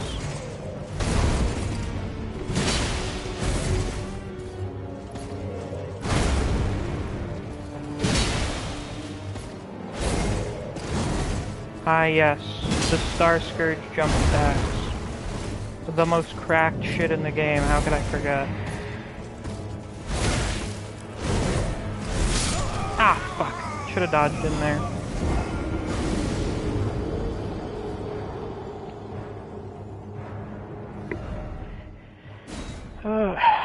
I think his Caelid variant is definitely tougher. The Caelid one is more powerful than he himself, which is stupid. That's ridiculous.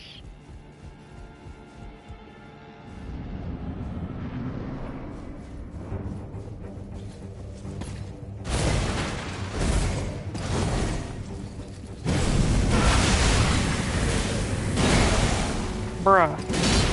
Fuck you.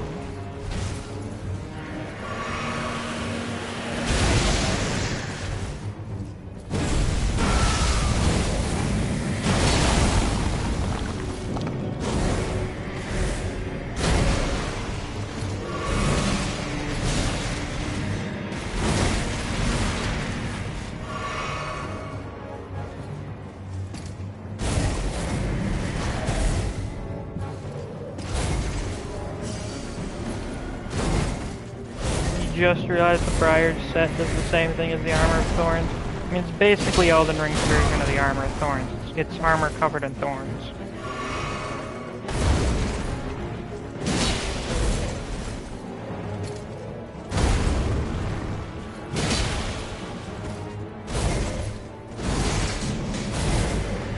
Elmer in the flesh. Yes, indeed. I'm glad it took us 10 parts to... Well, I suppose we got our first... Well, you know, we got the Banished Knight Helm Part 3. It's taken 7 parts to finally put on a new helmet. That I like. Almost more than the Banished Knight Helm. Yeah, still weaker than Caelid Elmer somehow.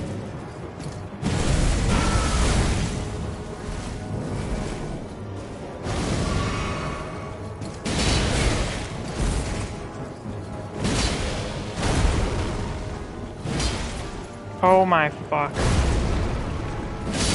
Bye-bye. Great enemy foe.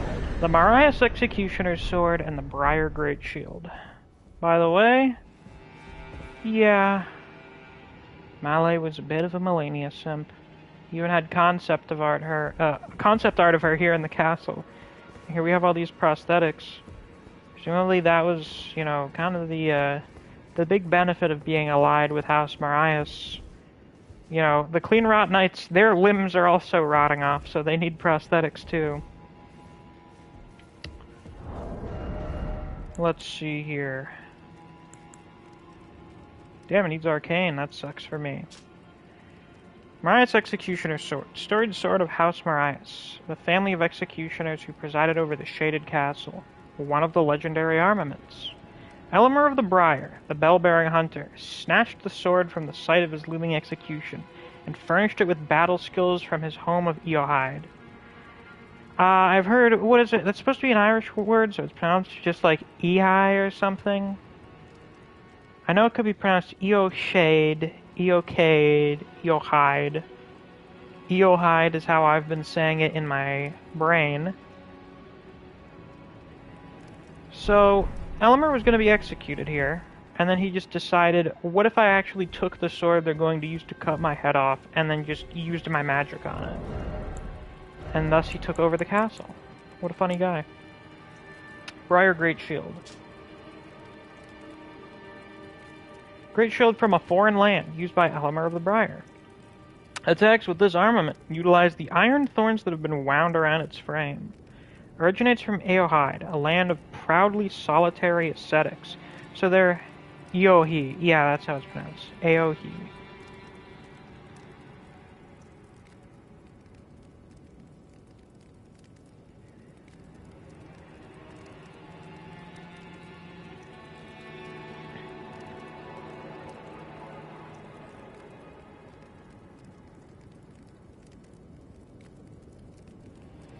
Aohi.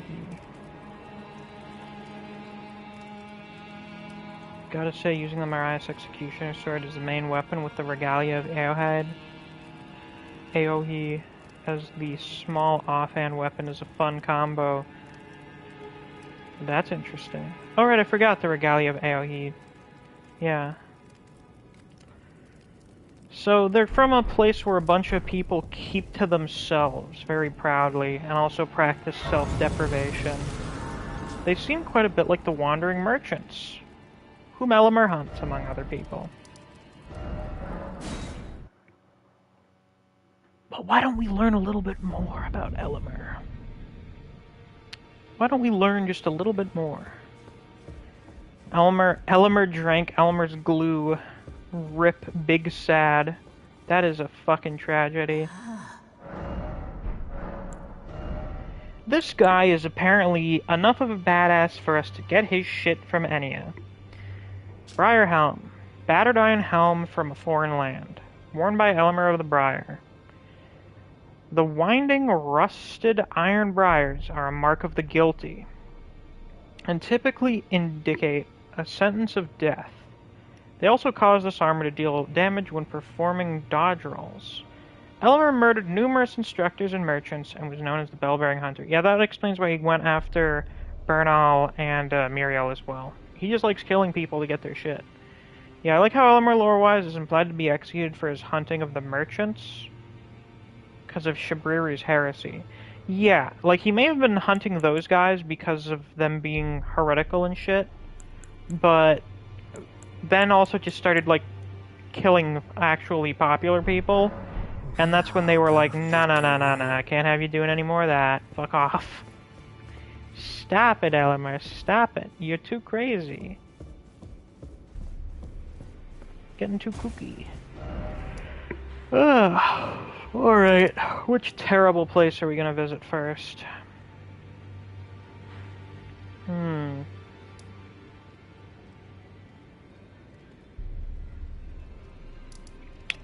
I'm thinking over here.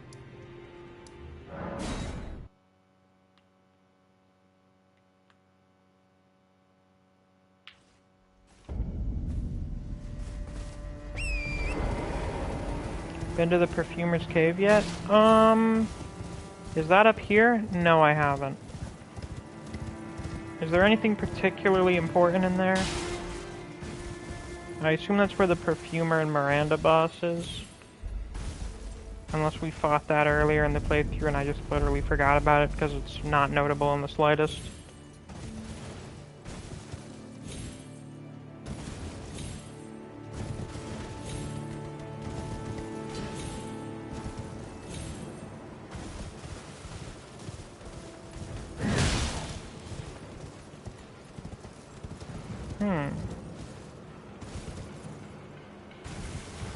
I believe it's the place you fight the Perfumer and Misbegotten. Oh, I mean, I did that at the start of the stream, so yeah, I did do that. Hello, are you okay, man? He seems to be having an episode. Fight that Tree Sentinel yet? No, I was saving that Tree Sentinel as like the grand finale of Altus. Because it's fucked. Because it's a fucked up thing. that ruined my life.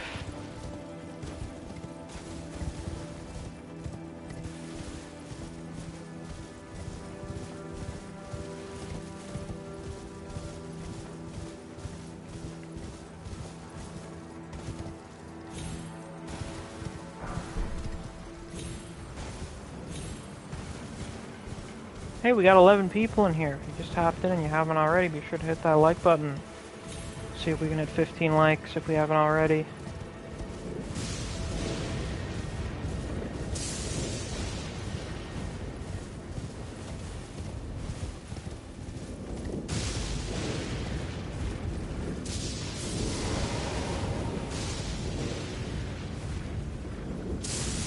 Fucked how easy it is. Go fuck yourself. Oh yeah, where is that falling star beast? I don't know where it is. Is it around here?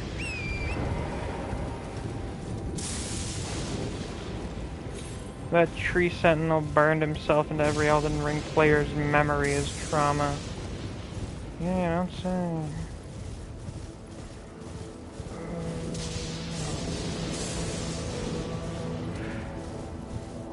That was a rough time to be alive.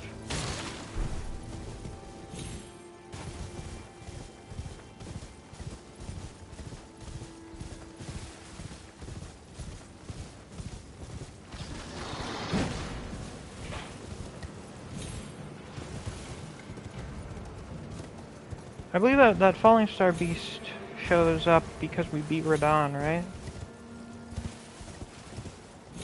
It's one of the consequences. Woohoo, yeah!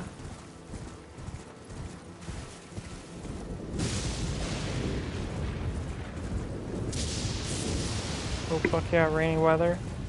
Hell yeah! I believe so, yes. I mean, that would make sense. Make all the sense in the world. God, this is golden. Holy shit, those leaves are gold. Stormcaller Church. I wonder where it gets that name from. Alright, could you gents... Yeah.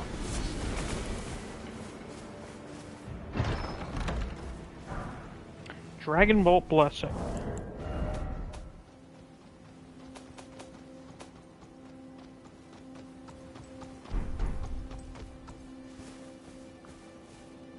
That's terrifying.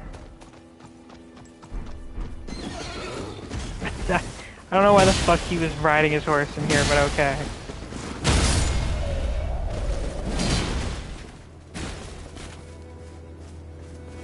Alright.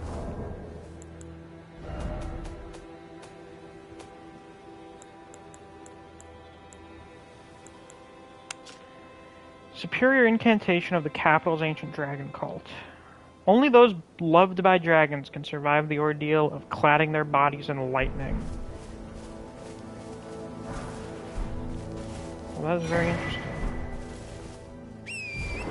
So the dragons were not like sort of impartial, godlike beings to the members of the cult. They were like, they actively were picking favorites and stuff. They liked their little human servants, their worshippers.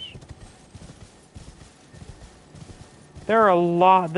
I think this is the most swords of any sword monument. Like, none have this many. The routing of the ancient dragons. Godwyn the Golden fought to the last, earning the friendship of the dread Fortisax. Thank you for interrupting me, you dick. Well, it would make sense as to why that's so significant. One, the war against the ancient dragons was maybe the most significant conflict prior to the Shattering. Like, maybe even more significant than the war with the Giants, because the war with the Giants was more an offensive war. The Giants attacked Lanedale. Grandsax breached the inner walls of the city. And the friendship between Godwyn and Fortisax brought about the Ancient Dragon Cult and like a fucking era of peace. So, yeah, of course, that would get, like, a shitload of recognition. This is probably where it happened. So, why don't we go kill Fortisax's cousin right around here somewhere? You know what? I think we'll save the hero graves for next time, so I'm not... I mean, we could probably do them. Probably.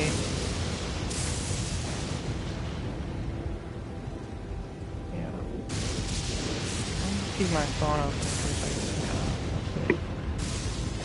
Fun Irish mythology time, because I'm really feeling it. The Irish afterlife is called Tir na Nog, also called the land of the Fae, and the place the gods, the Tuatha De Danann, ruled. Well, that's interesting. Lanciax, where the fuck are you? There you are, you silly goose.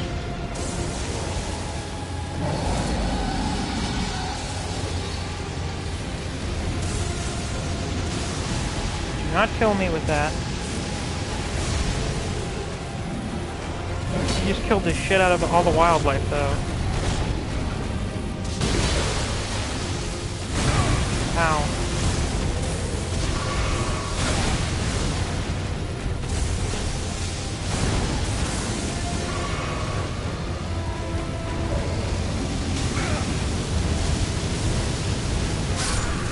Damn. Fire is strong.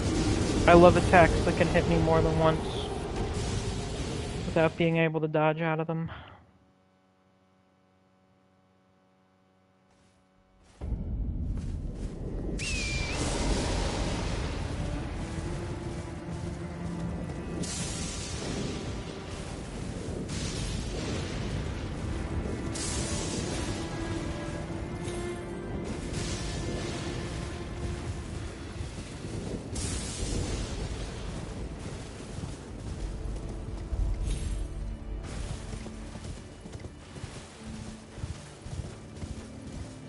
It's interesting that there's not a Stake of America there. It seems like there would be. That's strange. Very, very weird.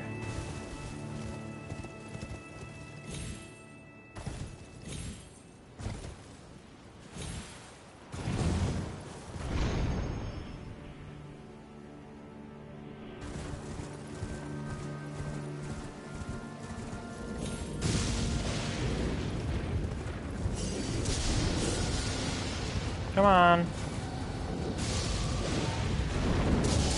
There you are.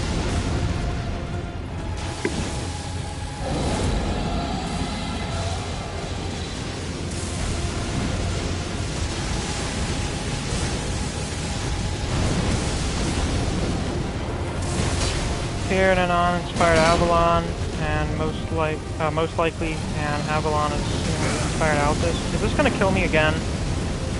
Yes. I do not like that. I've never had an issue with that before. Now that I am, I do not like it. Interesting that the ancient dragons have gold on their wings.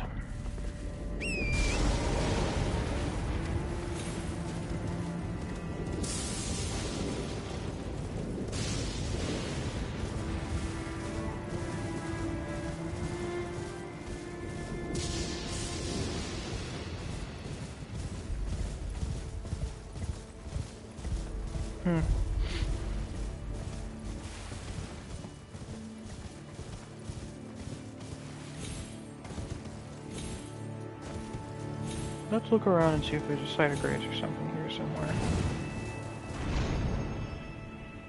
English is weird. Sometimes every time I hear of America, I always think, Stake of America. That's funny.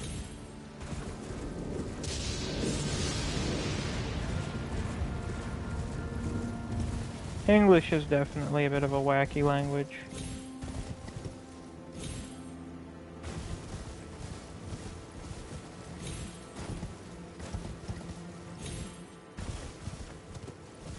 No sight of grace? Fuck you.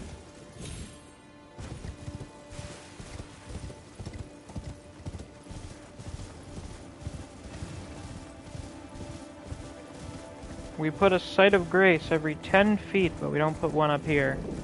Fantastic.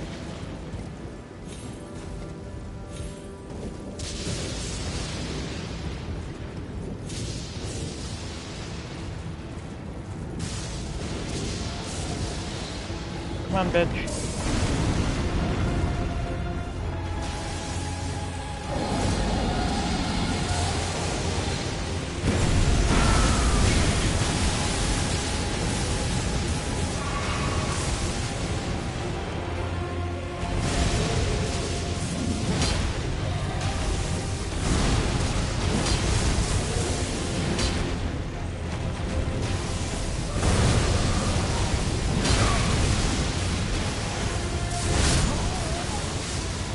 I think we'll deal with Lanciacs later so I don't get pissed off.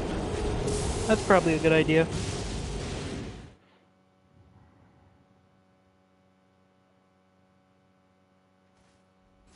That is probably a good idea.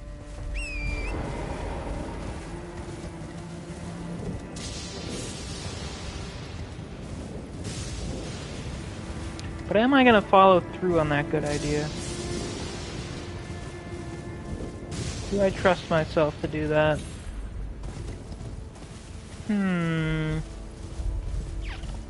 Tough to say. Tough to say.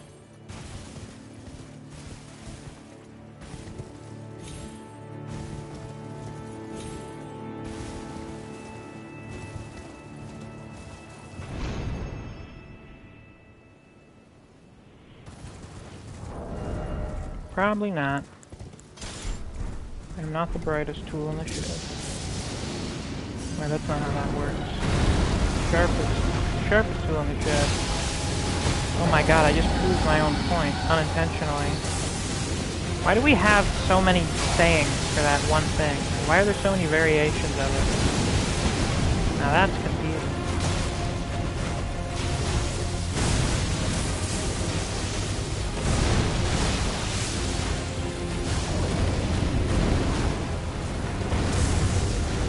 I'm the sharpest bulb in the shed. Thanks.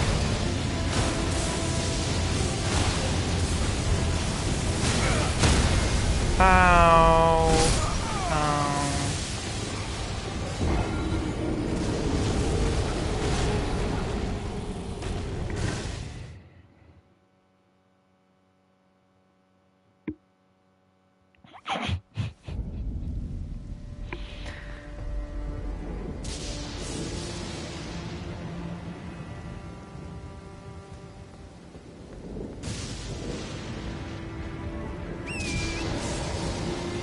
There's so many variations of stupid people, so we came up with a special saying for all of them. That's so nice. That's lovely. I'm really glad.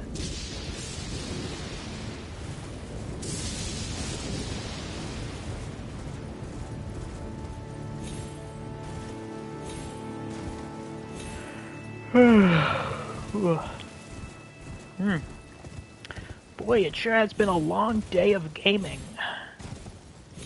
Oh boy, that really takes it out of you.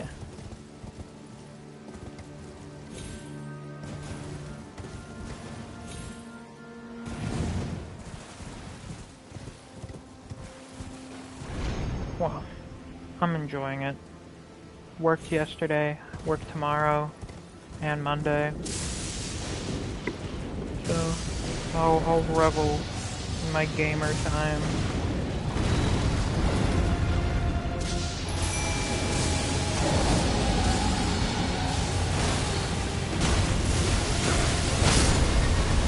Oh my fucking god, I'm gonna kill myself.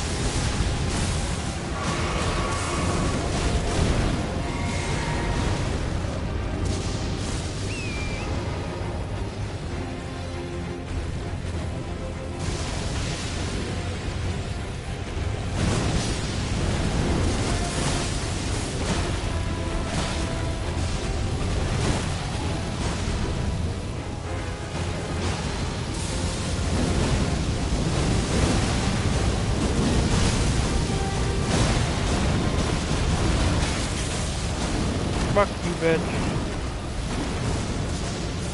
What do you call an old person in a carousel? Elden swing. Amazing. That is incredible. We're reaching new levels of dad humor. Quite impressive. That was a lot of damage. Holy fuck.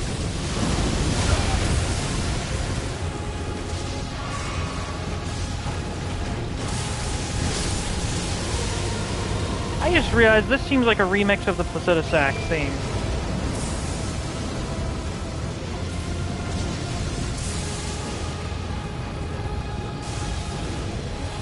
Or perhaps some sort of mix of Placenta Saxes and Cordyceps.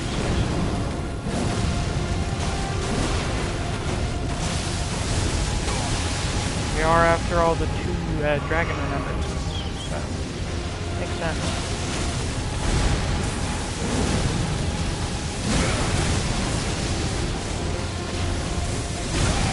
Please, God.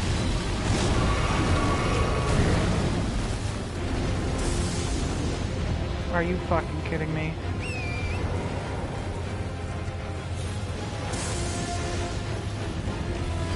Let me kill this bitch. My God.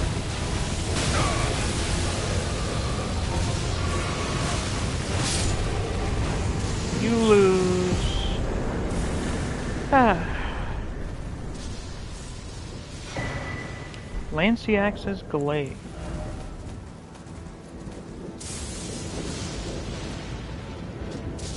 Incantation that channels the power of the ancient dragon Lanciax. Lanciax was the sister of... Oh, I thought she was the cousin for some reason. Sister of Fortisax. It is said that she took the form of a human to commune with the knights as a priestess of the ancient dragon cult. So, I guess that confirms that the dragons can shapeshift. That's cool, because I don't think we get any kind of indication of that ever, like any other point in the game. Certainly explains how they were able to found a fucking cult with people they had just been at war with.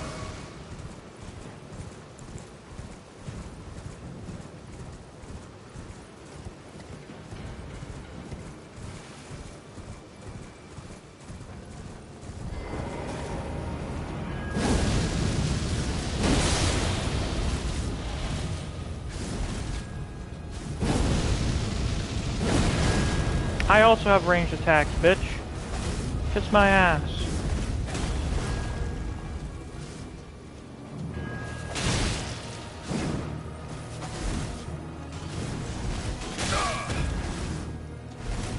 The woke knife assassin.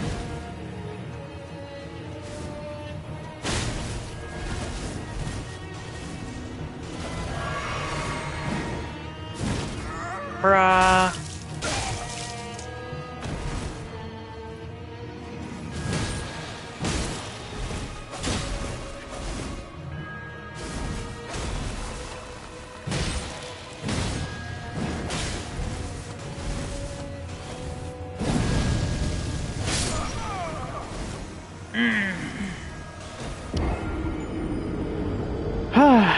It's a Twitter feed given life. My God, that is horrifying to think about. Okay, yeah, that's gonna take way too much time to do the hero grapes. So what we're gonna do is we're gonna kill that bitch. We're gonna kill her, right? But then we're just gonna go fight that falling star beast, and then we're just gonna go fight the draconic tree sentinel. And then we'll do the hero graves next time, and then do Lanedale. That is also probably going to be a long stream, because Lanedale is big. I don't know if it'll be as long as this stream, because, like, I don't know if there's as much stuff in Lanedale as there is in an entire region, but, you know, this is a bit of shit. A fairly large quantity of content.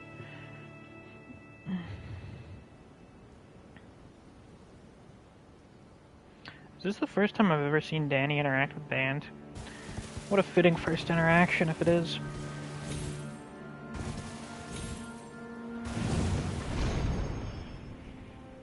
Expected of a giant city. It might be big. It might be. It's possible that it is. It's a distinct possibility, even. Pretty decent chance. I wouldn't put it past him.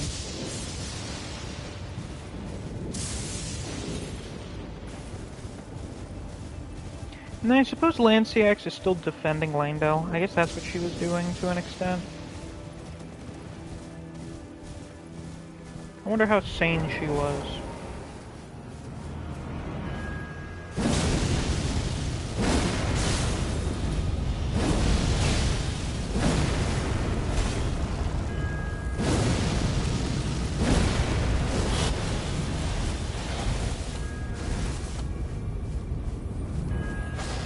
Where are my runes?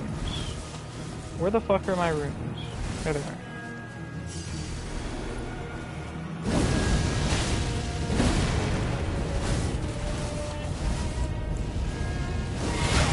Ouch.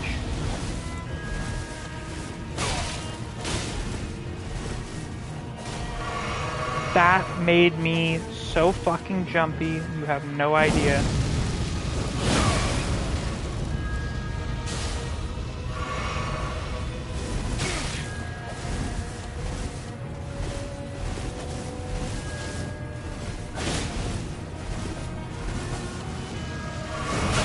Bruh.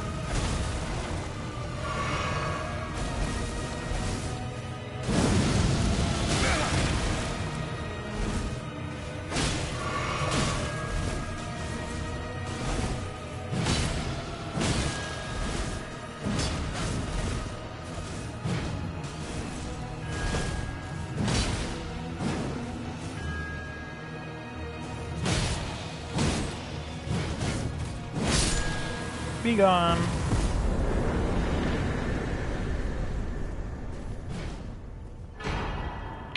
Ah, the black knife. Forgot this is where we got that.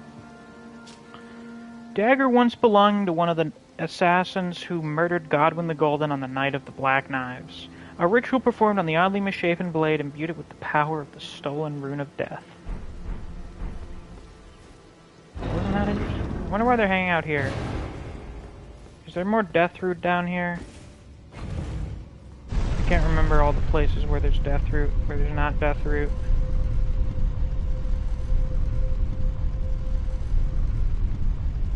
Definitely see how Godwin fell to a horde of those angry British shankers. I certainly can. The Sainted Hero's Grave. What a powerful name.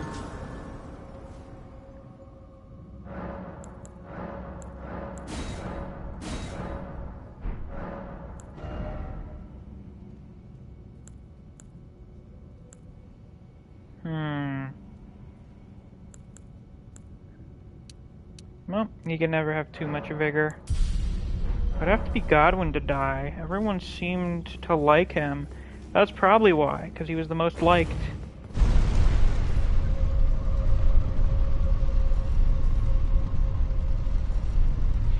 Because he was the golden child. Godwin the Golden.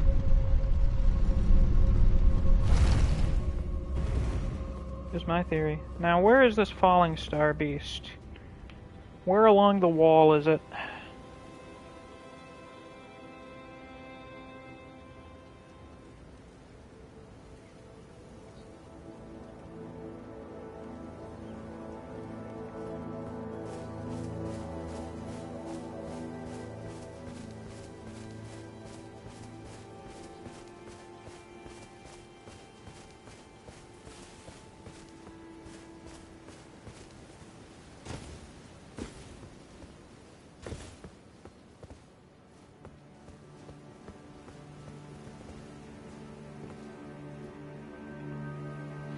Well, guess I'll have to look for it.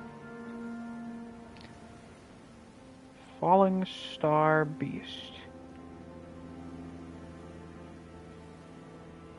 Altus Plateau.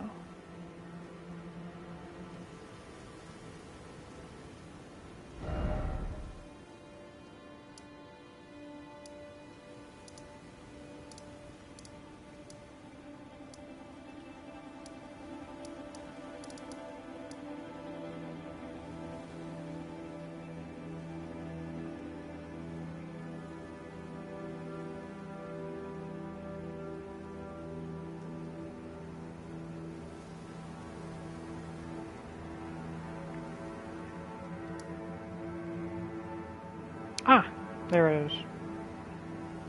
There it is.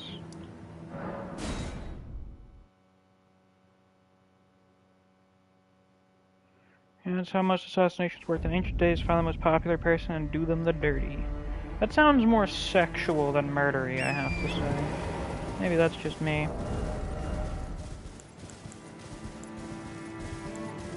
One thing is fun. Golly, we're just gonna take a piece of the architecture and use that as a weapon. Why not? Why the fuck not? You know?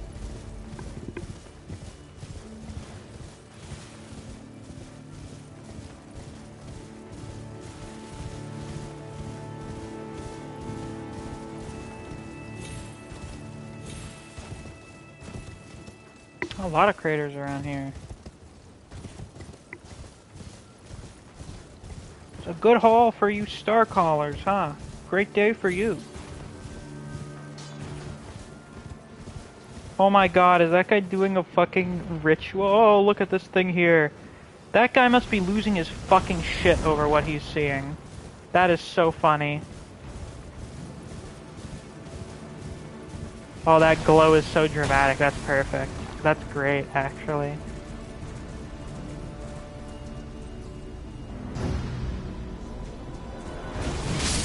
Oh, where is it? There it is.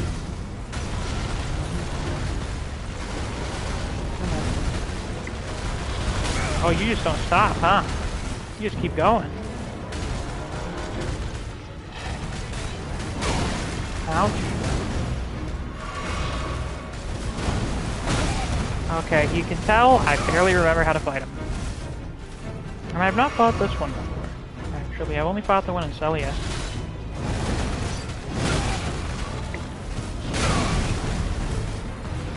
And once again, I still think dual-wielded weapons work like they do in Dark Souls.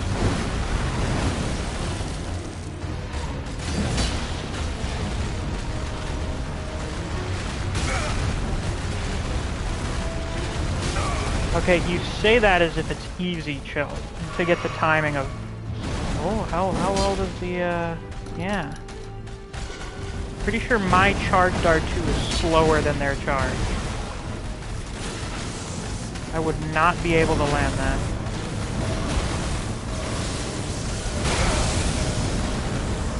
Now that tracks quite a bit, doesn't it?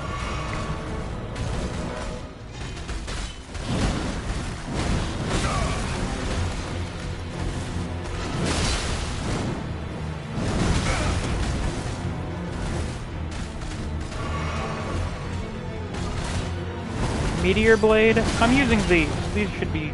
The Meteor Blade would probably work better for that, yeah. For getting the charge.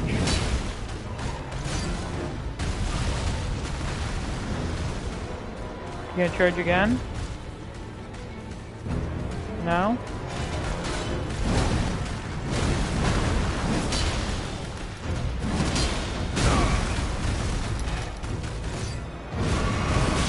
Ouch.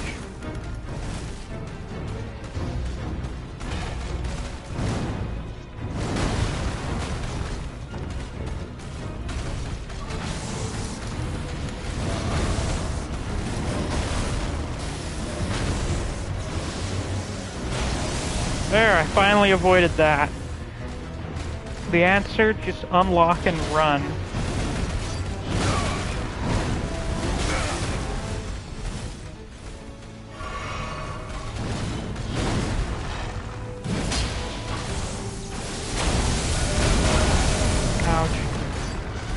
Should have run away there.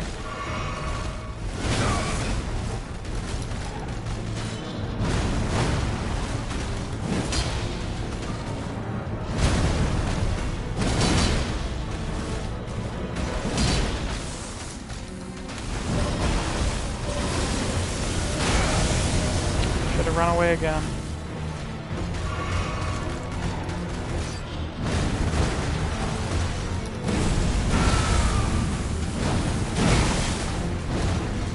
World's getting interrupted.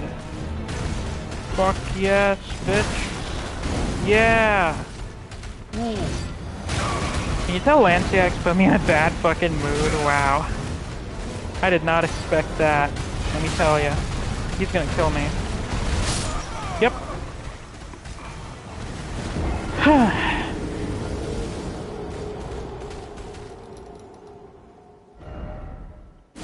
Fortunately, there's actually a fucking Steak America here.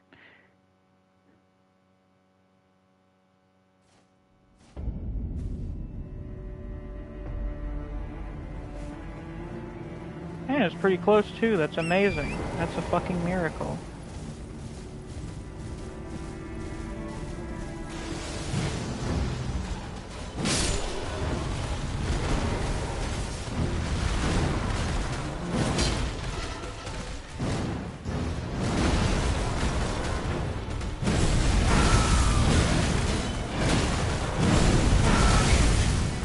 Yep, just not gonna let me do that. Gotcha.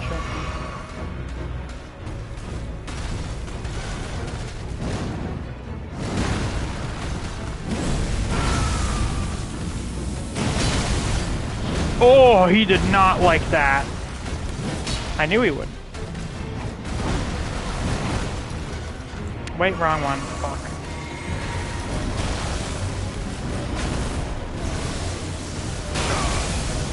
I genuinely don't think you can dodge out of that in time.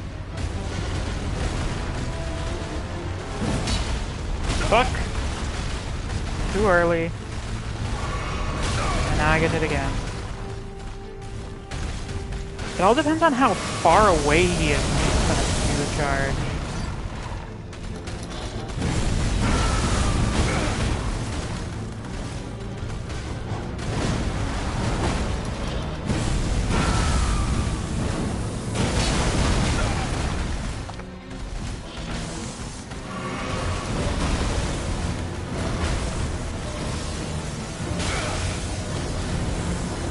Well, I was slightly more successful, I guess. No, slow. I can't get it in time.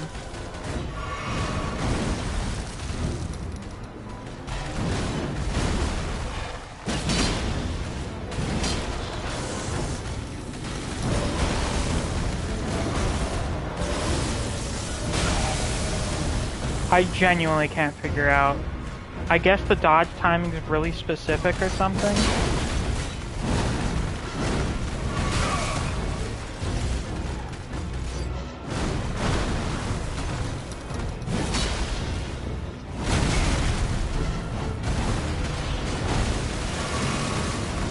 Yeah, you tear down those fucking trees. Yeah, get him out of here. Kill those random fuckers. Yeah, you tell him.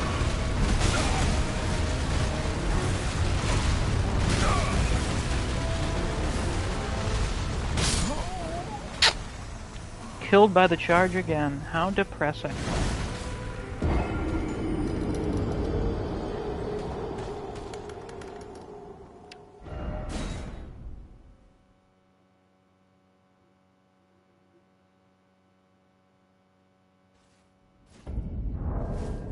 I mean, like, I guess I could use the meteorite blade, but it's not upgraded as much as these.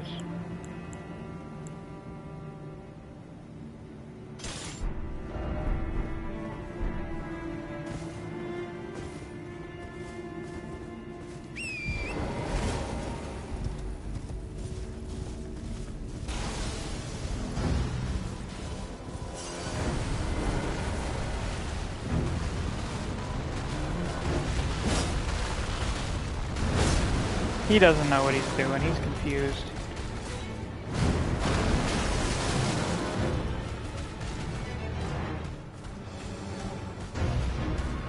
Come on, buddy. You can do it.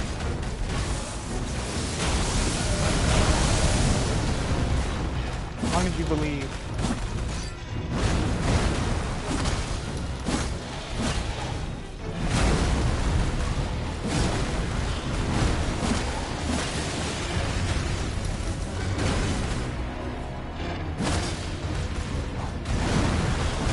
I think this may be another case of just colossal swords are not ideal in this game.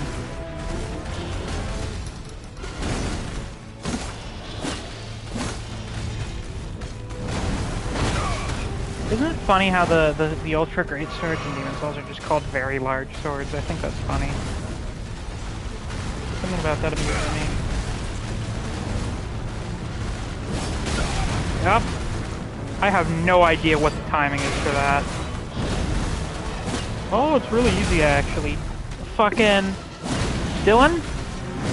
That is like the definition of easier said than done.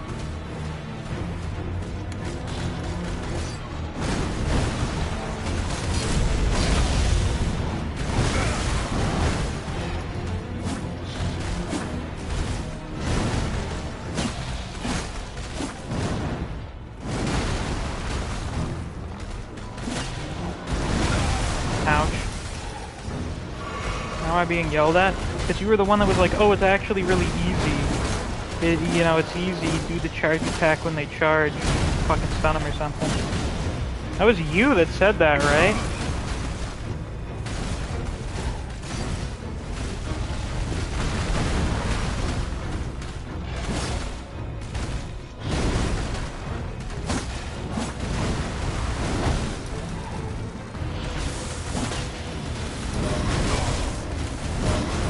That was chilled? I can't fucking remember what's going on anymore. Hey, I finally dodged out of that. Chilled. Easier said than done. Listen. I've been doing this shit for like 5 hours now. Do you really think I'm processing any information?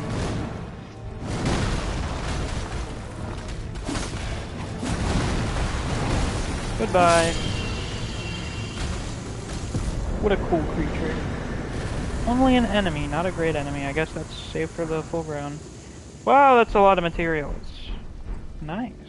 And you're just standing there. Are you not upset? Kinda surprised that you're not more upset. Well, now that that bitch is dealt with, time for the biggest bitch. Biggest bitches himself.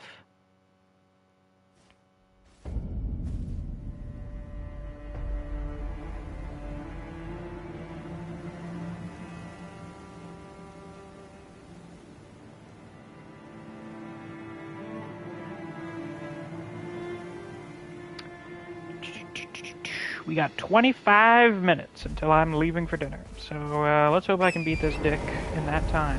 That did not sound right.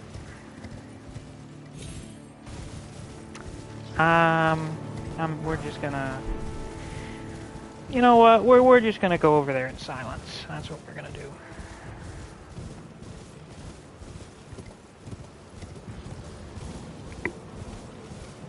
Beat this. Yeah, you do that.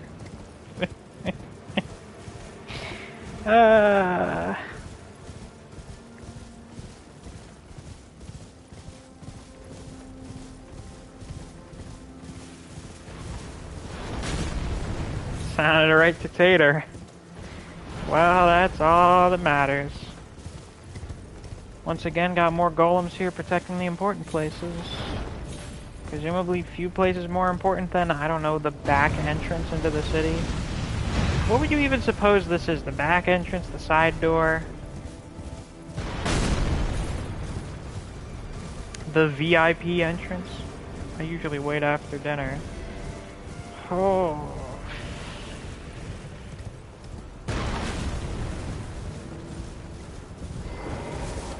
Let's summon a buddy, shall we? Yeah, side door, I suppose.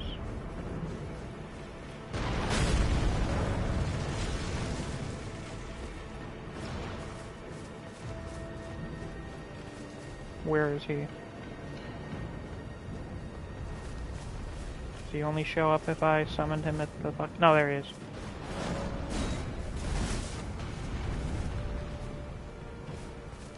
Boy, would have been good if I noticed him here during my first playthrough if he shows up if you don't go through the tunnel. Come on, Tragoth. Let's beat this guy's bitch ass. The Draconic Tree Sentinel. One of the banes of my existence.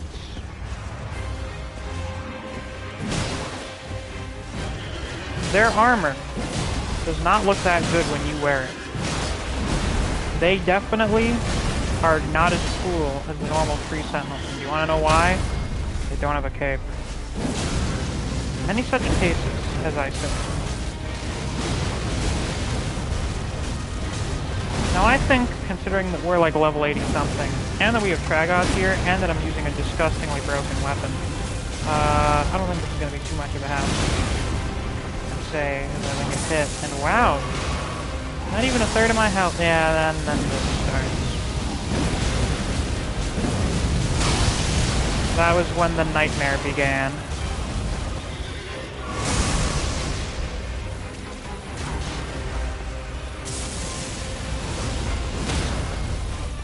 Holy fuck, Tragoth, you're so good. Said the Draconic Tree Sentinel's worse. inspired by the power of the ancient dragons. They took the dragon community to become as strong as them. That would explain a lot.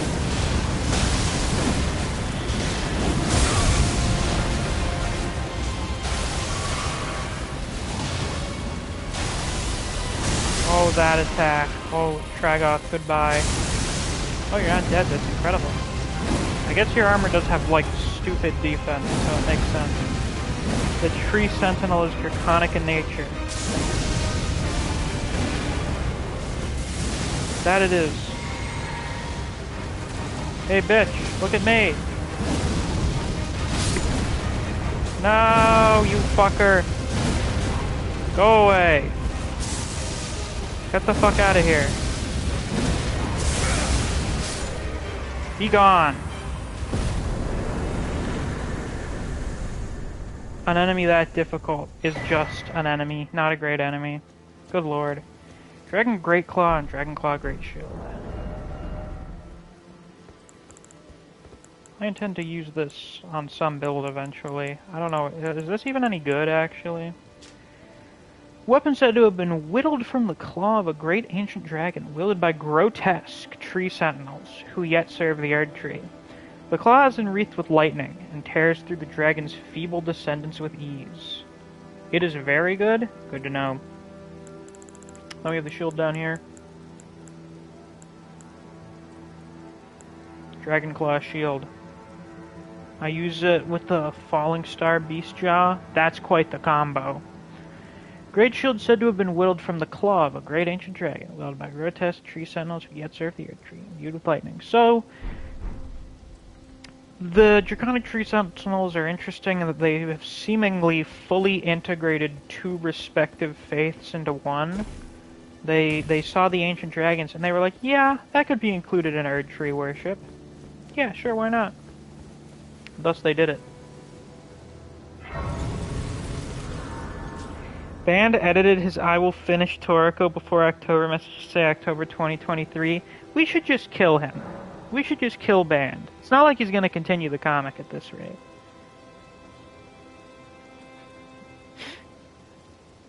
Like, Jesus Christ.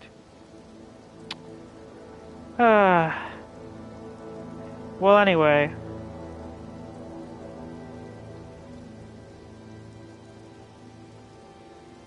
That's going to be all for today's stream.